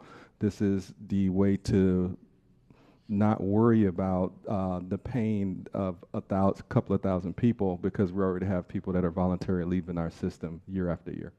Okay, so I know that there is sort of a proportional relationship with losing students and losing teachers, correct? Correct. So we spoke about in the past a 10-year span where we lost 38,000 students, but we gained staffing. So Correct. apparently, based upon your former comment, it would not have been teachers that we increased. It would have been because there was some sort of an increase in staffing. So the reason I'm asking this question, as we move forward, can you tell us how this, in terms of attrition and in terms of the positions that you're removing below the chart, will this mostly impact middle management, upper management, and other non-instructional? It will impact the organization top all the way down. Okay. We have people in various employment categories that resign and retire every year. Okay, and these cost savings, how will it benefit students in terms of attrition and losing 1,000 staff or more? How will this funding lead back to student? Well, it's definitely funding that goes back into our general operating funds and gives us an opportunity. We're already on the path of innovation, gives us an opportunity to even innovate even further because we'll have more money to address the needs of our kids in a different way. Okay, so I have a couple of questions based upon specific positions. I know that Board Member Rupert had some concerns about merging the foster care and the child abuse and neglect prevention positions into one. When I look at the numbers, this would result in a savings of $127,000 and $127.33, correct? Dr. Hepburn. I'm just verifying, just a sec. I'm going to agree with you without verification, but yes, most likely with fringe and salary, it should be close to that. Okay, so with this savings and merging these two positions, because we've gotten concerns that each of these positions independently are pretty significant to the district, is it worth the saving to compromise these positions? Or are we diluting these two positions and putting it into one under one individual? I wouldn't say so. Like I've been telling folks, we didn't just start talking about org chart changes last week or last month. We've been working on this since probably around December, and so it's been very methodical steps, analyzing opportunities. When we're faced with certain opportunities week after week, the team will go out on their own, do their specific research, and see what the impact would be to the organization. So a lot of these decisions have been very well thought out and really understanding the impact of what it does for students or the system at large. Okay, so can you confirm that these two positions being merged into one will not compromise the effectiveness and student safety? Correct. And as the board is well aware, if a decision needs to be changed in the future, I'm not afraid to come back and ask the board to, hey, I need, you know what, we didn't make a great decision here when we need this back. But as it stands right now, we've done our research for all of our positions that we're delimiting or consolidating to make the best decision possible that's not going to impact services to students, schools, or communities. Okay, so Board Member Rupert mentioned there was a job study, guided study done. Were the two supervisors for these individual positions part of this? Was there any discussion with them? So that's typically not the case when we're not, that just muddies the water. If we go talk to somebody to say, hey, do you think you can do A, B, C, D? That puts the employees in a very precarious situation. So we don't normally go do that, yes. Okay, so my understanding is that the child abuse and neglect prevention position, it promotes awareness, staff training, engage in early intervention, and it collaborates closely with DCF, the State Attorney's Office, and the foster care program seems to be more about abuse or neglect, and its mission seems to be quite different from the child abuse and neglect prevention. So these seems to be two critical areas, and I don't know necessarily the depth of these positions, but it seems to be two critical areas in terms of student well-being. And I'm concerned about the merger in saving $127,000 for the year, whereby the consequence could be impactful to students that are really disadvantaged in some form or way. So I have concerns with this. Would you like to respond, Dr. Hepburn? Because I am worried about the minimal, and it's a decent saving, but if the consequence is significant to children, then I am concerned about it. As I said before, we've evaluated all our positions that we're delimiting, collapsing, consolidating. This has been going on for us as my direct reports to me since around December, week after week. So we're comfortable with many of the decisions that are before you today. If it's the will of the board, based on any concerns and whatnot, to bring something back, we'll abide by that. But for us as a team, we've really done our research and dove into every aspect of the decision that's going to impact the district for the upcoming school year. And hence why you don't see a lot of things on here, because we truly could not really evaluate certain things. So we decided to do that for this upcoming school year to make some better decisions as we move forward for other positions. But for the ones that are before you today, we've done a lot of extensive research before we finalize a decision. Okay, thank you, Madam Chair. Okay, thank you. I will end the discussion, but I do. Hey, Chair, I just need a cleanup item whenever you're Yes, ready. that was, I think we need a motion about the dotted line. Just let me know when you're ready. I'm ready now, and then I'll finish. I move both Director of Professional Learning and Development and Director of Leadership Development have a dotted line to the Deputy Superintendent and continue to report to the Chief Academic Officer. Anybody second the motion? Okay. Any public comment? Board member comment? All those in favor of the motion say aye. Aye. Aye. Any opposed, say no. Aye. Okay, great, thank you. I just have two things. So on, well, I'd say page 19, but it depends on where you're looking, so I'm not going to say the page. I'm on HH1, so the job descriptions. The coordinator, I guess it could be either one. Coordinator prevention programs. I have a concern with the name prevention program because the supervisor, foster care, and prevention services already has prevention in it. I think it's very confusing. So I know that I had already mentioned this to the superintendent. So Dr. Washington, did you have another suggestion for that particular name? Yes, go ahead, Dr. Washington. She's prepared. We talked yesterday. Good afternoon, everyone. We can include, I can either clarify in the job description exactly what prevention programs they are, because it is about substance abuse prevention, violence prevention, but it also includes our mentoring program. So we could also change the job title to something related to prevention and mentoring. So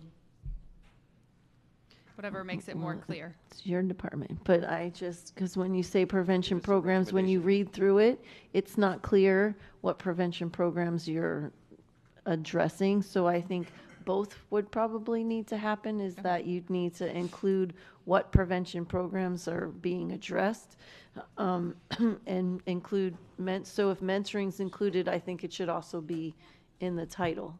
So I make a motion to change the title of coordinator of prevention programs to coordinator of prevention programs and mentoring, and then to add in the description the specific programs, which I don't know where that goes exactly.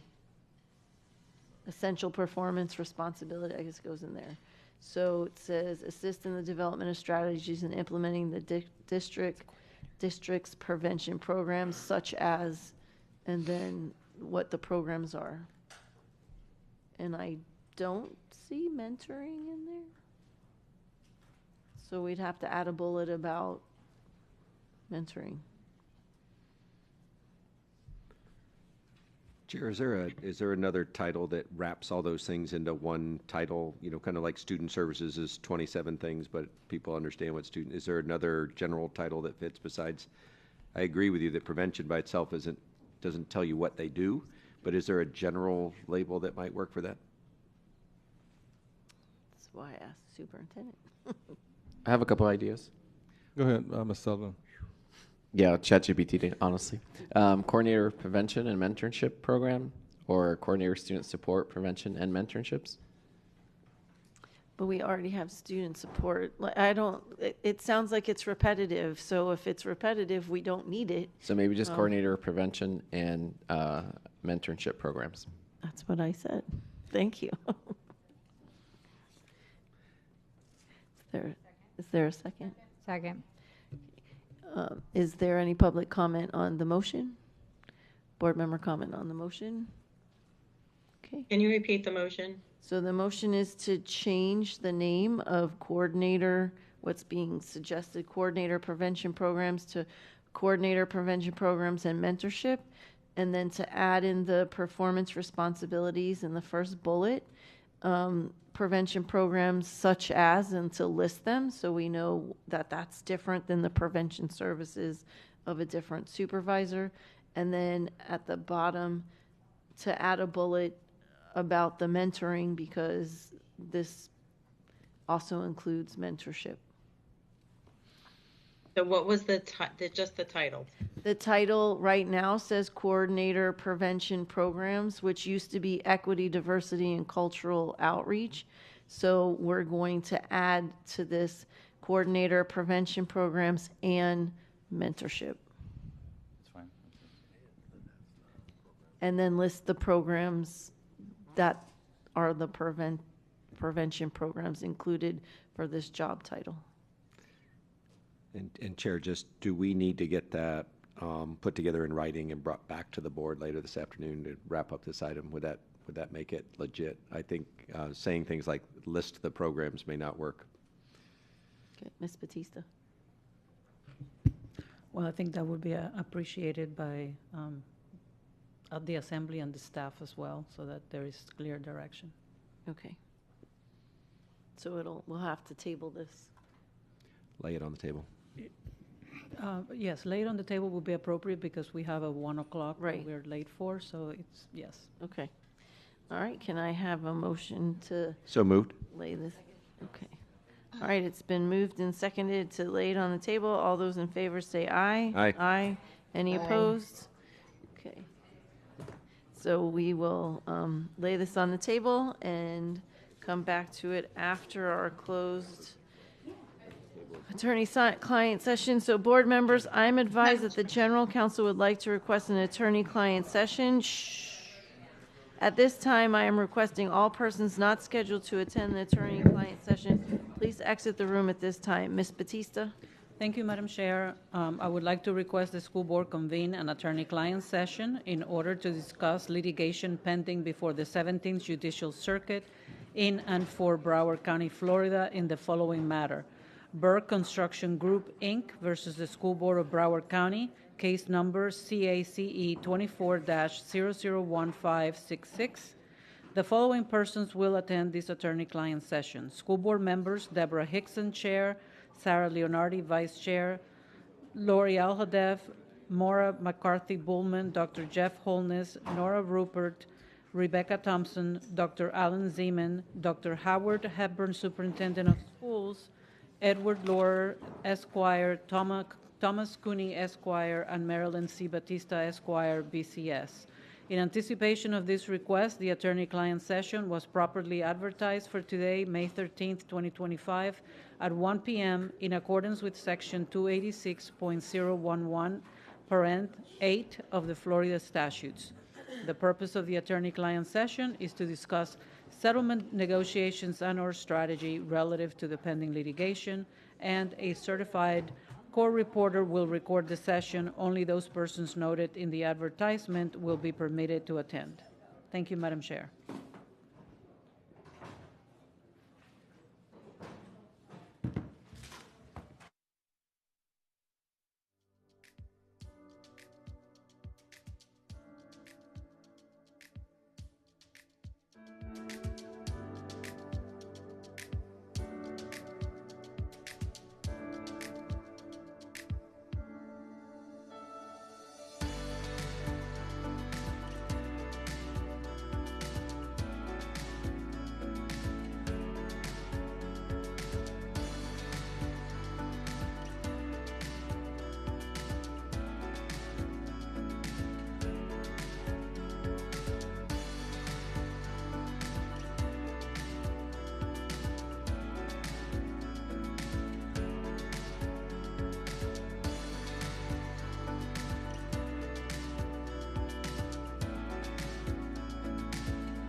Thank you, and welcome back to the regular school board meeting.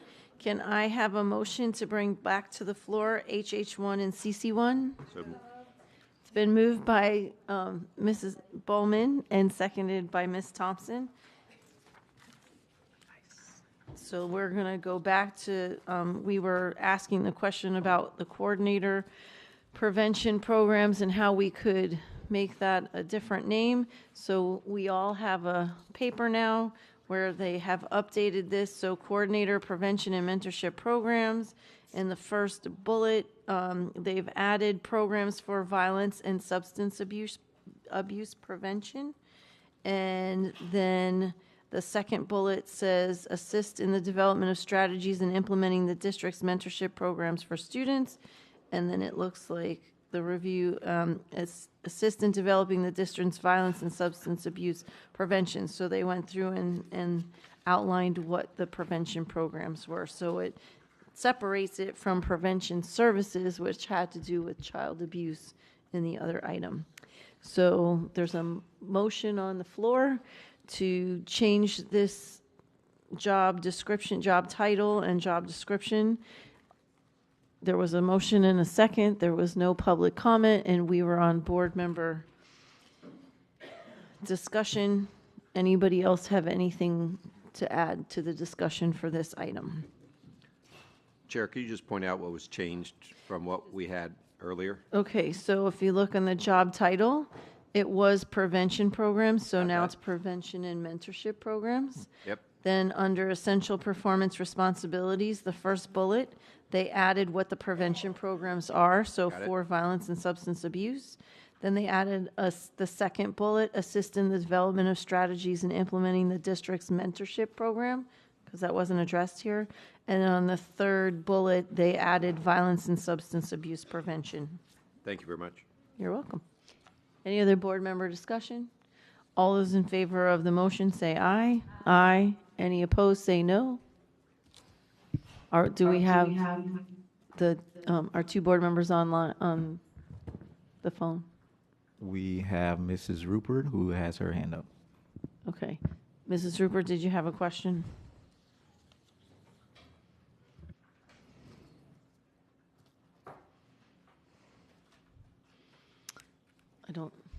No, she's not there. Okay. So I guess it passes, right? Okay, great.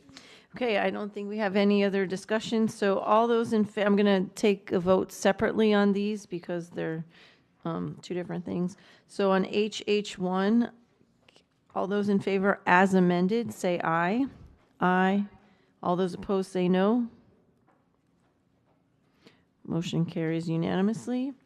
And then on item CC1, all those in favor as amended, say aye. Aye. Any opposed, say no. That also carries unanimously. No. Okay. I think that's Ms. Rupert. Mrs. Rupert, is that you? I have been on the phone the whole time trying to vote, so I apologize for raising my voice. But yeah, you couldn't hear me, I understand. Okay, so you're a But no I'm voting for CC1. I'm voting no on CC1, which is that's the job descriptions, right? No, CC1 Yeah. is the org chart. The org chart. Well, I'm voting no on the org chart.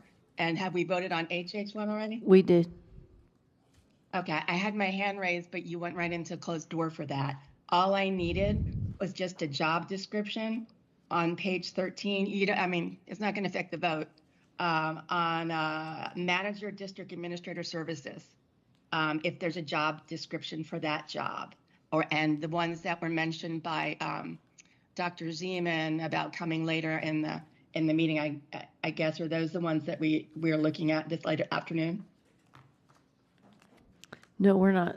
It would come back to us at a whole nother time. Okay, then the one that I just asked for, I would prefer if it came back as well. Dr. Hepburn. Unless there is a job description. Can you just repeat that, Mrs. Can you repeat the position title? Sure. It's on page 13, and it's under the Chief of Staff and Communications, It used to be the Assistant Director, District Administrator Services, but it's now changed to Manager.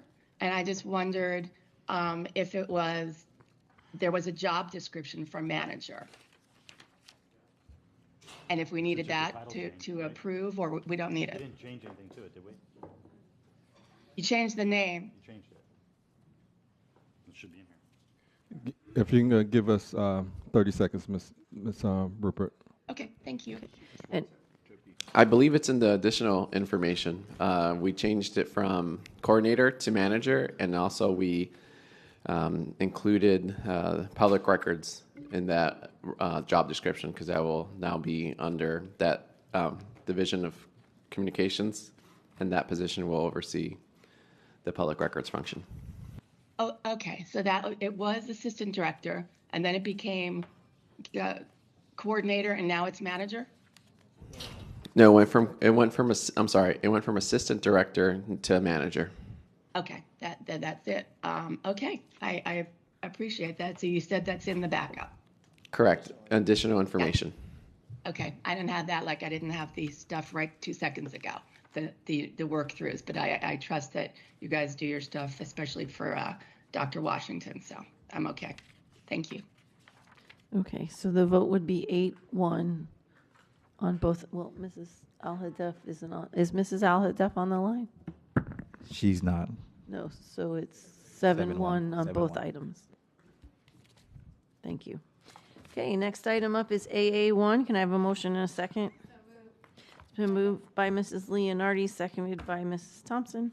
Any public comment on AA1? No, Madam Chair. Thank you. Board discussion, Ms. Thompson.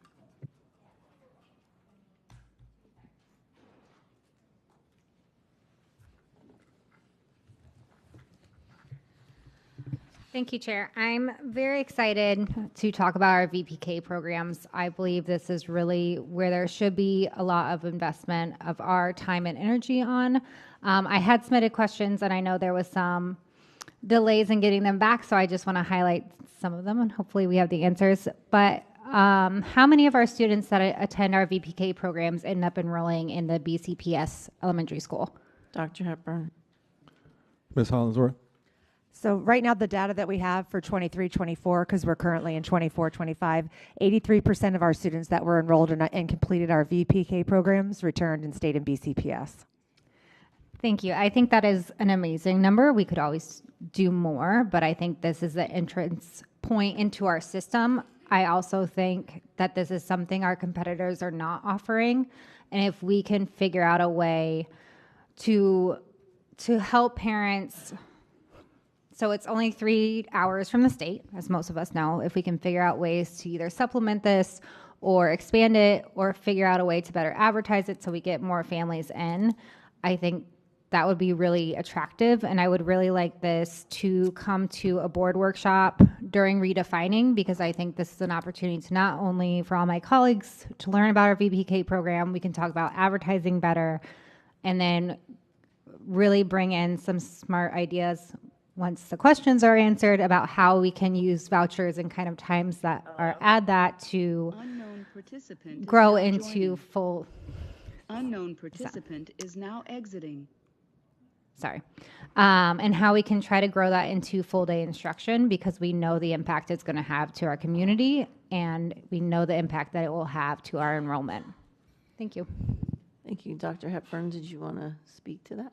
I am taking a note of that request for a future workshop so we can discuss VPK expansion along the same lines as redefining. Thank you. That was, let's see, Dr. Zeman. Thanks so much. And to Ms. Thompson's point, you know, we have 182 elementary schools identified in this package, 182 schools for which this is potential, but only 75 are offering it. And so there's a tremendous opportunity from growth. To the extent, though, that we are thinking about expanding early learning centers, there's a difference between having an entire building and a facility and doing solely early learning centers, for which the state thinks that they are funding early learning centers through VBK and pre-VBK. They think that private providers or other organizations are using those funds to pay for facilities and pay for other things which we cannot do. And we just have to be thoughtful to bifurcate that discussion. We don't want the state to think that we are supplanting funds. And we have to just be very careful in our discussions about whether we have whole schools that do early learning centers, which is one issue, and others which I think there's tons of space in existing schools. And the big advantage, as you pointed out in the question, was that 83% of them stay and go to our schools, which means either they're kids that were destined for our school anyway, or, which is great, or they're kids that were trying our schools, they've met our people, and they said, wow, this is a great team, and I want to be part of it. So I think that there's tremendous opportunity to expand this. We rarely hear from private providers when we do this. And that's what's always shocking to me, because if we opened 100 VPK and pre-VPK slots and we got people to sign up and they were doing great things in our school, you would think that private providers would call the superintendent or the chief of staff or somebody and say, whoa, what are you doing expanding this? You're taking money from me as a private provider. And apparently those calls have not happened almost ever, which means that there's a tremendous lack of supply in terms of people offering this capability. And when you talk to parents, they have a real hard time finding people who will take these vouchers and actually do it for that fund. So there is a real gap to fill in the schools for which we have 2, 4, or 8, or whatever number of classrooms available. And I hope we're really thoughtful about doing that, including beyond elementary schools. Because if you have an elementary and a middle school together, it doesn't hurt to use the excess space in the middle school, knowing that then next those kids are going to come back as long as you can provide for proper boundaries for those early learners. Thanks so much. Thank you, Mrs. Bowman. Thank you, Chair. Just to support what was said by Ms. Thompson, Dr. Zeman. I really enjoy going to visit in schools where they have VPK because the principals invariably tell me that the kids stay because they love it and they love the programming that we're providing. And so to put that energy, workshop it, and see how we can expand the programming, I think is just very important for our education system in general. And it's a fantastic opportunity that we have. And I think that our communities really benefit from having the local VPK programs, and who better to provide these services than Broward County Public Service Schools. So thanks. Thank you. All those in favor of AA1 say aye. Aye. Aye. Any opposed say no. Aye. Okay. Passes. Aye for me. Thank you. Passes unanimously. I have to bring an item back. We passed it in the beginning, but it was supposed to be voted down. It was a memo to vote it down. So can I please have someone bring a motion to bring back 0017? It's been moved by Mrs. Leonardi, seconded by Ms. Thompson. Is there any public comment on 0017? No, Madam Chair. Okay. Board discussion. So if you look on the agenda, there was a memo to vote this item down because it comes back to us in a different form on another item. So that's why we were supposed to vote this down. But we voted yes. So all those in favor of this item, remember you're voting it down. All those in favor of this item say aye. All those opposed say no. No. No. No. Item fails. Thank you. Thank you for that. Forgot to do that earlier. Madam Chair? Yes. Mrs. Alhadeff has indicated she wants to vote on the org chart and job descriptions. For that to happen, a board member on the prevailing side would have to bring it back if the board wanted to do that. Okay. Motion to bring those items back. Second. It's been moved by Mrs. Leonardi, seconded by Dr. Zeman to bring back items HH1 and CC1. All those in favor say aye. Aye. Aye. Any opposed? Aye. No. 8-1 with Ms. Rupert dissenting. Okay. Yes. So now we're going to. 7-1. Yes, Dr. Holness isn't on the Correct, 7-1. dais. Do we need to wait for Dr. Holness? Yes, hold on. No, we don't. It's going to pass anyway. Here he is.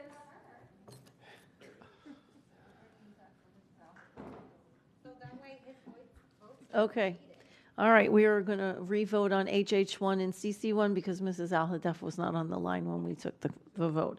All those in favor of HH1 say aye. Aye. All those opposed say no. No. Mrs. Al-Hadef, was that a yes? Al-Hadef, yes. Okay, thank you. So that passes 8-1. All those in favor of CC1 say aye.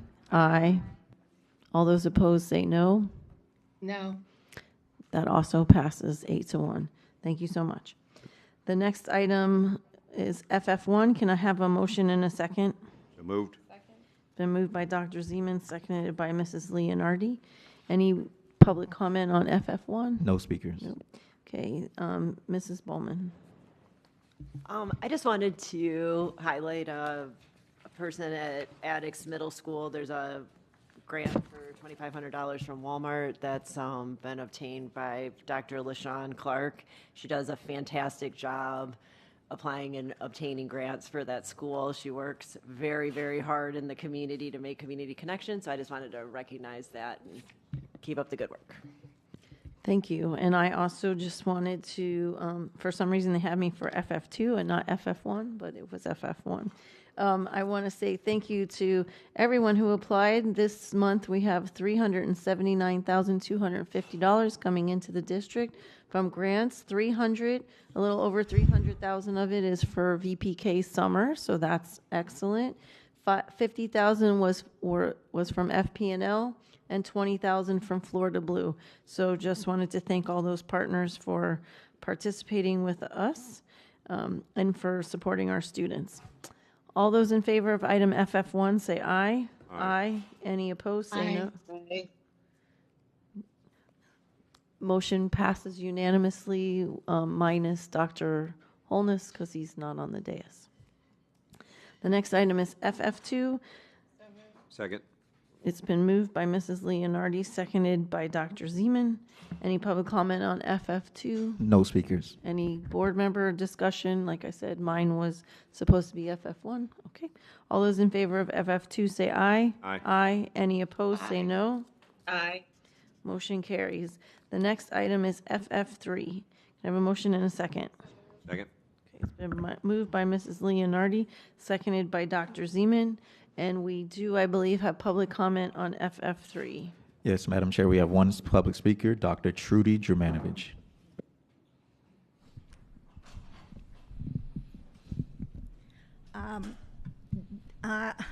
Hello, Dr. Trudy Germanovich. I'd like to congratulate the district on applying and getting this grant for the past several years. I'll tell you a little about it. In order to address students' lack of access to technology and skills, Digital Promise Global collaborates with Verizon to support the VILS program. The grant comprises in-kind devices equipped with 4G cellular data plan for students and teachers, including a 30 gigabyte monthly data plan and repair and replacement for accidental damage to the device. This has been awarded for several years. In order for schools to become a Verizon Learning School, the school must serve middle or high school students and have 65% or more of their students participating in the free and reduced lunch program. Schools go through a 3-phase process where they first must apply, complete a process where the principal, staff, and students are interviewed, and finally receive notice of their acceptance into the program. Digital Promise selects schools to be part of Verizon Innovation Learning Schools. The grant was used with high-achieving students who are taking biology in middle school, and I hope this could be replicated with regular middle school students. When extending technology, this is the kind of program which should be used as a model. I would like to know if the present cohorts use their biology textbooks on the iPads. What a wonderful way to utilize a new way of using the technology and not just for testing.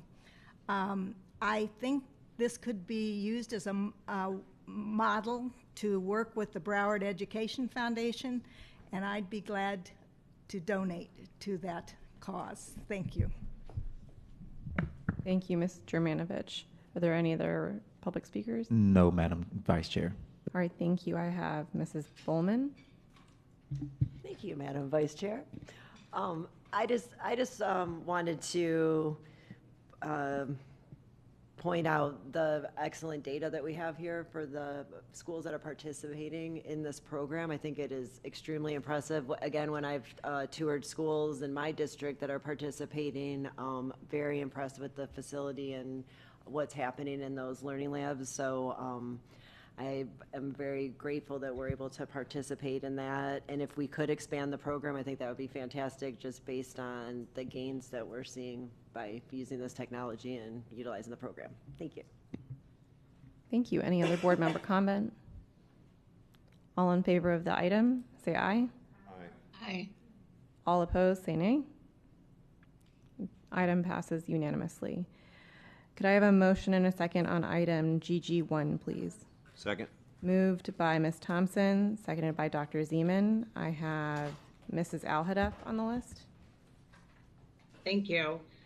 So my question and comments regarding GG1 is in regards to the previous item where was passed and the funding was going to go to Coral Springs High School when this settled. And I understand that this item is in regards to litigation, to move the executive summary to move forward with the litigation, which I'm fine with. But I guess I just want the board to remember in the future that we approved that when the land sold, that money would go to Coral Springs High School. I know they were looking forward to using that money to help build up their cafeteria. So in regards to, I guess there's escrow funds, or is there any funds available with this item moving forward to support Coral Springs High School now? And if that's possible, where does that money go? Dr. Fulton? Ms. Paul? My understanding is that the money goes to general fund. It goes back to the district. So how much money is it? And I guess my question, what is that money for? Like what is it coming out of, and how much money is it? Sorry.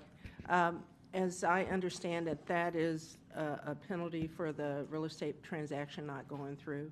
And so therefore, that's the portion that we keep from the agreement, or the district keeps from the agreement. How much money is that? Is Mr. Akabusi here? I don't know No. if he's still here, but I think it's somewhere. I think I hear him. Hold on just a minute. No, that's not him. I would have to do a 60,000. follow-up. My memory, I think it's 60,000. around 60,000, somewhere in that neighborhood. But I can give you a more precise dollar amount as a follow-up. Okay, because I would like to make a motion to have that $60,000 be given to Coral Springs High School so they could move forward with their cafeteria project.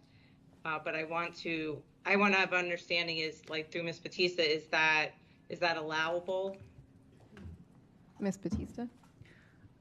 From a legal standpoint, yes, it is allowable.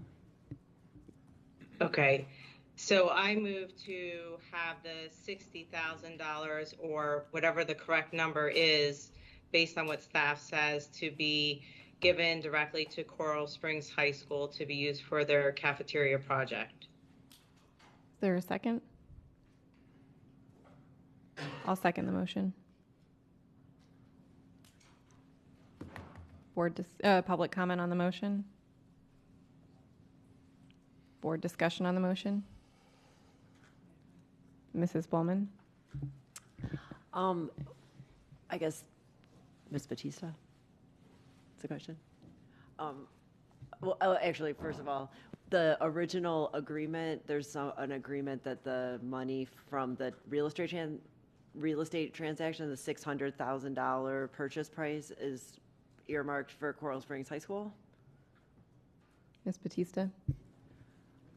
There was a prior item where Mrs. Al-Hadef made a motion and it passed unanimously for that money to go to Coral Springs.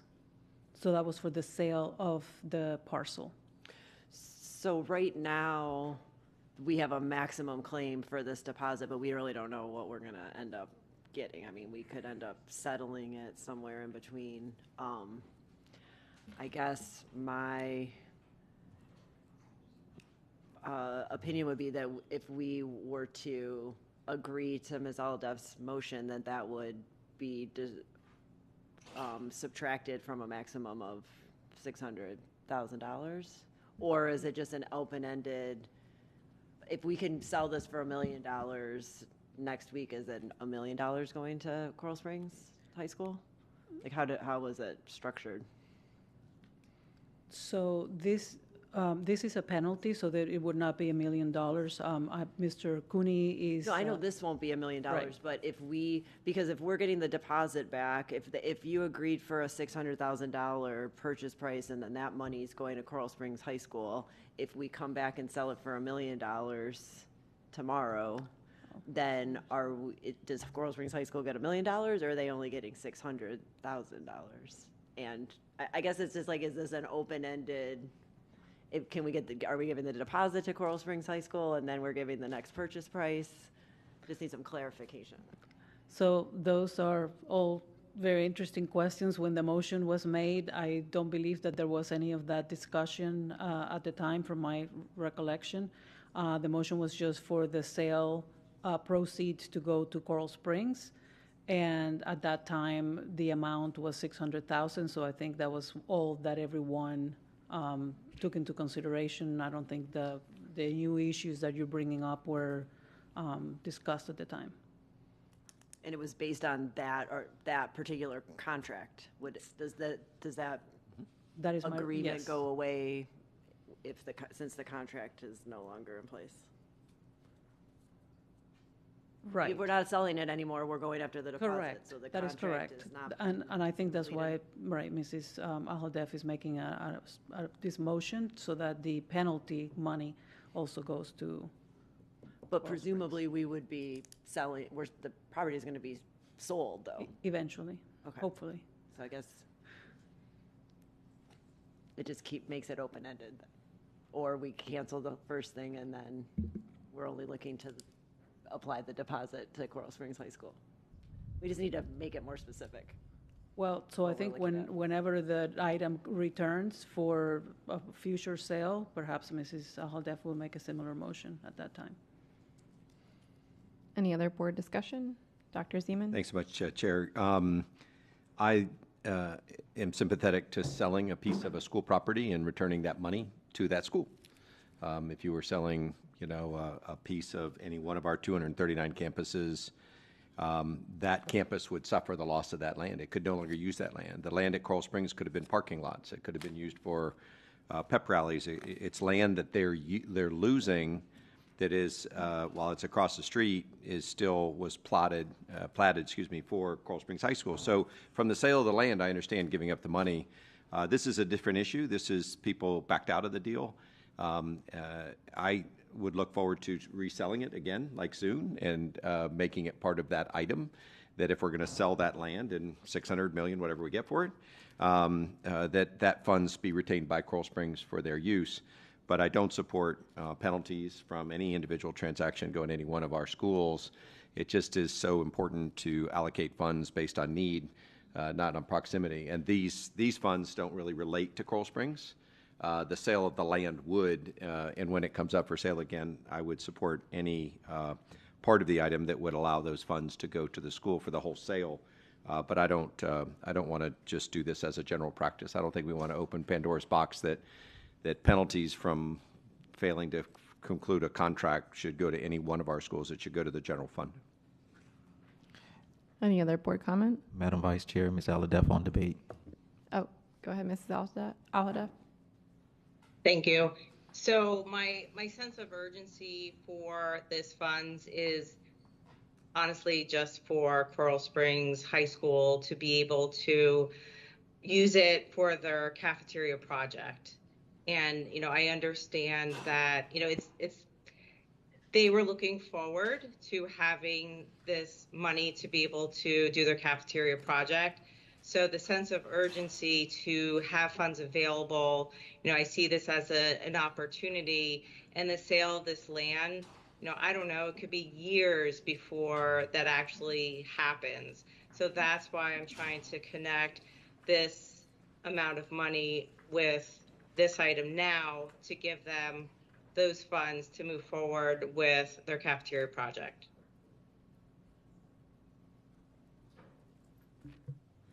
Okay, thank you.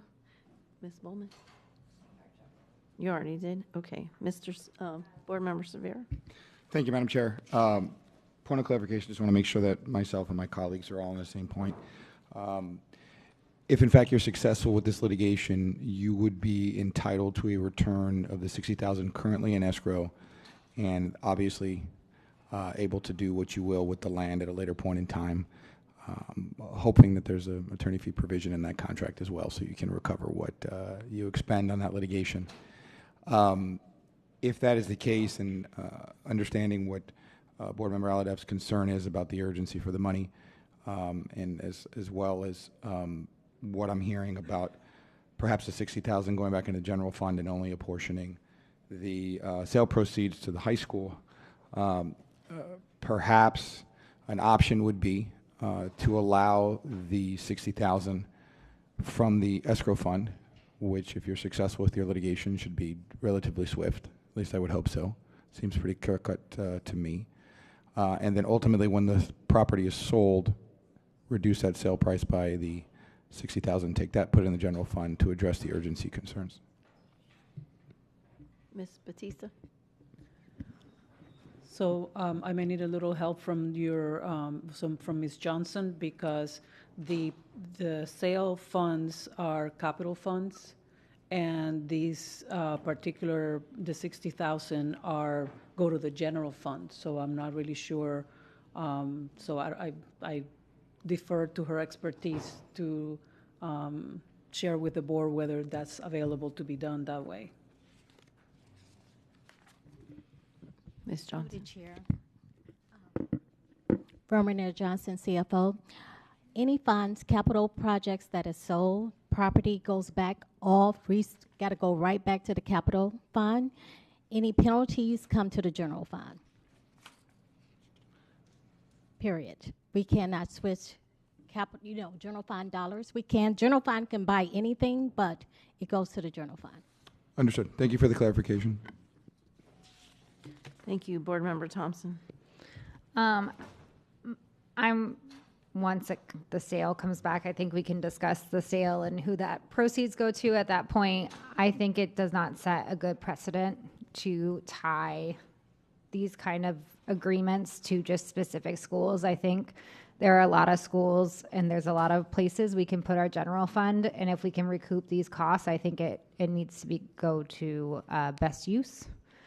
So I would not be in favor of this. Thank you. Thank you. I came in late. So is there a motion? Okay. There's a motion on the floor to allocate $60,000 from this transaction to Coral Springs High School. Correct me if I'm wrong. Spot on. Okay. Any other board discussion on the motion? All those in favor of the motion say aye. Aye. Aye. All those opposed say no. No. Motion. Do you need a roll call? Roll call. Roll call on the motion. Bullman, No. Severna, No. Hickson, No. Holness, No. Leonardi, Yes. Rupert, Yes. Thompson, No. Zeman, Aladev. Yes. Motion fails 6-3. Okay. Thank you. Okay. Back to the original motion. All those in favor of GG1 say aye. Aye. Any opposed say no. No. Motion passed. Did I hear a no? Aladev, no. Okay. Motion passes 8-1. Thank you. Next item is JJ 14. Can I have a motion and a second for JJ 14? So moved. Just a point of order before we move into that. You have a speaker for JJ2. Would it upset them if a speaker's waiting to go out of order? I don't have a speaker on JJ2, not according to my little list. There's a speaker for 0023. Pardon me. Thanks so much, Chair. Yeah, we passed JJ2. That was passed already. Can I have a motion and a second for JJ 14? Second. Been moved by Mrs. Leonardi, seconded by Dr. Zeman. Is there any public comment on 14, JJ 14? No, Madam Chair. Board member comment, Mrs. Leonardi. Thank you. I'm glad this item is finally moving forward. It has been 3 years in the making almost. So while, the delays are disappointing, I'm glad that this is finally coming to a vote. When I requested follow-up on this item about, why there have been so many delays, I was given a very detailed response. But the follow-up ended with improvements continue to be made. The question I had, the ultimate question I had was like, how are we holding people and systems accountable for these delays? And the response was improvements continue to be made. So I'm wondering what specific improvements continue to be made. Dr. Hepburn. Ms. Paul. So that's a very good question, and thank you for that. This, as you said, has been kicked around for a number of years. And one of the things that I and my team are working on is trying to clean and clear all of these things that have been lingering in this district for a number of years. This is an interesting project because the design was apparently very complicated, but more importantly, it lingered because there was no decision made on it. And that's one of the things that my team and I are much better at doing, is making decisions on projects and moving these projects forward. And so we're looking at how we do business, how we can improve on doing business. Part of it is finding where, pardon the phrase, where the bodies are buried, and moving these projects forward. This is one of those projects that hit me within my first year. I had a number of them, as you know. So it was a problem with the design. It was a problem in making a decision to do it. It was a problem in getting funding. It was a number of things that are articulated in the response. And we just have to get better. And as I build my team, based on, thank you for your approvals, based on the new org chart, we will get better. But this is one of those lingering projects that, in my opinion, lacked a sense of urgency. And I appreciate Ms. Leonardi bringing it forward, asking the tough questions, so we can not have these situations in the future.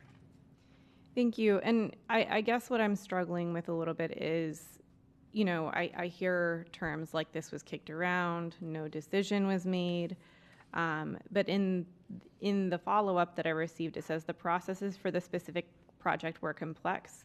Given those complexities and challenges, some delays were unavoidable. Improvements continue to be made. And again, I'm still not hearing specifics, and perhaps maybe that's not, it's not my role to get into the day-to-day, but I have serious concerns because these delays continue to happen. I've been on this board for almost 5 years, and I've, often asked the question, how are we holding people? How are we holding systems accountable? And I continue to be told that improvements continue to be made, and then we still can experience the same issues.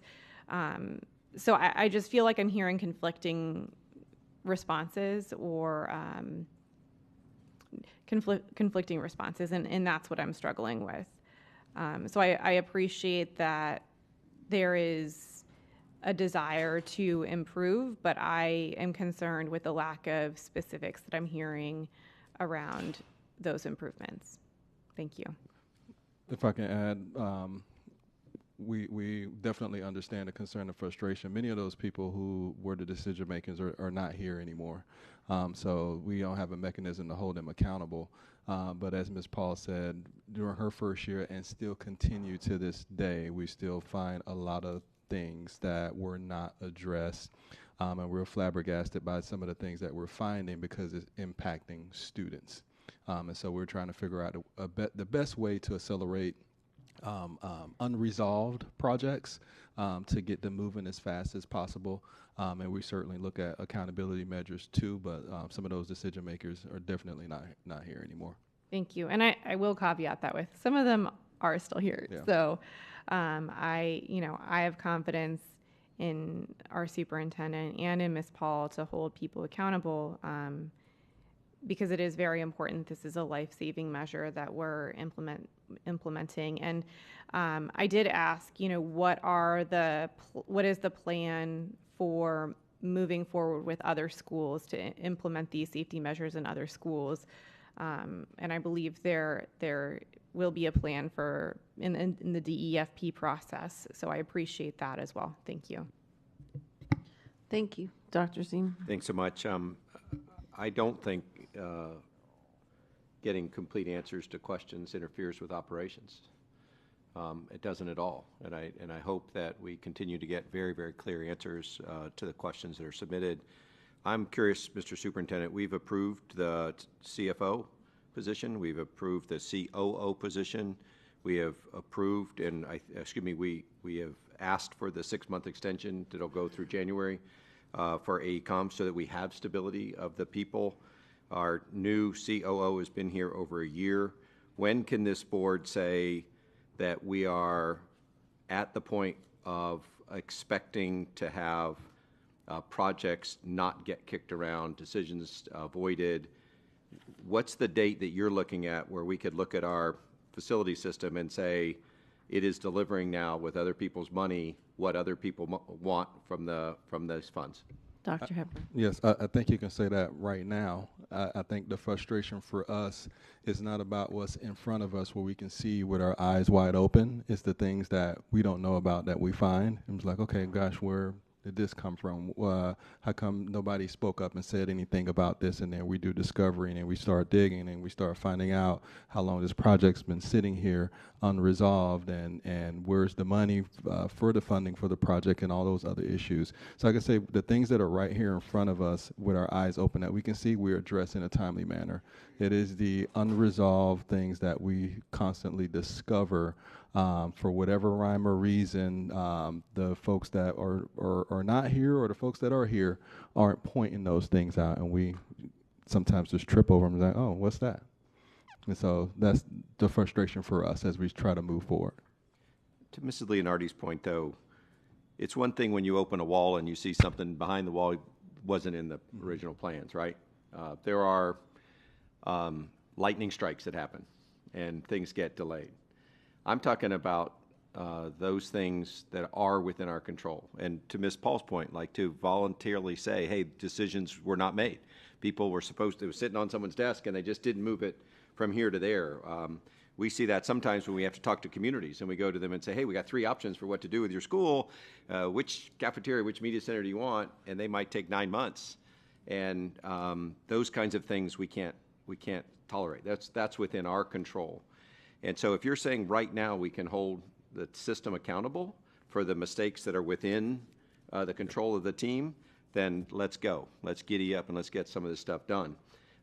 If there's still time to hire people, if there's still transition time, I don't want to press it to be now, but when you get to a point where you feel like you have the full team and you can be held accountable for the mistakes that are on the inside, not those that are the act of God or things that you open a wall and you shouldn't have been expected to know that because the plans just didn't exist.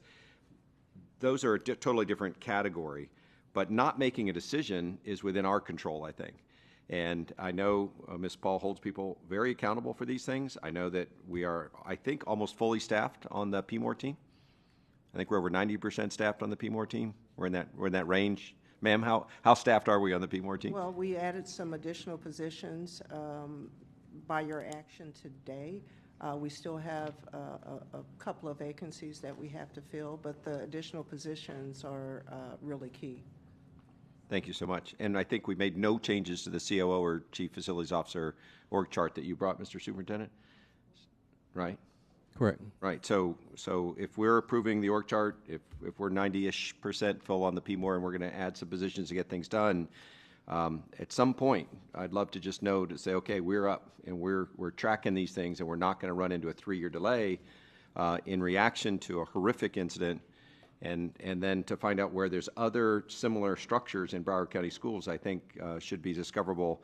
And maybe we can all make it just part of the same contract or repeat the design if we can to get things going. So thank you very much. Thank you. All those in favor of JJ 14, say aye.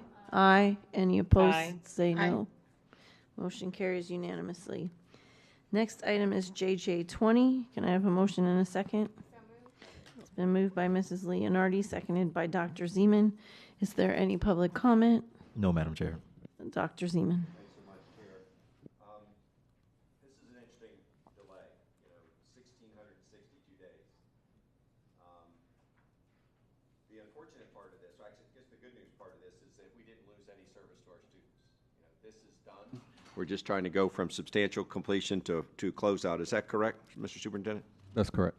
Thank you.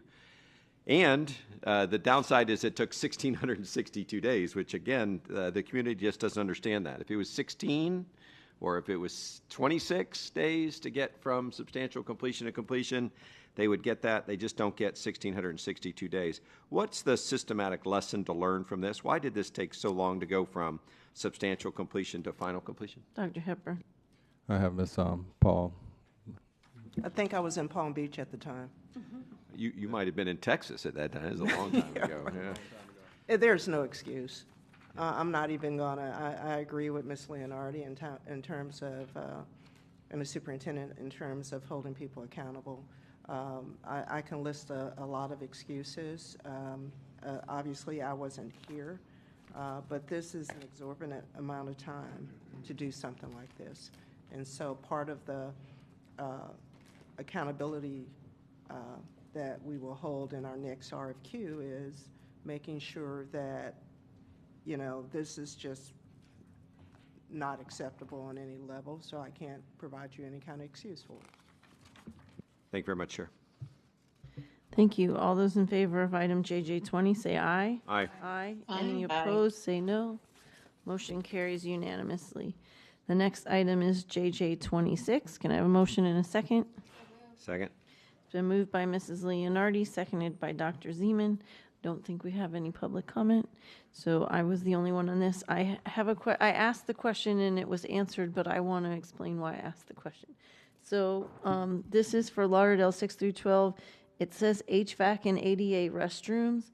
And my question was, does it cover both of them? Because if you look in the executive summary, it tells you that the item is seeking $300,000 of additional funding from capital project reserves to complete the smart HVAC and ADA restroom renovations via a CSPM agreement with H.B. Hoffman. And then it continues to say the entirety of the SMART program renovation work is being completed under separate CSMPs and includes the following. And then if you go to the next paragraph, it says the fire alarms and fire sprinkler projects are currently in construction and being completed by CF Electric of Fort Lauderdale, Inc. and Francis Engineering, respectively. The media center and roofing projects have been completed, and a proposal for the ADA restroom renovation project is currently being reviewed. Upon approval of this item, an NTP will be issued to H.B. Hoffman to proceed with the HVAC work. So it's saying that the ADA restroom is still being reviewed and that this is going to start the HVAC. So how is it that we're approving money for a project that's still currently being reviewed? So it's very confusing. Dr. Hepburn. Ms. Paul. So this project, as you can see, has separate components of it. So construction services minor project is one way that we're doing part of the project. There was an ongoing project associated with it. So what we're asking for is $300,000 to complete the ADA restrooms and finish the project. So if AECom or Sonia is here, they can provide more specifics on it. But the confusion is if the project is still being reviewed, how do you have a complete dollar amount? Because the project is in different phases, so we estimate that $300,000 is what's needed to finish the ADA restrooms on the project. And that's really my point. It's estimated. So that there's very likely that you're going to come back to us again, because this says this money is for the HVAC and that the ADA is still, that's what it says in the executive summary. So if it's an estimate, it seems like, why is this not coming to us once it's been reviewed and we know exactly what it is needed for the project? Go ahead, Mr. McIntyre.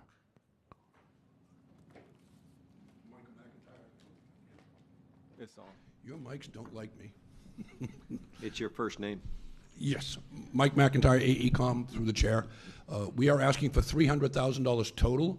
$100,000 is to fully fund the proposal for ADA restrooms. And then the balance, the $200,000 is to fully fund the HVAC work. We do have a proposal. We don't have an estimate now. We have a proposal for the ADA bathroom. So we know what we need for funding, and what we need is that extra $100,000. So is that, did I miss something in reading this? Was it in there? Because I believe it shows it the clearest in the chart, where the chart is stating that we're asking for $100,000 for ADA and $200,000 for the HVAC work. All the other projects are either completed or fully under contract and moving forward. So these are the last two pieces of work associated with the original contract. okay, so if the 88 one, because the renovation project is being reviewed, let's say it comes back and it needs 150,000, not 100,000, you'd have to come back to us. I just don't know why it's coming back still in review, is my concern. We have the proposal. We can't accept the proposal until we're funded. So once we're funded, now we can accept the proposal and move to contract. Okay, so there's no expectation that this is going to. Not at this time, require no. more money. Not unless dramatic work changes. Okay. All right, thank you, because it was just confusing reading that in the executive summary. It's a confusing project in general. Yeah. Okay, thank you. And before we vote on that, I also just want to total up the consultant omission and errors totaled $282,952.67. And, you know, I like to bring that out because that money is coming from our capital reserve, some of it, and we were doing really well, not even hitting the 100,000 mark, and we seem to be, I know we're doing more projects, but I just like to keep track of that. So all those in favor of JJ 26, say aye. Aye. Aye. Any opposed, say no. Motion carries unanimously. Next, I'm going to go out of order a little bit. Oh, no, one more. MM1, can I have a motion in a second for MM1? Second. It's been moved by Mrs. Leonardi, seconded by Dr. Zeman. I don't think we have any public comment. Okay, Mrs. Bowman. Thank you, Chair. I actually had my question answered by Dr. Wanza. I was just wondering how we came up with the costs and making sure that we were also including all of our central office administrative costs with our hourly rate, which we are. So thank you. That's all I needed. Thank you, and my question was similar, also answered. So all those in favor of MM1, say aye. Aye. Aye. All those opposed, say no. The motion passes unanimously without Mrs. Thompson because she's not sitting on the dais. Okay, now I'm going to go out of order. So I'm going to, can I have a motion and a second on 0023? Can I have a second? Second. It's been moved by Mrs. Leonardi, seconded by Dr. Zeman, and I believe we do have public comment. Yes, Madam Chair, we have two public speakers, Matthew Janowitz and Giuseppe Marinelli. Thank you.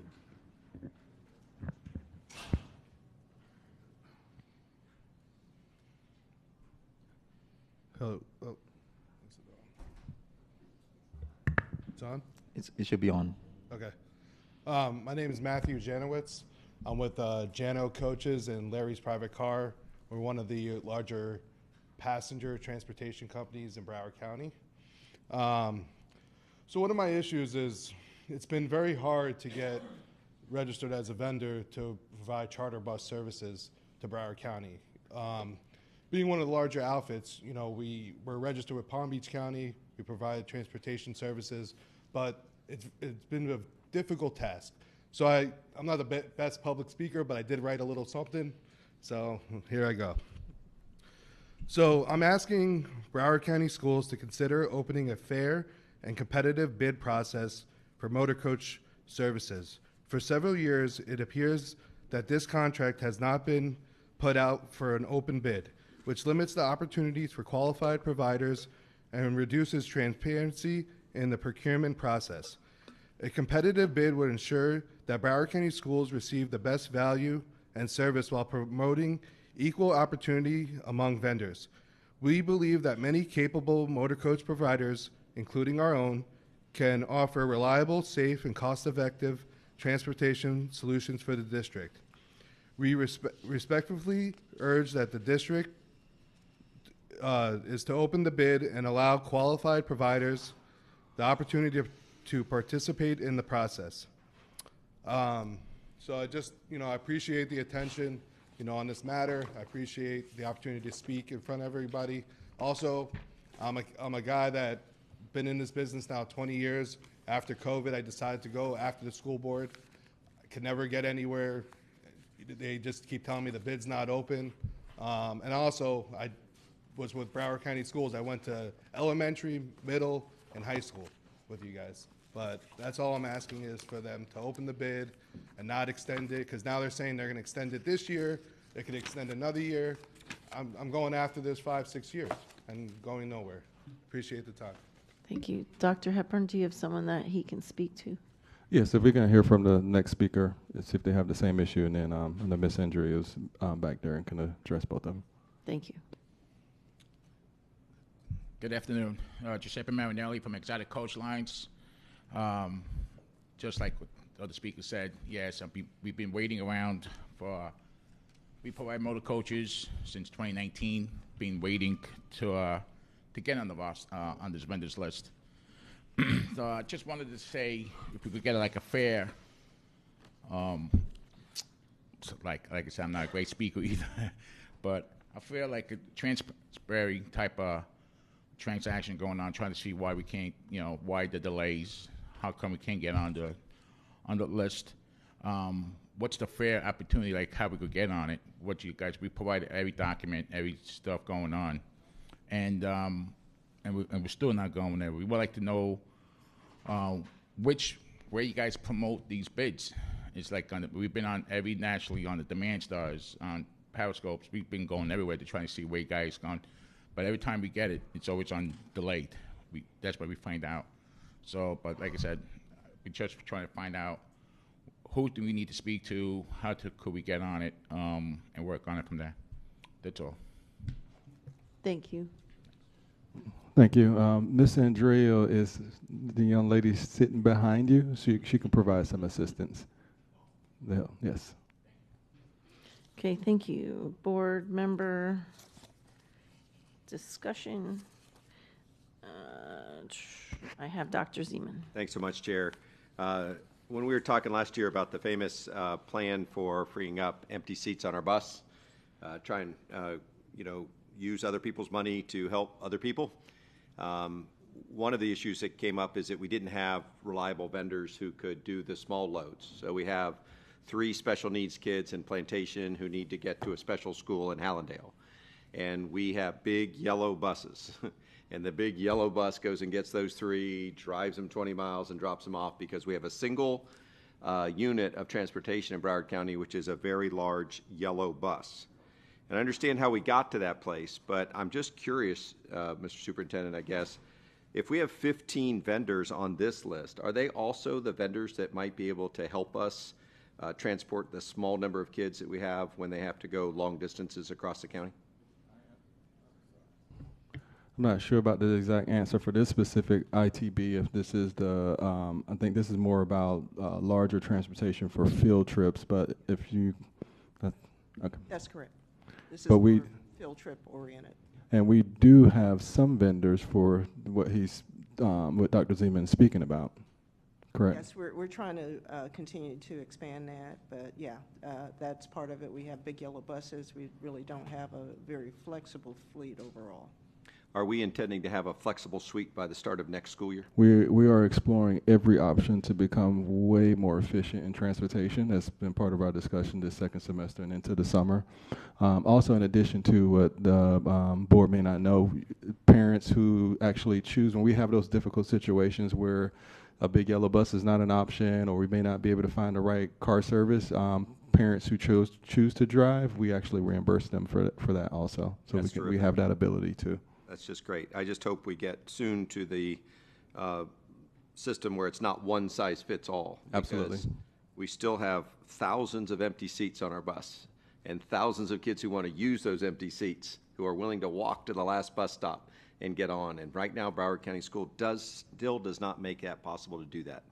And so we got to figure out how to do it. It's a huge differentiator between charter schools who charge up to $200 a week, $8,000 a year per child to go to some of the charter schools in Broward County. We are free, and if we can roll up thousands more kids to give them a free seat on the bus, I wonder how many more students we'd have in our schools. And so I view this as a big deal, and I hope we get a plan put together as soon as possible. Thank you. Thank you. All those in favor of item 0023, say aye. Aye. Aye. Any opposed, say no. Motion carries unanimously. The next item is 006. Can I have a motion and a second? Second. It's been moved by Mrs. Leonardi, seconded by Dr. Zeman. Any public comment on 006? No, Madam Chair. Thank you, Mrs. Bowman.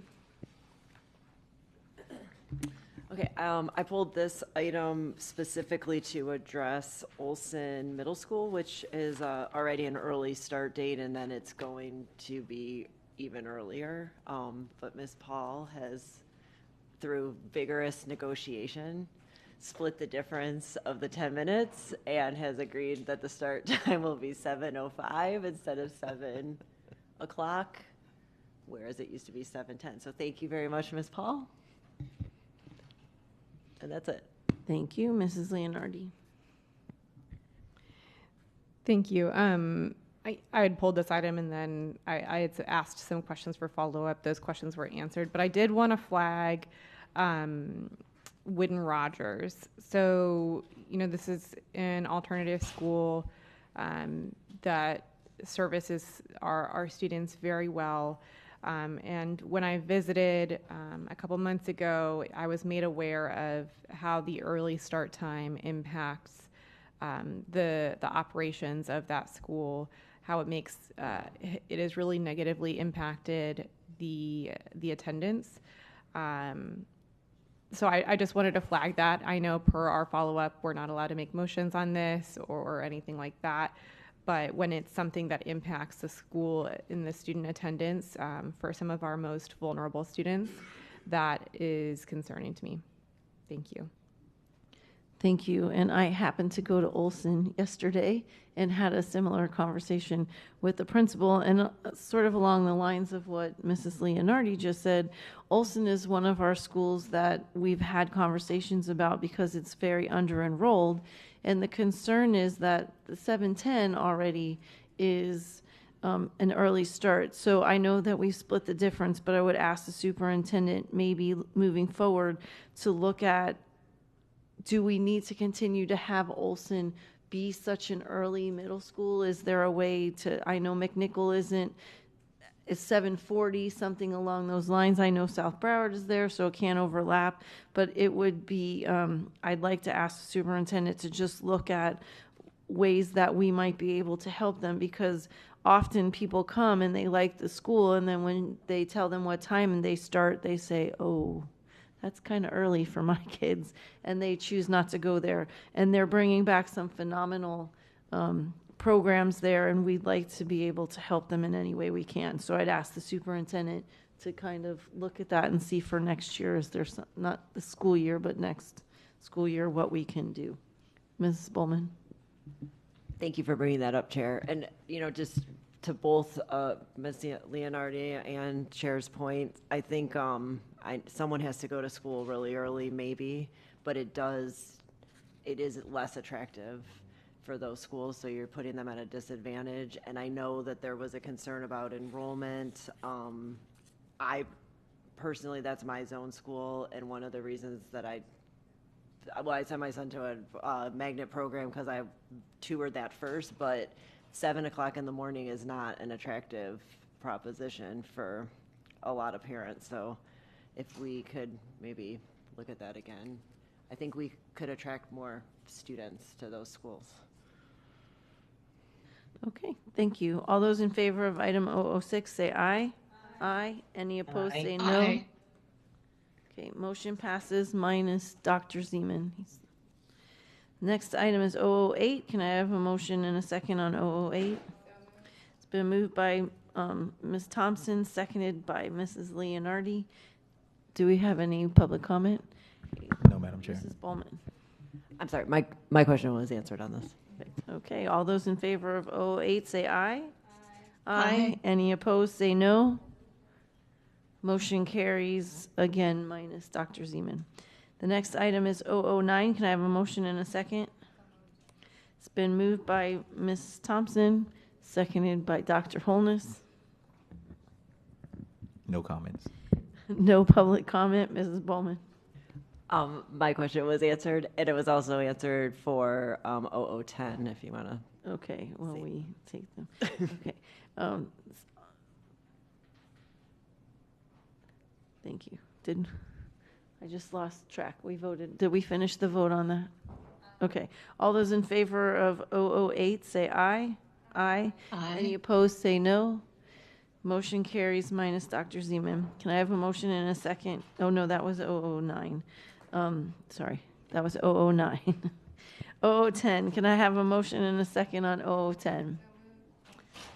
Been moved by Mrs. Leonardi, seconded by Ms. Thompson. No public comment. Board member comment was Ms. Bowman, but she said she had that answered. So all those in favor of 0010 say aye. Aye. Any opposed, say no. Motion carries unanimously, again, minus Dr. Zeman. The next item is 0012. Can I have a motion and a second? Moved by Mrs. Leonardi, seconded by Ms. Thompson. No public comment. Board member comment, Ms. Bowman. My question was answered. Okay. And then I have 0012 too. Hold on.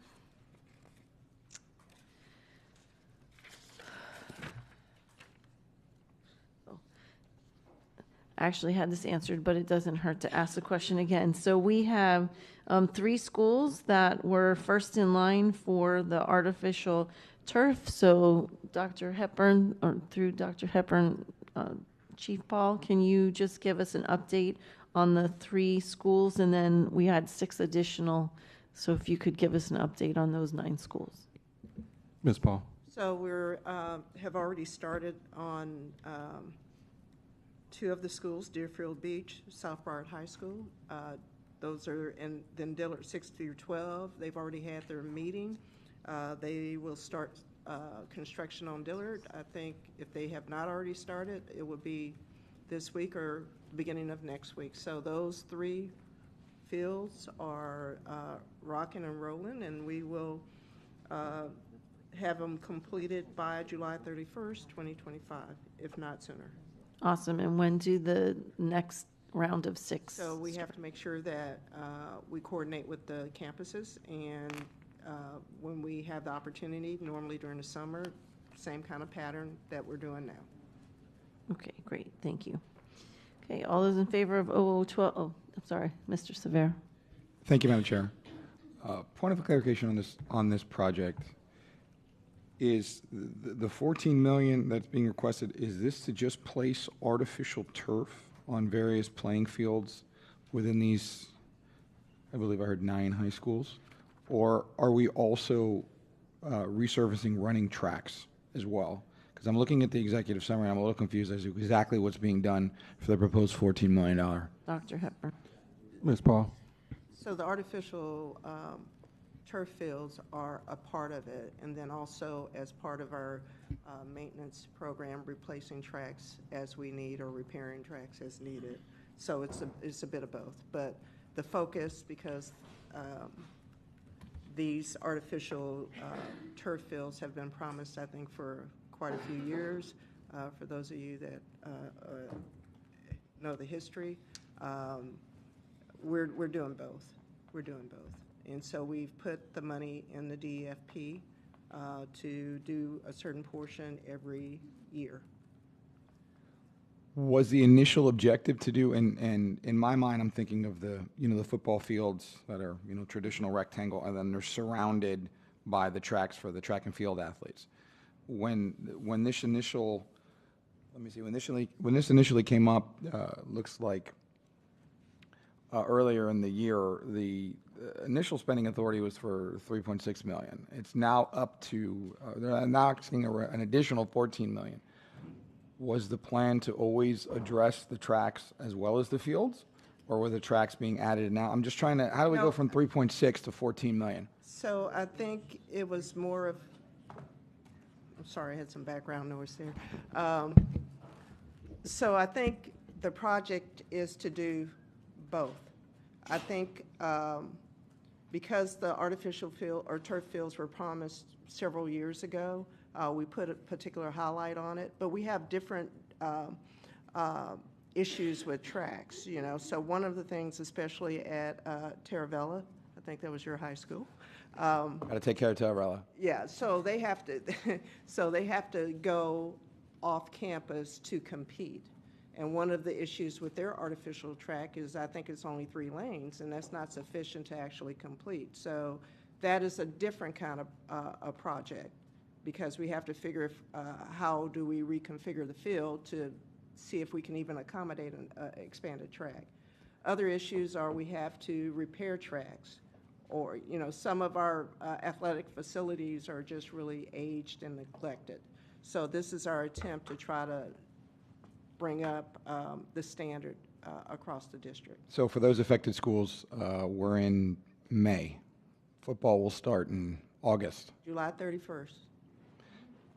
For the 3 fields initially, and then we'll do the next iteration, because I'm a football fan, I'm a Dallas Cowboy fan. I'm sorry. Dolphins, but so we work very closely with the campus principals as well as with the athletic department to make sure that we complete the tracks or the fields or tracks within the time period so that they can have their athletic events at the school. So our kids are not projected to miss any games over this project?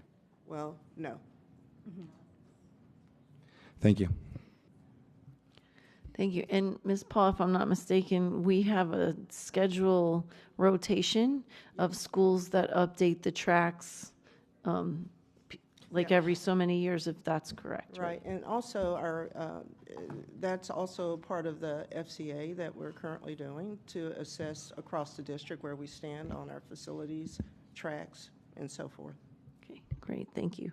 All those in favor of item 0012 say... Madam Chair, I have a question. Sorry, go ahead. What is the cadence of how it's determined what schools get paid to be funded over, get priority over another school? Mrs. Al-Hadef, can you restate the question? I think we missed the first part of it. What is the reasoning or cadence that we come up with to determine what school gets funding to get turf fields or to get their tracks replaced? How do we determine what is the cadence of the names of the schools that are priority over other schools? Dr. Hepburn. Ms. Paul, or I see Mr. Dorsett back there too, but I know the initial was about condition of the field, which some fields were exacerbated as far as the ability for players to actually participate on the field. So I know that was one of the main variables used to decide the priority list of what fields go first and subsequently subsequent fields. And if you can part of add. it too is that some of our fields are just not very safe with cracks in them and just in really poor condition. So we try to assess which ones were the worst off. And again, we'll get a full assessment once we complete the FCA, facility condition assessment. That'll give us additional information. But we had to start somewhere, and we tried to start in collaboration with the athletics department, trying to take care of the ones that are the worst off. And I'm not sure if Mr. Dorsett is here, if he can add to that. Yes, sir.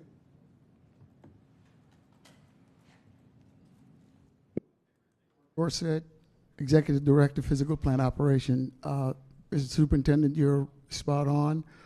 There was a recommendation to look at the fields with the worst conditions first. This started out with Dillard High School being granted a grant from the NFL for a portion of the monies to do the field. So we started with Dillard being one of the worst ones, Deerfield Beach being another worst one, and South Broward. So the three schools with the worst conditions, we started with those. And then it was a collaborational effort between district staff, the athletics department, the ADs at each one of the schools to determine that priority list. And we're working from that priority list. So, thank you. So I guess this new document that we're going to have with the facilities assessment will have a more detailed, logical sense of rating, I guess to say, based on certain standards. Is that true? Yes, that is correct. Okay, and one could argue that not even having the ability to have a track match at your school trumps even a track that's in bad condition. So I think that is a really important conversation that the board needs to have in regards to prioritizing the money and what schools get completed in the timely manner based on this new report. Dr. Hepburn. Yes, the information is noted for the future, but the FCA will provide additional data to help make some informed decisions of how we move forward with future replacements of fields and tracks. And what is the ETA of getting this report? Ms. Paul. It is my intent to provide, or for them, our vendor to provide a briefing to the board no later than July. They're still compiling information, but we're working with them to make sure that we present it to the board this summer. Thank you. Thank you. All those in favor of 0012 say aye. Aye. Any opposed say no. Aye. Motion carries unanimously. The next item is 0018. Can I have a motion in a second? Moved by Mrs. Leonardi, seconded by Dr. Zeman. I don't think we have any public comment. No comment. Let's see. Board Member Thompson. Thank you, Chair. I'm very excited about this. I've talked a lot since getting on the board about our mental health services and areas where I think we could improve and strengthen, and I think this is one way we can really get another professional's analysis in what's working. I did have a couple of questions regarding the scope of services. Is there a set number of interviews we are going to be conducting? Dr. Hepburn. Ms. Hollingsworth. Good afternoon. I'll have Ms. Winter, our Director of Mental Health, answer that.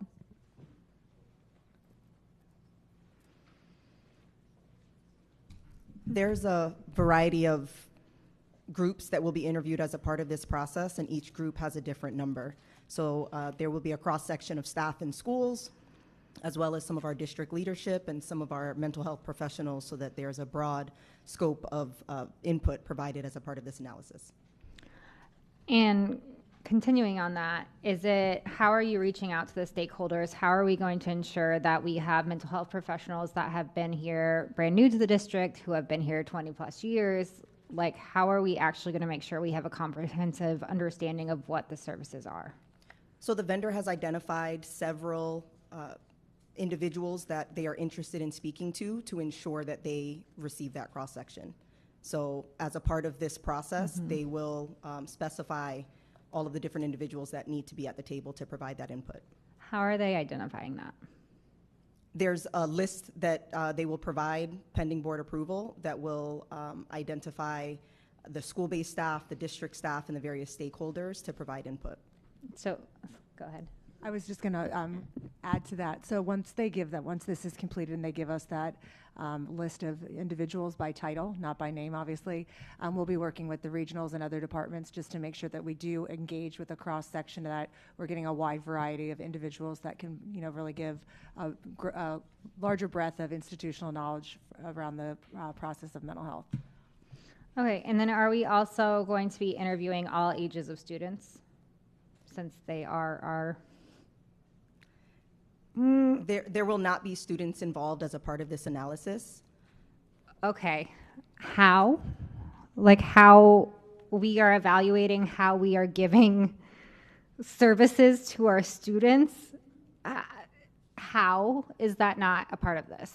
So student voice is a part of our mental health process overall. This particular analysis, given the timing of the year, fell right when testing is occurring. And so in order to ensure that there's no interruption of student testing, that's why students were not as a part of this process. I'm no disrespect, but if we can't get student feedback into how our mental health services are being delivered, this is not worth doing at this time. Like, they are our main people, and I'd love to give our student advisor a chance to speak if he wants to, or our new one.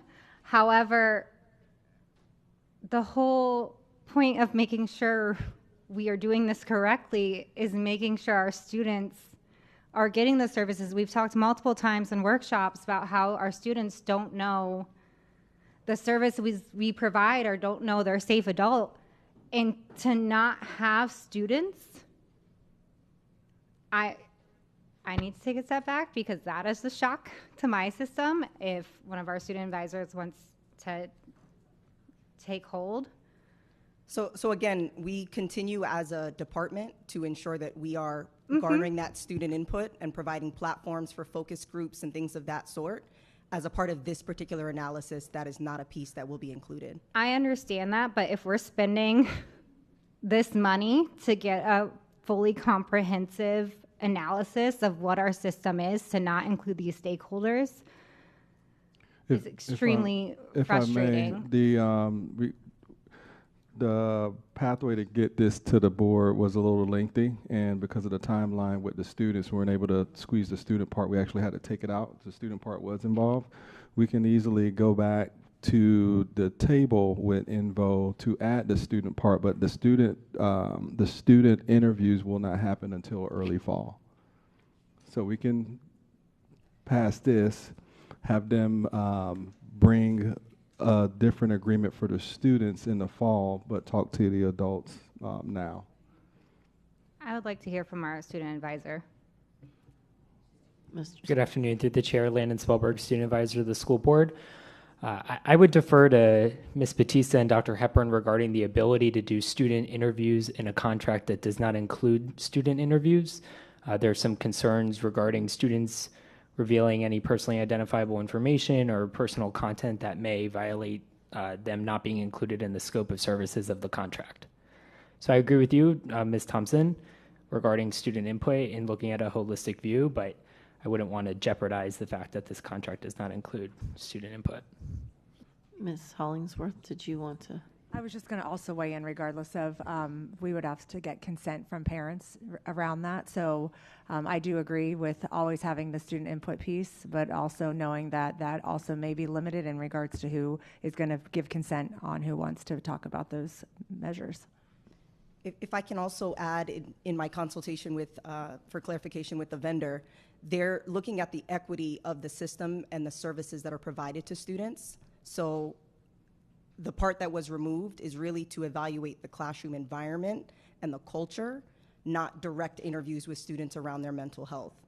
So they did provide that clarification that it is based on looking at the system of support that's provided to students from a behavioral and a mental health perspective, not necessarily the individual student input about their experience. Mr. Spellberg? Thank you, Madam Chair. I did also want to just highlight that, and while it may be a puddle jump from this contract, Ms. Winter and Dr. Washington have made it a priority to include student input in all the work that they're doing and improvements that they're doing. Ms. Winter is working actively, if it's okay, regarding a student focus group that we are working through the student support instructional specialists at schools across the district, across levels, to get feedback from students that actually receive the services from those student services facilitators, rather than, typically when we would go through a student government way, we're actually speaking to the students that utilize those services. So while it's not, directly related to this analysis, we are doing that work. And I'd be happy when this report comes back to kind of have a attachment to that of the work or the feedback that we're receiving through the focus group. Could you come back to me, please? Sure. Mrs. Bowman? Thanks, Chair. My comment was more that I like this idea. I appreciate the fact that we're getting a third-party analysis, that we have a consultant, and that we're getting an outside view on this particular issue. I know that this has been brought up since I've been here, and so I think that that is very proactive, and I commend you. I think we could probably do something similar in some other aspects of the system. Because, when you're inside something for so long, sometimes it's kind of hard to see different viewpoints and other ways to do things. So I think this will be good. That being said, I'm not going to get into the weeds with it, but I hope that, and I'll trust the people that are managing this, that we're getting the information that we need to make sure that we have all the pieces together to implement change. So I'll just leave that to you. Okay. Ms. Thompson, did you want to add? Oh, sorry. Dr. Zeman. Thanks so much. Just a little background. 6 months ago, I asked the board to ask our mental health experts to come and talk to us about the strategy. What are the measures that we have right now of efficiency and effectiveness? What are the resources we have? What are the outcomes we're getting? And then to go back and say, okay, if those aren't the outcomes we want, which clearly the need for better outcomes in mental health is omnipresent in the country and in Broward County, a very large district. And the presentation was awesome, and it lacked data.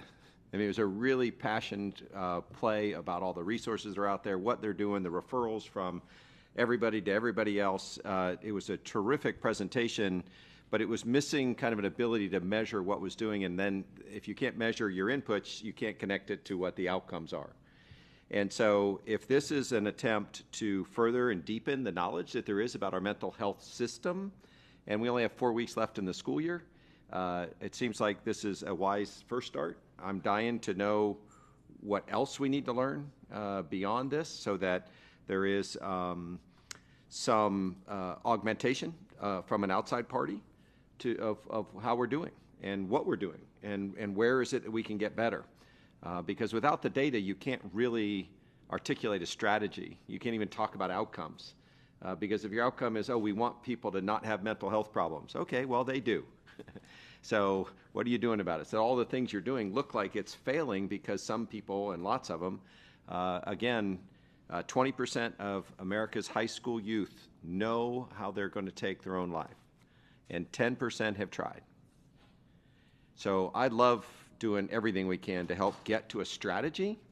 And if what we're doing for 4 weeks is talk to the providers, because that's who we can talk to, and then we come back and do more and better work next year, I think it's kind of a crawl, walk, run thing. And right now we may be crawling. It's not perfect, but we got to start making progress toward a strategy. Thank you.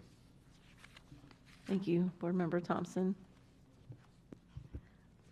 I guess it is a start. I'm still extremely frustrated because if we are promising to deliver mental health services and then we're not talking to students and we're not evaluating the classes that they're getting, we're not talking about the way our teachers are presenting preventative information, like our teen violence programs and stuff like that, then, but it's a start. So that's all. Madam Chair, Mrs. Alhadeff for debate. Mrs. Alhadeff? Thank you. Yes, I agree with Ms. Thompson. I think that it's extremely important that we engage the students in the conversation. I see it as a very important part of this analysis. And when we leave the students out, we're getting an adult take on the services. So I will be voting no. Thank you. And I tend to agree. I don't know that I'm voting no, but I think I've mentioned this a number of times. I went to a town hall, a student political forum in Coral Springs, and the students wanted to know why we didn't care about their mental health, that they didn't think we were doing anything. And I was like, we spend millions of dollars on stuff. And then we did do a survey. That was when Dr. Smiley was here, to find out what did students want. And at the end of the day, they wanted people to talk to. So I do think an adult take on what's happening in mental health and a student take often looks at different things that are important.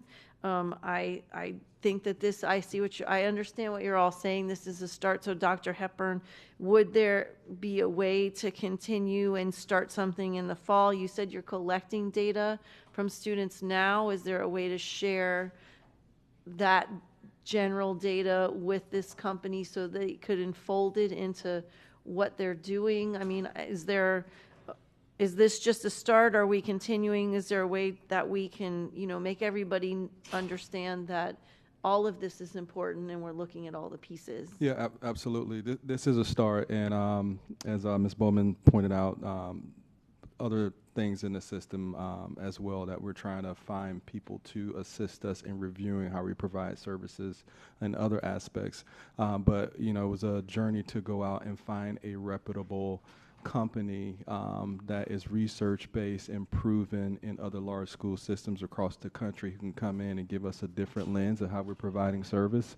It's just the timeliness of when we got the agreement where we couldn't do the classroom portion of it due to our testing in May and being able just to really interview the adults and work with the adults. And so when Invo starts to work with us, we'll have a conversation about the student component and see where we can take that with the information that the team is already collecting from students. And then also if Invo has any other services or ability in the fall when our students come back to engage with them to learn from their perspective of how they're receiving the service. So it's a start. I think this is an essential start to help us plan for the upcoming school year, to close some gaps. Without this information, we're just going to continue to kind of do the same old, right? Collecting the information the way we've been collecting it. So it's a good start to close some gaps to improve the services that we're providing for mental health. Because I hear from the students all the time too, the same thing. We have tons of people to talk to that they can talk to, but there's a gap between what services we're providing or the knowledge of the services we're providing and the students' understanding of what we can do to support them. So. Okay, so I'd ask also, in addition to what the company provides us, since there is some data collection happening with students in general, as a department, I would hope that you're taking the input of both the company on the systematic side and the students and the things that they're saying that they want to bring forth to us, a mental health plan that encompasses both of those pieces. I mean, we may not need the company to do that piece if it's something we're already collecting data on, but it would also be good as we move forward to see it in a big picture altogether. So, Absolutely. sure. So you guys are talking about coming back in the fall and starting talking to students. If we're having this company do it, is there going to be an additional cost? So we will talk with Invo about how that would look between us, and if it's an additional cost, we'll just bring it back to the board. They may be good partners and support us with the data that we've already collected. So that's a conversation we'll have with Invo once they start to work to figure out how that would look when the students come back. Okay. Madam Chair. Dr. Holness. Okay. Since the student part, as far as student input, seems to be the concern, and I also agree that that's an important part that we're missing here. I understand that the superintendent is going to bring something back. As a board, do we need to provide any direction formally to the superintendent, or should we just expect it to come back to us? I mean, you can, if you want to make a motion, you're welcome to do that. Sounds. Yeah, as if we're he going to bring understands something the back. direction, but- Yep. Okay, so I know Board Member Thompson had major concerns with this, so I was just wondering if she want to make a motion in that regards. I feel similar, but I know she's also very passionate about it as well, so. I'm glad my passion shows, hopefully in a respectful way. I mean, I guess it's not on the table to add this to the contract, correct? Right, we'd have to get. That's correct. Well, I want to make, so then and how long will this analysis take? I don't know if It's like 2 you have months the, or something. yeah, if you have the timeline. The report will be available by June 30th. This is quick, 2 months. I guess, well, then how long would it take to get student, like, input if we have to wait to the fall for them to come back, if they don't come back until mid-August? I'm just trying to craft a motion of when we should have this. Go ahead. What about this then? Clearly, they're going to learn about the provider side. And in 6 weeks, that's, again, this is very limited scope because it took quite a while to kind of get it to us. It was our delay in this case. But given that they're going to be working with our providers and learning our system from the inside, and they work in, I forget, Dr. Hepburn, is it 150 districts or Yes, something? This is a pretty they're a reputable experienced, company. Yes, reputable firm, right? They should be able to come back to us at the same time and say, how do we fold students in next year and learn what you really need to learn to write a strategy? And so that's normal, you know, for a vendor to come in and learn the system, get the information from a perspective, but not all perspectives. And then another due out to them, I would say by the middle of July, through the superintendent, would be to come back and say, how would you do the full assessment that includes community stakeholders, providers, students, and our faculty, because our faculty is a huge, huge part of our mental health system. So, you know, they do this for a living. So if we ask them to come back by the middle of July to the superintendent and give us how they would do this, the full assessment next year with us, where we can get student permissions, where we can make sure that they're selected in a way that makes sense and really represent everybody, we need a strategy. We need a strategy. And it's really nice to have the pros from Dover come in and say, look, we're going to look quick and do something, but then we're going to propose something by middle of July on how you would do it so that you fold everybody in. And then we can assess it as professional mental health observers and others to say that is either working or that's not working. And if it's working, we can hire them. And if it doesn't work, we can go get somebody else. I see your point. I think I struggle with paying for an analysis that's not a complete analysis of the system. I don't have a motion. Okay, Dr. Holness. Okay, Madam Chair, I move to direct the superintendent to bring back a student component to this. What was your timeline? Middle July. In mid-July? Okay, is there a second? Yeah, that's the issue, the Bring the proposal students. to the board, middle of July. But they wanted all the information so they could start for the school year. That's the whole point. Well, we are where we are. Yeah. Dr. Hepburn, can you speak to a timeline, please? From my understanding, is to bring a proposal about engaging with students to collect similar data that we're collecting from as a provider to students. Correct. And in terms of a timeline, what would you suggest? June 30th, July 1st is fine. As soon as we approve this, we can get on the phone with Invo to see what that looks like. Okay. And just for the record, the June 30th is probably more appropriate because that's when the contract would expire. Yep. Very good. Yep. Okay, so I modify my motion to June 30th. Okay, is there a second? Okay, any public comment on the motion? Okay, board member discussion on the motion? Okay, just to clarify, what you're asking is just a plan on how we're going to collect student information once school starts. That's what we're asking for. Dr. Hepburn, is that what you understand the ask? Kind of, sort of. It's about engaging with students to collect data about how they feel about the services they're receiving for mental health.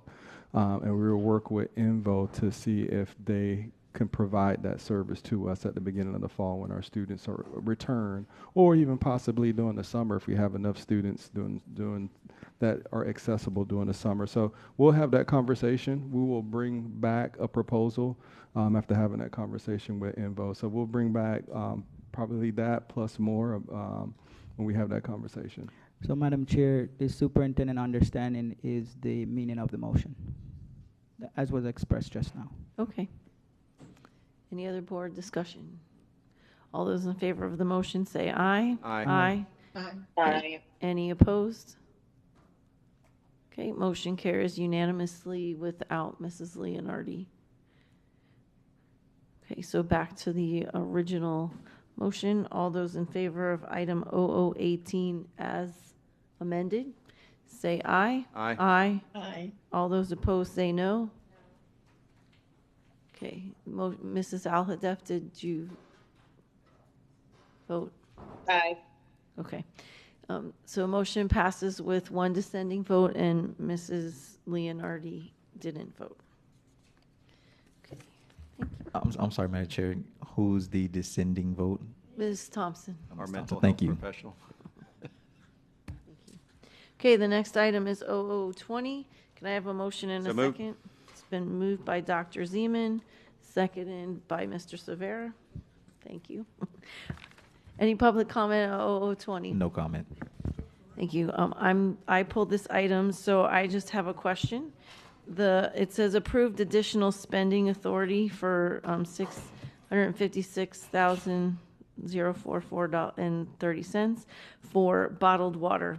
And, I have an issue with using bottled water. We're supposed to only be, I know it's also the dispensers, so we're only supposed to be having bottled water in case of an emergency, right? If there's a boil water thing, or if the students end up going outside because of something. So is this additional money for this year, or is it to cover the cost of the term September 1st through August 31st? Dr. Lozano? Yeah, that's to cover the cost from September through. Again, as we move into hurricane season, we want that spend authority to make sure we have sufficient bottled water when we need it as a district. Okay, so is that part of the contract that we have right now, or that's a new contract? Because it says for a term that commences on. So is that we're extending the contract? Yes, ma'am. Okay. All right, and I just want to remind everybody that when visitors come to visit, that's not an emergency. You shouldn't be giving them bottled water. You can give them a paper cup with water from the dispenser. Thank you. Or a mug, yes, you could give them a mug. Or they should bring the refillable water bottle, even better, and they can fill it that way. Any other discussion on 0020? Mrs. Bowman. Thank you for bringing that up, Chair. When I was reading this, I was thinking the big ones with the dispensers. So I was looking at it through rose-colored glasses, that it was all very large and reusable. So hopefully that's what we're maximizing our usage of. Because you can take those in an emergency and pour it into cups too. It's been done before, like for the entire history of humankind until recently. Yes, they use it like that in 5Ks. Yes, paper cups that, right. Any other discussion on 0020? Great. All those in favor of 0020 say aye. Aye. Aye. Any opposed say no. Motion carries unanimously. The next item is 0027. Can I have a motion and a second? So, second. Been moved by Mrs. Leonardi, seconded by Dr. Zeman. Any public comment on 0027? No comment. Okay, Dr. Holness.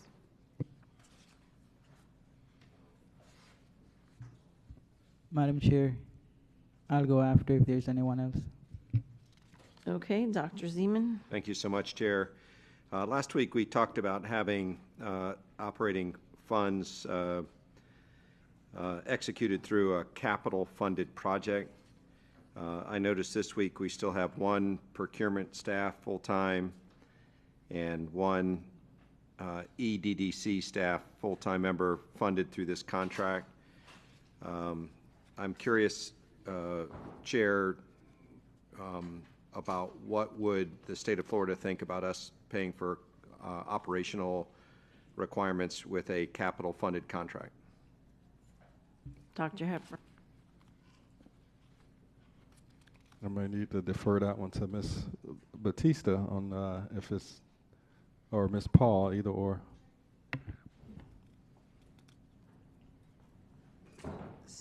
So I'll start with the fact that it is in the RFQ that was submitted that we could use. This is staff augmentation. And then we also use capital dollars to pay for people that are working on construction projects. That's how we get paid. So it's not unusual to have this type of staff augmentation.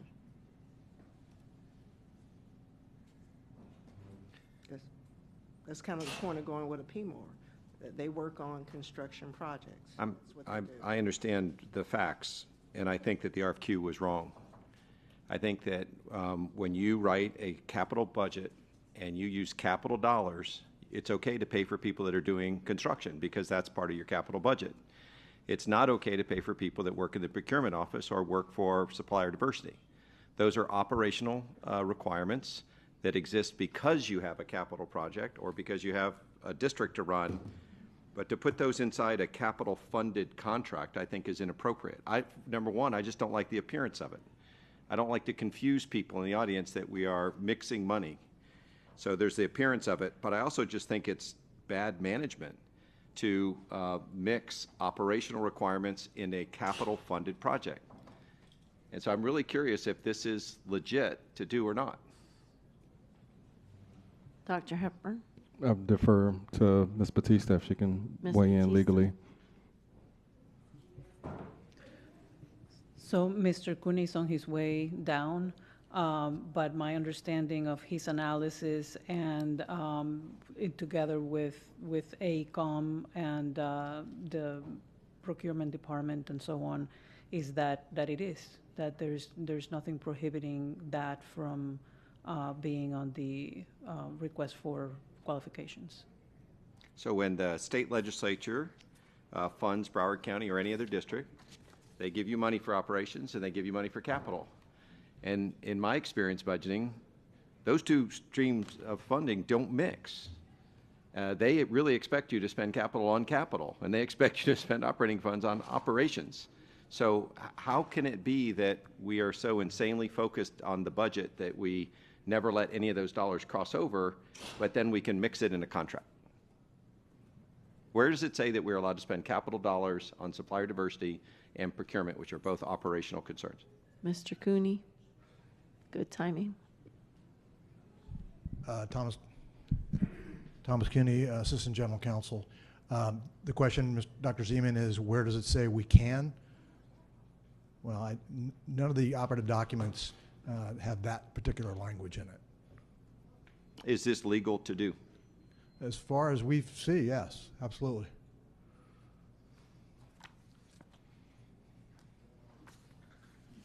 I have no further questions. Thank you. Dr. Holness. Oh, I'm sorry. We had one more person that wanted to opine, maybe. Oh, I'm sorry. Go ahead, Omar. Mr. Shim.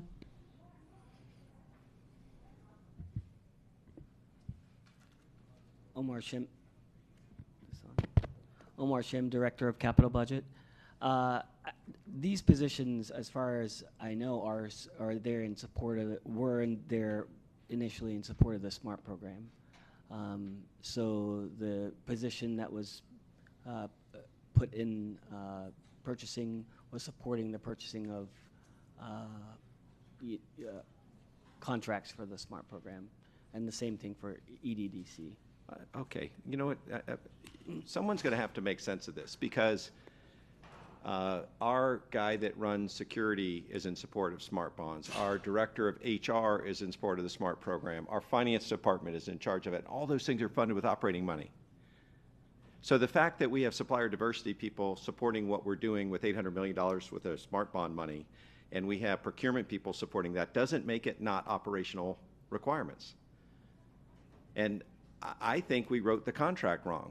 I think we wrote a contract that had requirements. The people are supporting not just the SMART bomb, they're supporting Broward County Public Schools that are in these jobs. And I think we're at great risk.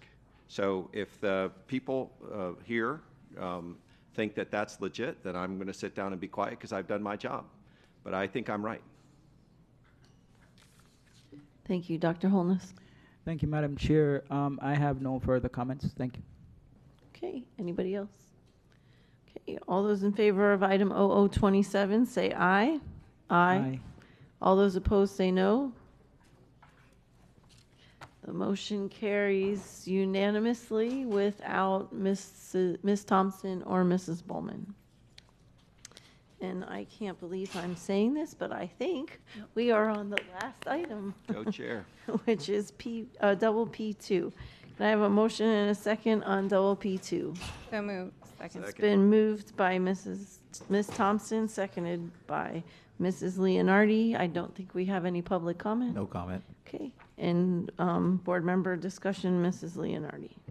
I just had a few questions clarifying this policy. There's been some discussion on this policy in the past. I'm looking at page 2, number 4, definitions. And it says, for purposes of this policy, lobbying means any communication on behalf of principal with, I see SBBC committees. Is that, does that apply to like individual committee members or just committees at large? Dr. Hepburn.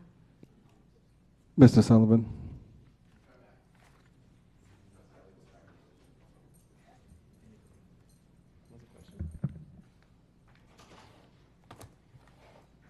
Do you need her to repeat the question? I'm so sorry. Yes. On page 2, section 4, for purposes of this policy, lobbying means any communication on behalf of a principal with, it says SBBC committees. Does that mean committee members or just the committees in general? Hopefully Mrs. Batista agrees with me, but that would apply to committees, is my understanding, because they do advise the board, so you could possibly, as a lobbyist, have influence over their actions. Ms. Batista.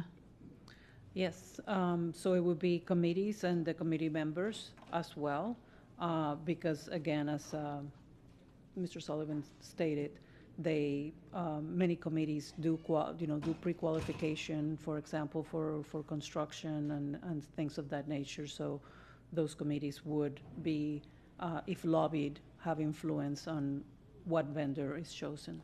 Okay, and committee members as well. Yes. And we're talking about committees like CUSEC, not like DAC or Not like the AC. Okay. Okay. And then it also says SBBC administrative assistants. So I guess my question about, and I have a few questions about filing the proper documentation, but if someone contacts one of our administrative assistants, are they to file the form that school board members are to file, documenting that contact? Ms. Batista? Currently, the form is only for the school board members to complete. I don't believe that that exists for even committee members or the administrative assistants. But I think what the policy is trying to get at is that, going through, maybe not going directly, but indirectly to a board member would be also considered lobbying. Okay. So then let me ask you this. If someone goes to one of our administrative assistants and then our administrative assistant comes to us and shares the information, do we then need to file the necessary form? Yes. Okay. Okay. The other question I have is, well, I have two more questions. The form that we're supposed to file, what if someone calls a school board member and the school board member doesn't, the call is not planned, and it appears that this individual is lobbying, but they're not a registered lobbyist with the school district? What is that board member to do? So what we recommend is for the board member to complete a form, the lobbying form, and to inform the lobbyist that they need to register. Got it. Thank you. But it is not, is there any recourse that's taken against the school board member who? No. Okay. And then finally, what if like a private citizen contacts a school board member and says, I want you to vote yes on 0027, for instance, and they have no economic gain, that the private citizen would have no economic gain if that item passed. Is that considered lobbying? So that would not be in the definition of a lobbyist per the policy. There are several groups that are exempt, like the unions, and one of them is, any person appearing or acting in his or her individual capacity. That's also exempt. Okay, thank you. Madam Chair? Yes. Given the org chart approval with new titles, if someone would be so kind to make a motion to amend the policy to conform with the new titles in the org chart. So moved. Second. Someone has to make the motion. I don't have that ability. So moved. So it's been moved by Mrs. Rupert and seconded by Mrs. Leonardi to make the title corrections in this policy based on the new org chart. Any public comment on the motion? Board member discussion on the motion? All those in favor say aye. Aye. Aye. Any opposed say no. Motion carries unanimously. Dr. Holness, you okay with the motion? Okay, perfect. Okay, any other discussion on double P2? All right, all those in favor of double P2 say aye. As amended. As amended, I'm sorry, as amended. Say aye. Aye. Aye. All Aye. those opposed say no. Motion carries unanimously. I am very happy to say that that takes us to public comment, and I don't know if we have any. There are no registered speakers. However, we have one from AEM that was not here earlier, Dr. Trudy Dramanovich, who would like to speak at this time. Okay, great. So this is the time of the agenda when the school board members will hear from our evening speakers. My name is Dr. Trudy Germanovich. I hope you saw my written comment. It urged you to minimize over-testing of students by directing the superintendent to limit mandatory testing to only what's required by the state. Now to another urgent concern. I sent you several snippets of articles from the Sun Sentinel in order to give you some semblance of how our sex education program was approved and went through a rigorous evaluation by a subcommittee of the District Advisory Council. Unfortunately, with only a few weeks left in the school year, it appears as if students of Broward County will be denied valuable lifelong information contained in the sex ed curriculum. I cautioned the superintendent by speaking on this topic at several prior school board meetings, even during the last school year. I urge you as school board members to ask about this program during this school board meeting and see if anything can be done over the summer to avert the same outcome for next school year. In the past, I have sent you a Florida-approved program used by Monroe County. I urge the district to use it as a possible template for next year's submission to the DOE. If necessary, I and others would be available to serve on another review committee. It's very disturbing that the district appears to have just assumed that the Florida DOE was going to let everything go along just as it did last year.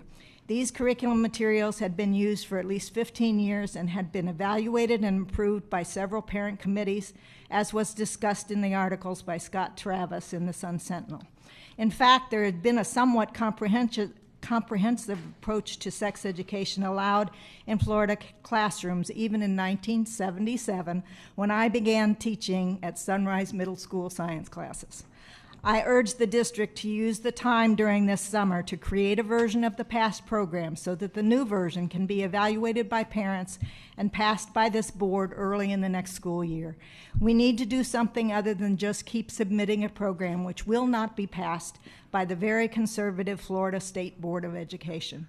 Please encourage the superintendent to tell us the plan at this meeting so we know that future Broward County students won't be denied this important information. Thank you.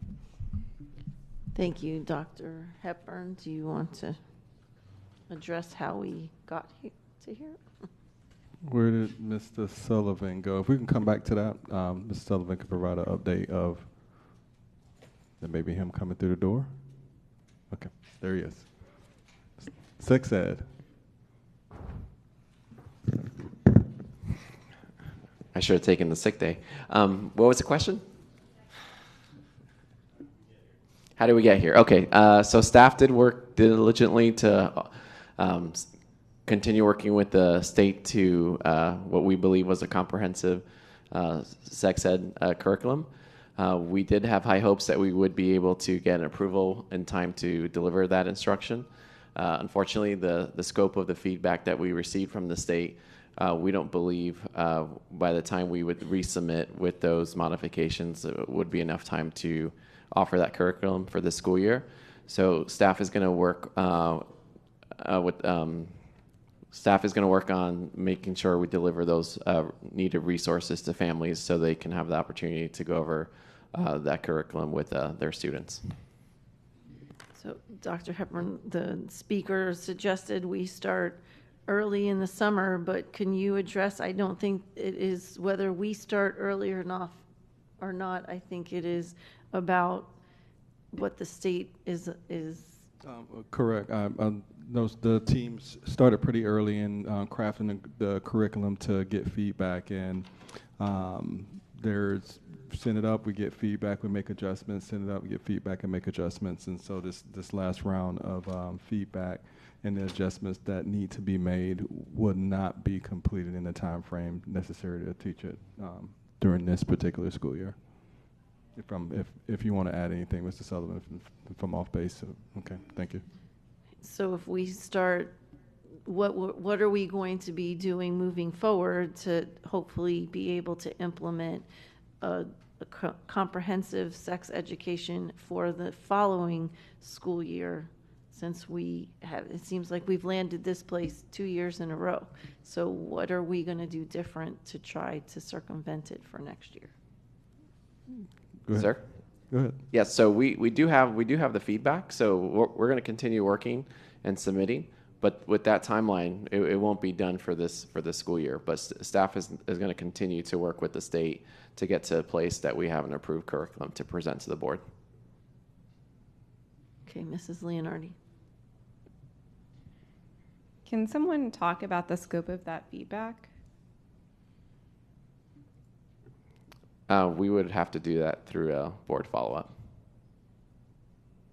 Okay, well, I would request a board follow-up on that. And just separate but also connected to this, I think several months ago, the board asked that follow-ups that are requested in workshops and board meetings be sent, they be documented and a list is sent to the board after that meeting. So I would like to see that happen.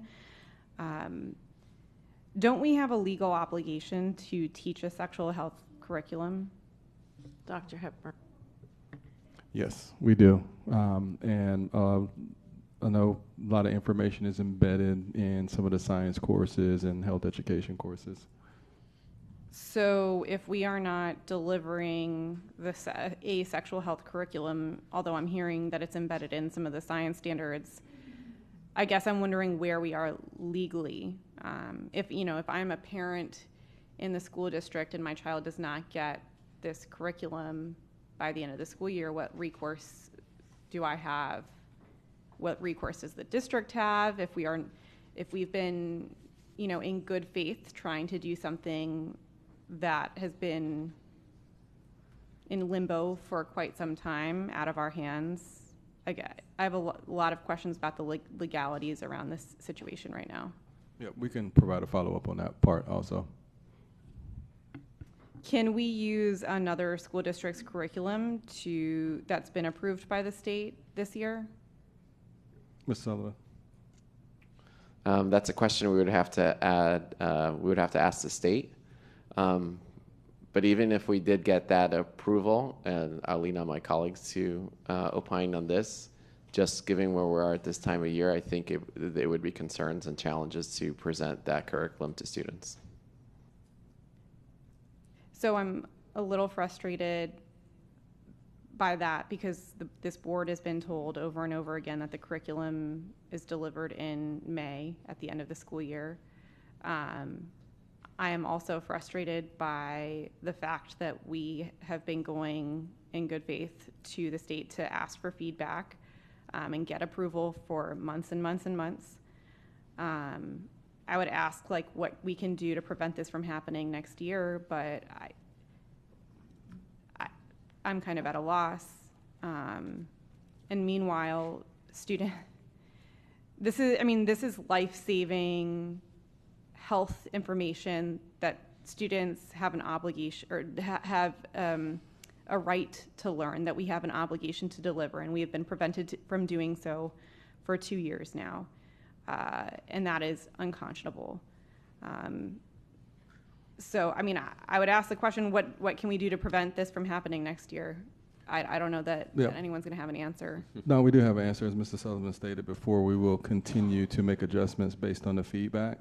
And hopefully the comprehensive sex ed curriculum that is finally approved, there won't be any obstacles for the upcoming school year because it's been approved, barring any changes by the DOE as far as standards or any additional requirements. But my assumption right now, if we continue and we make the updates based on the feedback, that should also take us into utilizing that for next year. So it should be an easier task or process for both of us. If I may, sir? I just want to say, I believe last year we did have sex ed curriculum. We did. It was the year before when we didn't, and we offered the resources. Yeah, I didn't say 2 years in a row. Oh, sorry. I thought I heard that. Okay, in the follow-up, I would really like a detailed timeline of when we've reached out, when they've reached out, the feedback that they've provided in each communication. And maybe just to try to make some people feel a little bit better, what can anyone speak about the health education that our students are getting, those resources? And are we going to be sharing resources with families via Parent Link and other things? Yes. Go ahead, Ms. Hollingsworth. So the health education is through the required instruction, which they have been getting. We will be communicating with families about all the other opportunities and resources that they can then go on and share with their students. So that's been happening throughout. Okay, I guess I should have been more specific. Are students learning about, preventing sexual abuse and sexual violence and things like that, like things that will protect them from predators? So I know in the elementary level they have Lawrence Kids, which does teach them about, being safe. And each of the different grade levels, I would put that in the follow-up because I don't want to speak to all of it. I don't teach it myself, but want to make sure. But we've been doing all the required instruction that's per the state legislation that is already approved within the regular curriculum that we have. Okay, so I would also ask for that to be in the follow-up, like you said. No problem. And also, so are students learning about puberty at age-appropriate levels right now? Or have they learned that during the school year this year? I defer that to the follow-up, just to ensure that where we are with that, what's allowable, and where we are with the required instruction. Right, because I will present a very real scenario in which, a third grade girl gets her period and she has not learned anything about that at home or at school, and she is terrified. And if students aren't getting that instruction, this is a massive disservice to our students. Thank you. Can we stay on subject? Do you mind, Chair? Go ahead. Oh, I'm sorry. If last year I used that talk, and I said we will have students who get infections and diseases. We will have children born. We will have trauma inflicted on our children that is unnecessary. We know comprehensive sex ed makes a difference in people's lives. And we are naive to think that there is some process that Broward County Public Schools can do to solve this problem. The Florida Department of Education gave us feedback too late for us to provide sex ed in Broward County. So let's just call a spade a spade. We were prevented from providing this kind of education to the students of Broward County by the Florida Department of Education, who by law has the authority to approve our curriculum. So we can send our curriculum 9 months earlier or 6 years earlier. If the State Department of Education doesn't want us to teach what works in terms of sex ed, they have the authority to prevent us from doing it. And the consequences to our children is more sexual disease, more sexual infection, more trauma inflicted on our children, more unnecessary pregnancies, more inappropriate relationships, because there are alternatives to learning sex ed. It's on your phone, and it's not good. And we have a whole generation of kids who know how to get to the internet and find what they want to, but the sources of that information are not accurate and are not healthy for our children. So I would like to know, as Ms. Leonardi did, the schedule of events of what we asked and specific what feedback we got and when. I would also like to know what is the effect of having comprehensive sex ed taught in Broward County Public Schools? What are the health effects of doing it right? Because I think, to my point, there's a whole bunch of things that we can predict that will happen because we were not permitted to do the things that by research and by decades of experience we know makes a difference in their lives. I didn't even bring up fluoride, but we're supposed to be taking care of the health of our kids too. Fluoride is proven to be good for kids. If you don't want fluoride, buy some bottled water in big jugs and use paper cups to drink it. Right, Chair? Yes. But don't do things that are going to damage the health of our kids. We are going to see in 5 years kids that are missing teeth, which we have not seen in this country in decades. So we have to be honest about the effect of these policies. We're spending $4 billion a year giving vouchers to people in Florida who already had their kids enrolled in private schools. It's a direct transfer from blue-collar people who pay the taxes in Florida to people who are already enrolled in private schools. I know where we could spend that $4 billion, Chair, right here in traditional public education. So these are not political debates. These are policy debates. They're things that we ought to talk about, and we ought to be clear about what the consequences of what's going on with the State Department of Ed and other people who in the legislature who are passing laws and rules that are damaging our children. That's our job. Our job is to talk about our kids and what effect it has, and in both of these cases, they're awful. Chair, I have a second topic to bring up once we're done with this round. Ms. Thompson. Do you want to go? Okay. So I actually was also going to bring this up during board comments. May is actually Teen Pregnancy Prevention Month, so I think this is kind of ironic. I do want to give a shout out to Jody Washington and the staff, because I think they took what the board desired, which was to provide the most comprehensive sex education that we are able to under the limits of the law.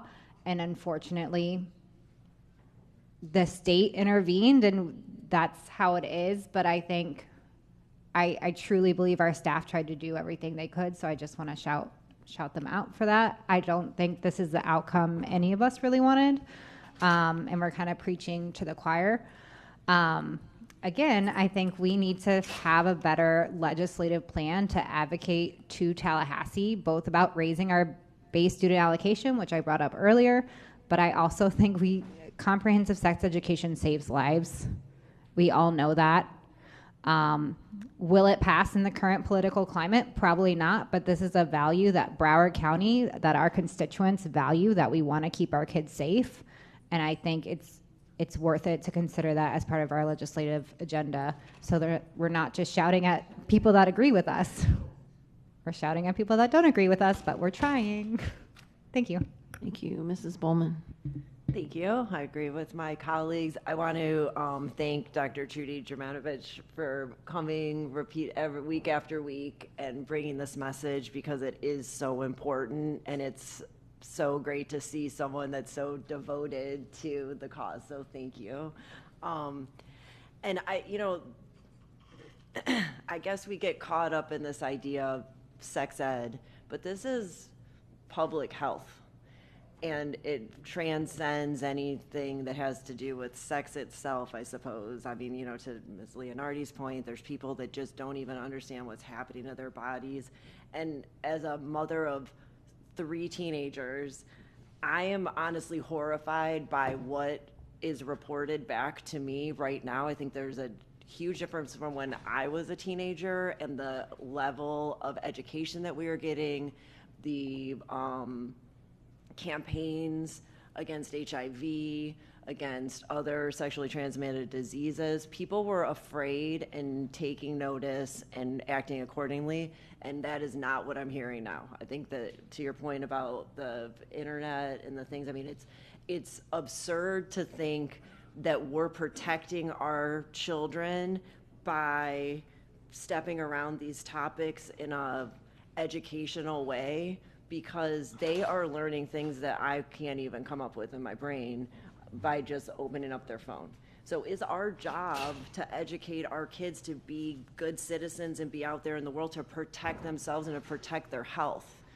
And I don't have an answer for this, but I do know that bad things are happening right now in our culture, and that if we don't do something to educate our kids in these ways, then it's just going to keep getting worse. And people are going to have health effects on their bodies from not being informed, that from a decision that they made when they were a teenager going forward into adulthood. We could prevent that. And that is just so frustrating that we're not doing that. So I appreciate the work that everybody is doing. And I know it's not you, but any ideas that you have that we can't to provide even a fraction of what the comprehensive curriculum is to the kids so that they know, I would appreciate. And I'd also like to just point out, and this is the thing that I don't understand, if a parent has the option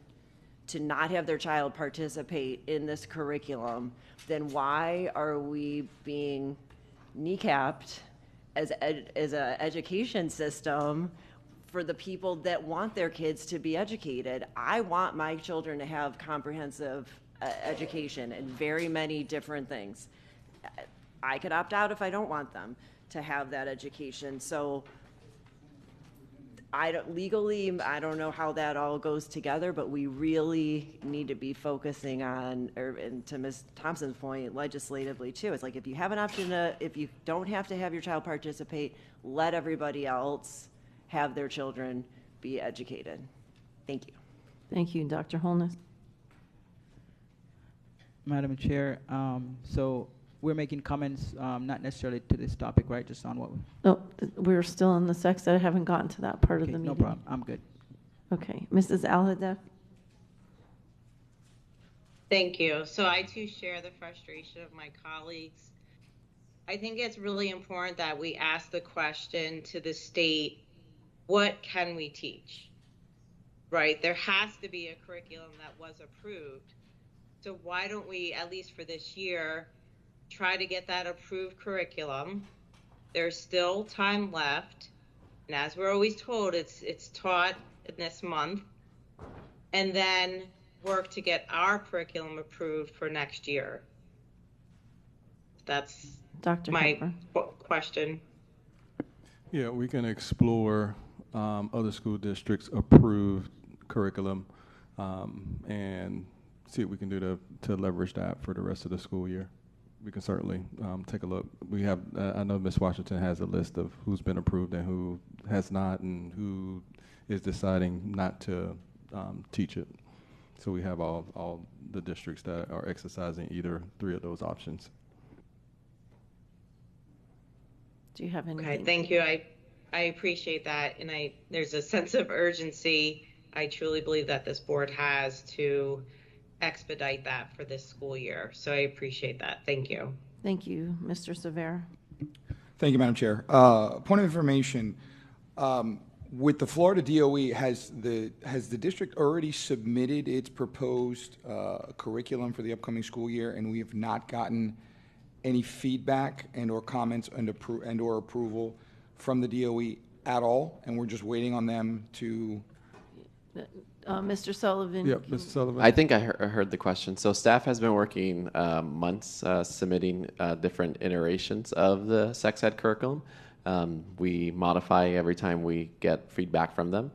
We received the last feedback on the latest iteration late last week. Staff analyzed it, and just given the scope and the nature of that feedback, we don't believe we would be able to modify, resubmit, and go through that whole process in time to... So we are actively engaging in the interactive process with the Florida Department of Education, yes? Yeah, we've been in touch with them continuously throughout the year. Okay, so I assume that the frustration that my colleagues are voicing is just the time that this is taking, that the process is taking. And assuming nothing is going to happen between now and August, what is the curriculum, if any, that the students will be taught in the 25-2026 school year? Dr. Hepburn. For the upcoming school years, the hopes that continue to work on the feedback that we were given for the curriculum that we submitted earlier in the year and get approval for that, and hopefully we can use that for the 25-26 school year. So are portions of the curriculum approved, and you are hashing out these other details to include a full curriculum? And if that is the case, are we able to teach or incorporate the portions of the curriculum that have already been approved by DOE, or is it an all or nothing thing? I believe it would be all or nothing thing, because I believe the mechanics, once we do get approval from the department, that would look different than what the board was presented. So we would have to bring it back to the board for a vote before we were able to move forward with the curriculum in our schools. So if we can't get a complete and utter approval of the entire curriculum for DOE between now and when the school year starts in August, there's no sex ed curriculum at all for our students next year? Well, historically, we've given that curriculum towards the end of the year. So if we're able to get approval from the department within before that time frame next school year, then we would be able to offer it when we historically have given the curriculum. What portion of the school year is the curriculum taught? Usually historically in May, and it's a few weeks, but my colleagues can jump in if I'm incorrect. So we have a year to get this hashed out with DOE? We're working on this year's, Adam. We wanted to teach it in the next 3 weeks. Okay. And we've been asking for permission for months, 6 months or more. And the feedback keeps having our staff go back and change things. And with no hope of actually getting things done in time to offer it this year. So there's no curriculum for sexual education being taught in the latter part of the 2025 school year? Well, it's embedded in different areas in our standards. So some of it is, but the vast majority isn't. But Ms. Simone Hollingsworth can jump in as well. As I mentioned, yes, there's required instruction that's incorporated throughout the year in different parts of science and other areas, much like I mentioned the Lawrence kids about abuse and things of that nature, so that's allowable. But with the reproductive health, that is the curriculum that has to be provided, like John mentioned, to the state. We've been engaging with them very regularly throughout the year with the instruction that was developed, the curriculum from stakeholders in the community,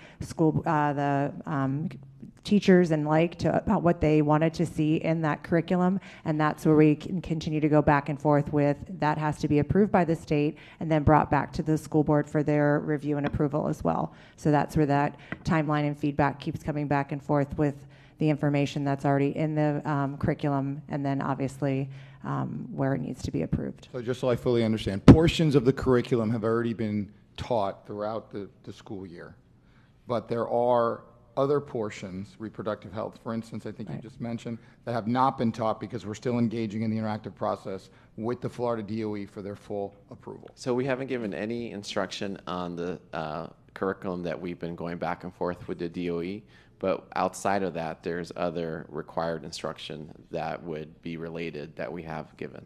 Okay. So they've received some, not all. Some from different parts. It's not the reproductive health. It's other required instruction mandates, such as the abuse and things of that nature that we have to do, and we embed it in other places and have other approved curriculum. So that's what we're able to do. So we're not holding back on all the required instruction initiatives that we, are required to do by law. It's that reproductive health portion. Okay. Thank you. Chair? Yes. Before I don't know if you're moving on to a different topic? No, I have one thing I wanted to add. So I'm getting texts that students in middle school have not gotten anything, not even body health. So when you do the follow-up that Mrs. Leonardi asked for, could you break down for us? I was a science teacher for a long time. So maybe each grade level, what is it that is embedded in their, I'm going to guess, their science standards or their health? Not every student takes health, though, but I believe every student has some science component because I was a biology teacher for a long time. So I know that in biology it's embedded, but if you're taking environmental science or marine science or earth science, you may not be getting any of that. So to generally say, oh yeah, they have science, so they're getting it somewhere, I don't know that that's completely accurate. So if you could, in the follow-up list for us, first grade, what standards address not just sexual health, but some of those things that we were talking about, body health, right?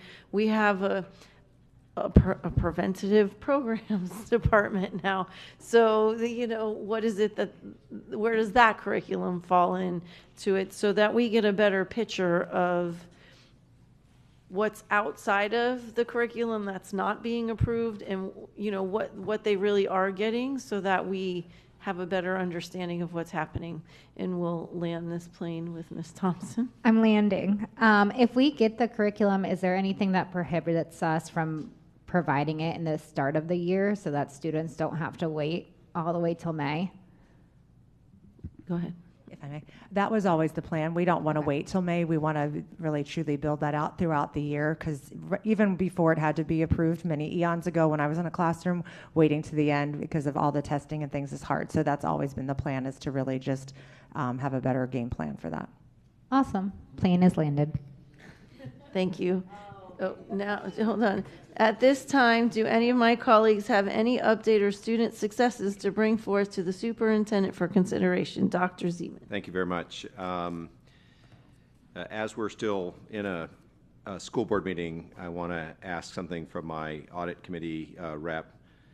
He says that we have approved 42 audits in March and 33 audits in April, but we had no DD items on today's schedule. Was there a limitation in our calendar today to getting audits up here on a timely manner? We press people to give data in limited amounts of time so we can get these things done and through the committee.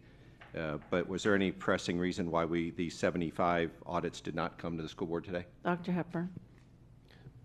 I defer that to Mr. Rhodes. Yes, there is a reason. We had no quorum in April, and we had the upcoming June 17th meeting. We'll be bringing 7 reports forward that include the multitude of those different locations that he was calling, 40 and 70 something audits. So that will all be coming forward in June. And so the reason we didn't get them is the audit committee didn't have quorum in time to approve all of those? In order to provide the ones that were at the April meeting that would have otherwise been at this meeting today. Terrific. And he also reported there were some that were approved in March. Is that true, or was there no quorum in March either? No, there was a quorum in March, and those had already come to the board at the 2 meetings ago or 1 meeting ago. Okay, so the only backlog we have is the April ones, and that was held up by quorum by the audit committee. Correct. Terrific. Look forward to seeing those. Dr. Holness. Thank you, Madam Chair. So I have 2 things. One regarding the home internet access survey. I understand that the district is currently conducting a home internet access survey to assess each family's access to internet services. While I appreciate the efforts to reduce paper usage, this survey has primarily been promoted through digital channels such as email and the district website. Given that the goal is to reach families who may not have internet access at home, I'm concerned that relying solely on these digital methods may unintentionally exclude the very group we're trying to understand. So to help ensure broader participation, I recommend the possibility of distributing a paper version of the survey, or at least a brief printed notice, even a quarter page, so that families who are not digitally connected still have an opportunity to respond. Because Dr. Hepburn, the concern is no internet access. So if we are trying to survey families with no internet access and they have to rely on internet to respond to the survey, it doesn't make sense. Dr. Hepburn, and I had sent something to those lines to ask the question, also in different languages. So can you address that? Yes, the survey is in different languages to accommodate families. Other than speaking English, we can work with our school-based leaders to, they know their communities better than we do, and give them a mechanism to send something home via paper if needed. I know some communities may not need that, and some may. We're also, I don't know, Dr. Fulton or Mrs. Davis, if we actually sent it out through also text message too, because I know everybody has a cell phone. We can, if we haven't done that, we can do that too. So different angles: email, text message, and give our principals the autonomy to send it out via paper. Right. So I don't think it was sent out through text message, and the concern is trying to assess internet access and requiring internet access to say yes we can. It doesn't make sense. So I think the text message might be helpful since most people have. It was sent out through text? Okay. All right. Very good. Very good. All right. Well, thank you so much. I have another comment. I'd like to extend my sincere thanks to Florida Blue for their continued partnership and investment in our students through the PEEPS program at Dillard 6 through 12. And I had the pleasure of attending the recent ribbon cutting. Also in attendance was our chair, Debbie Hickson, our superintendent, Dr. Hepburn, as well as many of our staff, Dr. Toomer, Dr. Fulton, Mr. Chisholm. And I'd like to thank Principal Broomfield for having this event. And I'd also like to extend special thanks as well to my good friend, Senator Roslyn Osgood, who was heavily involved in the partnership that we developed with Florida Blue at Dillard High School, as well as Commissioner McKenzie, who was also in attendance. Thank you, and thank you to the students. They were awesome. They were wonderful. Thank you. Board Member Thompson. Thank you, Chair. I have a couple of questions and then a discussion I want to bring up, or not questions, shout outs. So my daughter Ellie and I attended the Kids and Staff of Character Awards last Thursday. It was extremely cute. It's the 25th anniversary, so I just wanted to give a shout out to Kimberly Young and her staff, and Miss Winters was there, and Dr. Wanza and Hepburn. And I think I'm Miss Jody Washington. And then also a shout out to Walter C. Young students who came in first place for the first quarter district drone competition. And then also Sea Castle Elementary PTA, because one of their PTA moms went above and beyond and got the only grant in South Florida for free laptops for 200 of the families at Sea Castles through AT&T. So I think that just shows the strength of, yes, thank you, the strength of community and our PTA. And then a shout out to Flanagan High School student Abdul Indorwala, who is a National Merit Scholarship recipient. He got $2,500. And then I just wanted to discuss our professional development a little bit. I feel like there is a lot going on in our district, and and I know we approved the schedule. I was wondering if there's a way we could do it not on a workshop, because I feel like we take up a lot of the district staff's time doing it. I feel like it's a team building activity, so it doesn't really need to be on our workshop. And there's just other things that I would rather be using that time discussing. And I just wanted to see if it was possible to change it. Also, if it needs to be recorded, because it's not something we're voting on. It is supposed to be a team building activity. And I think it feels uncomfortable talking about our personalities and like doing other kind of activities when you know you're being recorded. But obviously I want to stay in the bounds of the law. Ms. Batista? There's no requirement for the trainings to be recorded. Okay, so then the recording's online already. Are we able to like cut that and remove it or keep it up? Or what are people's feelings about that?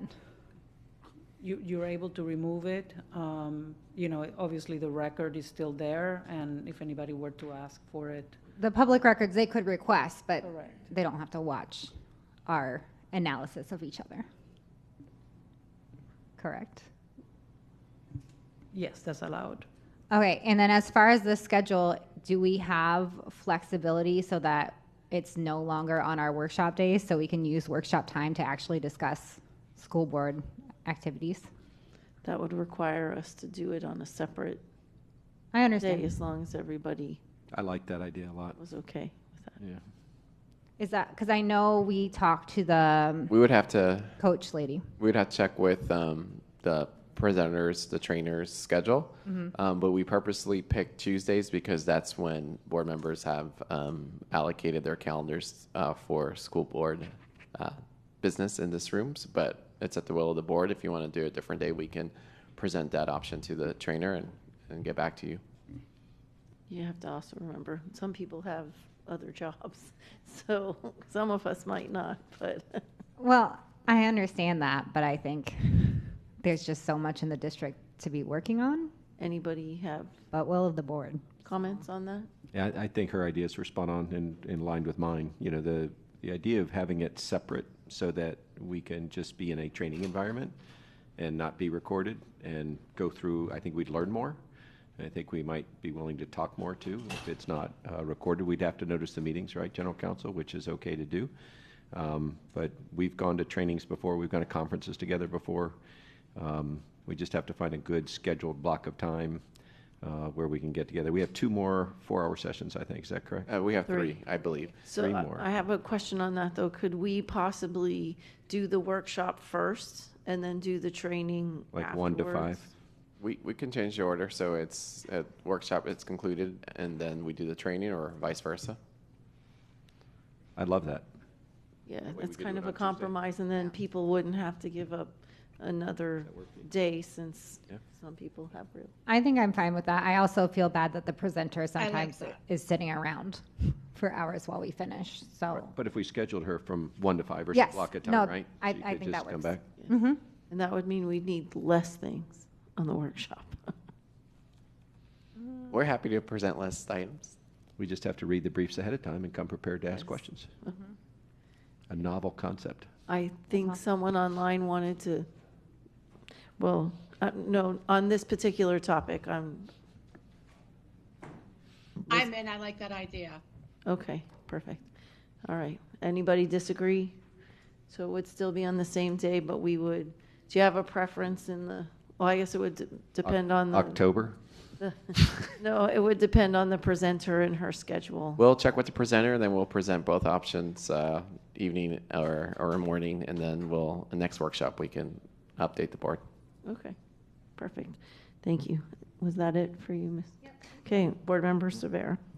Thank you, Madam Chair. 2 things very briefly.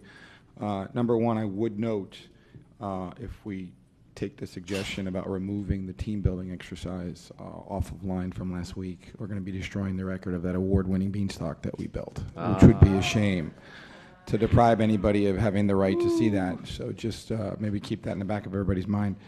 I would like to give a congratulatory shout out to James Savin of Western High School. He is this year's Winter Incubate Debate Competition champion. This is an extraordinary achievement and a testament to the hard work and dedication. So congratulations, James. He was recognized by both of our Florida senators, Senator Rick Scott and Senator Ashley Moody. So way to go, James. Fantastic job, and keep up the hard work. Thank you. Mrs. Alhada? Thank you. Congratulations to Savita Bagrathan. She won the tennis state championships for MSD. And congratulations to the Marjorie Stoneman Douglas baseball team. They won their 5th straight regional championships following a pair of wins over West Broward High School, highlighting by a walk-off home run from Lorenzo Laurel in the 2nd game. Congratulations. Anybody else before I go? I have a list of things. Not too long. So first, I'd like to also congratulate Nova Middle School on their three-peat. This is the 3rd time in a row that they are national We the People competition winners. That was national, right, all over the country. So that's very exciting for them. Also, congratulations to Fort Lauderdale High School. They are 3rd in the nation in the mock trial team, so congratulations to them. And Marvin Exonis was recognized as an outstanding attorney. I'd also like to, actually, Ms. Thompson started it, but we have 8 National Merit Scholars. So very excited for that. Merit Scholars start off being identified by a high PSAT score, and then they're placed, it places them top in scores in the nation, and then they have to go through a rigorous selection process. So we have 8 of them in our district from the nation. And so I'm not going to say all the names right, but I apologize. Andrea Barboza from Cypress Bay, Thomas Clark from Pompano Beach High School. I think you already said this one, but Abdul Indo Warala from Flanagan, Adam Langshaw from Cypress Bay, Ella Maurice from Marjorie Stoneman Douglas, Henseta Penacapalapada from Cypress Bay, Janelle Prager from Hollywood Hills High School, and Gregory Rodenko from Cypress Bay High School. So congratulations to all of them. I'd also like to just say 2 things to my board members. We remember that we made a policy that said that we were going to send our questions on agenda items to staff early. So there were a lot of questions, especially on the consent agenda items, that I think could have been sent earlier on, so staff would know what those questions were, and we could have all gotten them as a response. Remember, we're supposed to not pull that many consent items, and we had more consent items than open items pulled on this agenda. So I just want to remind you, we agreed as a board that that's what we were going to do, and we all were really good on the mission, but we're kind of slacking off on that mission as we move forward. So I just ask you to be cognizant of that. And the last thing I'd like to end with is strategic partnerships, because I know it's been brought up a couple of times, that particular department. It was something that I had asked for early on, was happy to see it come, because as you go around to the different schools, especially in District 5, principals just don't have the bandwidth to be reaching out for partnerships. And I don't think that Mr. Chisholm actually added everything that he's done on there, because there have been a number of schools where he has connected them with partners to help to either fund or put items in their school store that they get their little cash dollars for, you know, attendance and stuff. So there are a lot of partnerships that were in individual schools that have come directly through this particular department. And I think he sold himself short when he gave the the response to this, to the question on, what they were bringing in. So I would just like to give him a shout out and know that they are doing much more than what was shown in the response that we received. So thank you so much. And with that, the scheduled Madam order. Chair? Yeah. Oh, I'm sorry. Mr. Sullivan had something he wanted Through to. the superintendent, and I might need Ms. Batista's help on this one. In the event that the state does say we're authorized to use another district's approved curriculum, I don't believe we have time to come back to the board. So I'm hoping now the board will give the superintendent authority to implement that curriculum in its entirety or portions of it without having to come back to the board. Okay. Will we? Can we do that, Yeah. General Counsel? Would we need a motion or just? I move we give the superintendent the authority to offer any sex ed curriculum that is approved in the state of Florida. A second? Okay, it's been moved by Dr. Zeman, seconded by Dr. Holness. Any public comment on the motion? Any board member comment on the motion? Mrs. Leonardi? I support it. Because there's always been debate about motions that are not publicly noticed on the agenda, and I think there was extensive conversation about it on a unrelated item. So I just want to be clear that we are legally allowed to do this.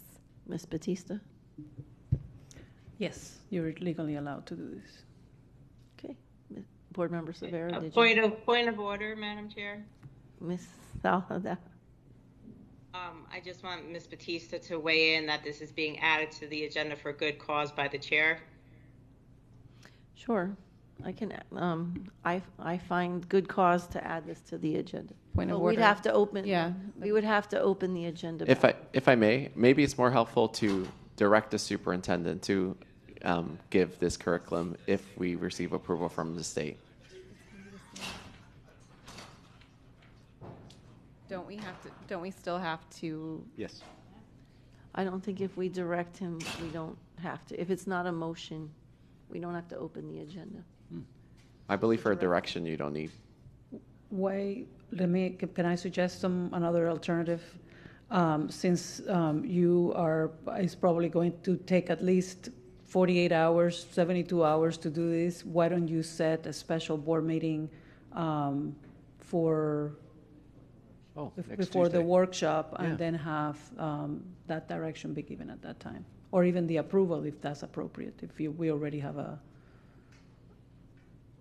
And you could still Why can't we plan to deliver it, sorry. Why can't we just open the agenda right now and give him the authority? Like, You could as well. I like that.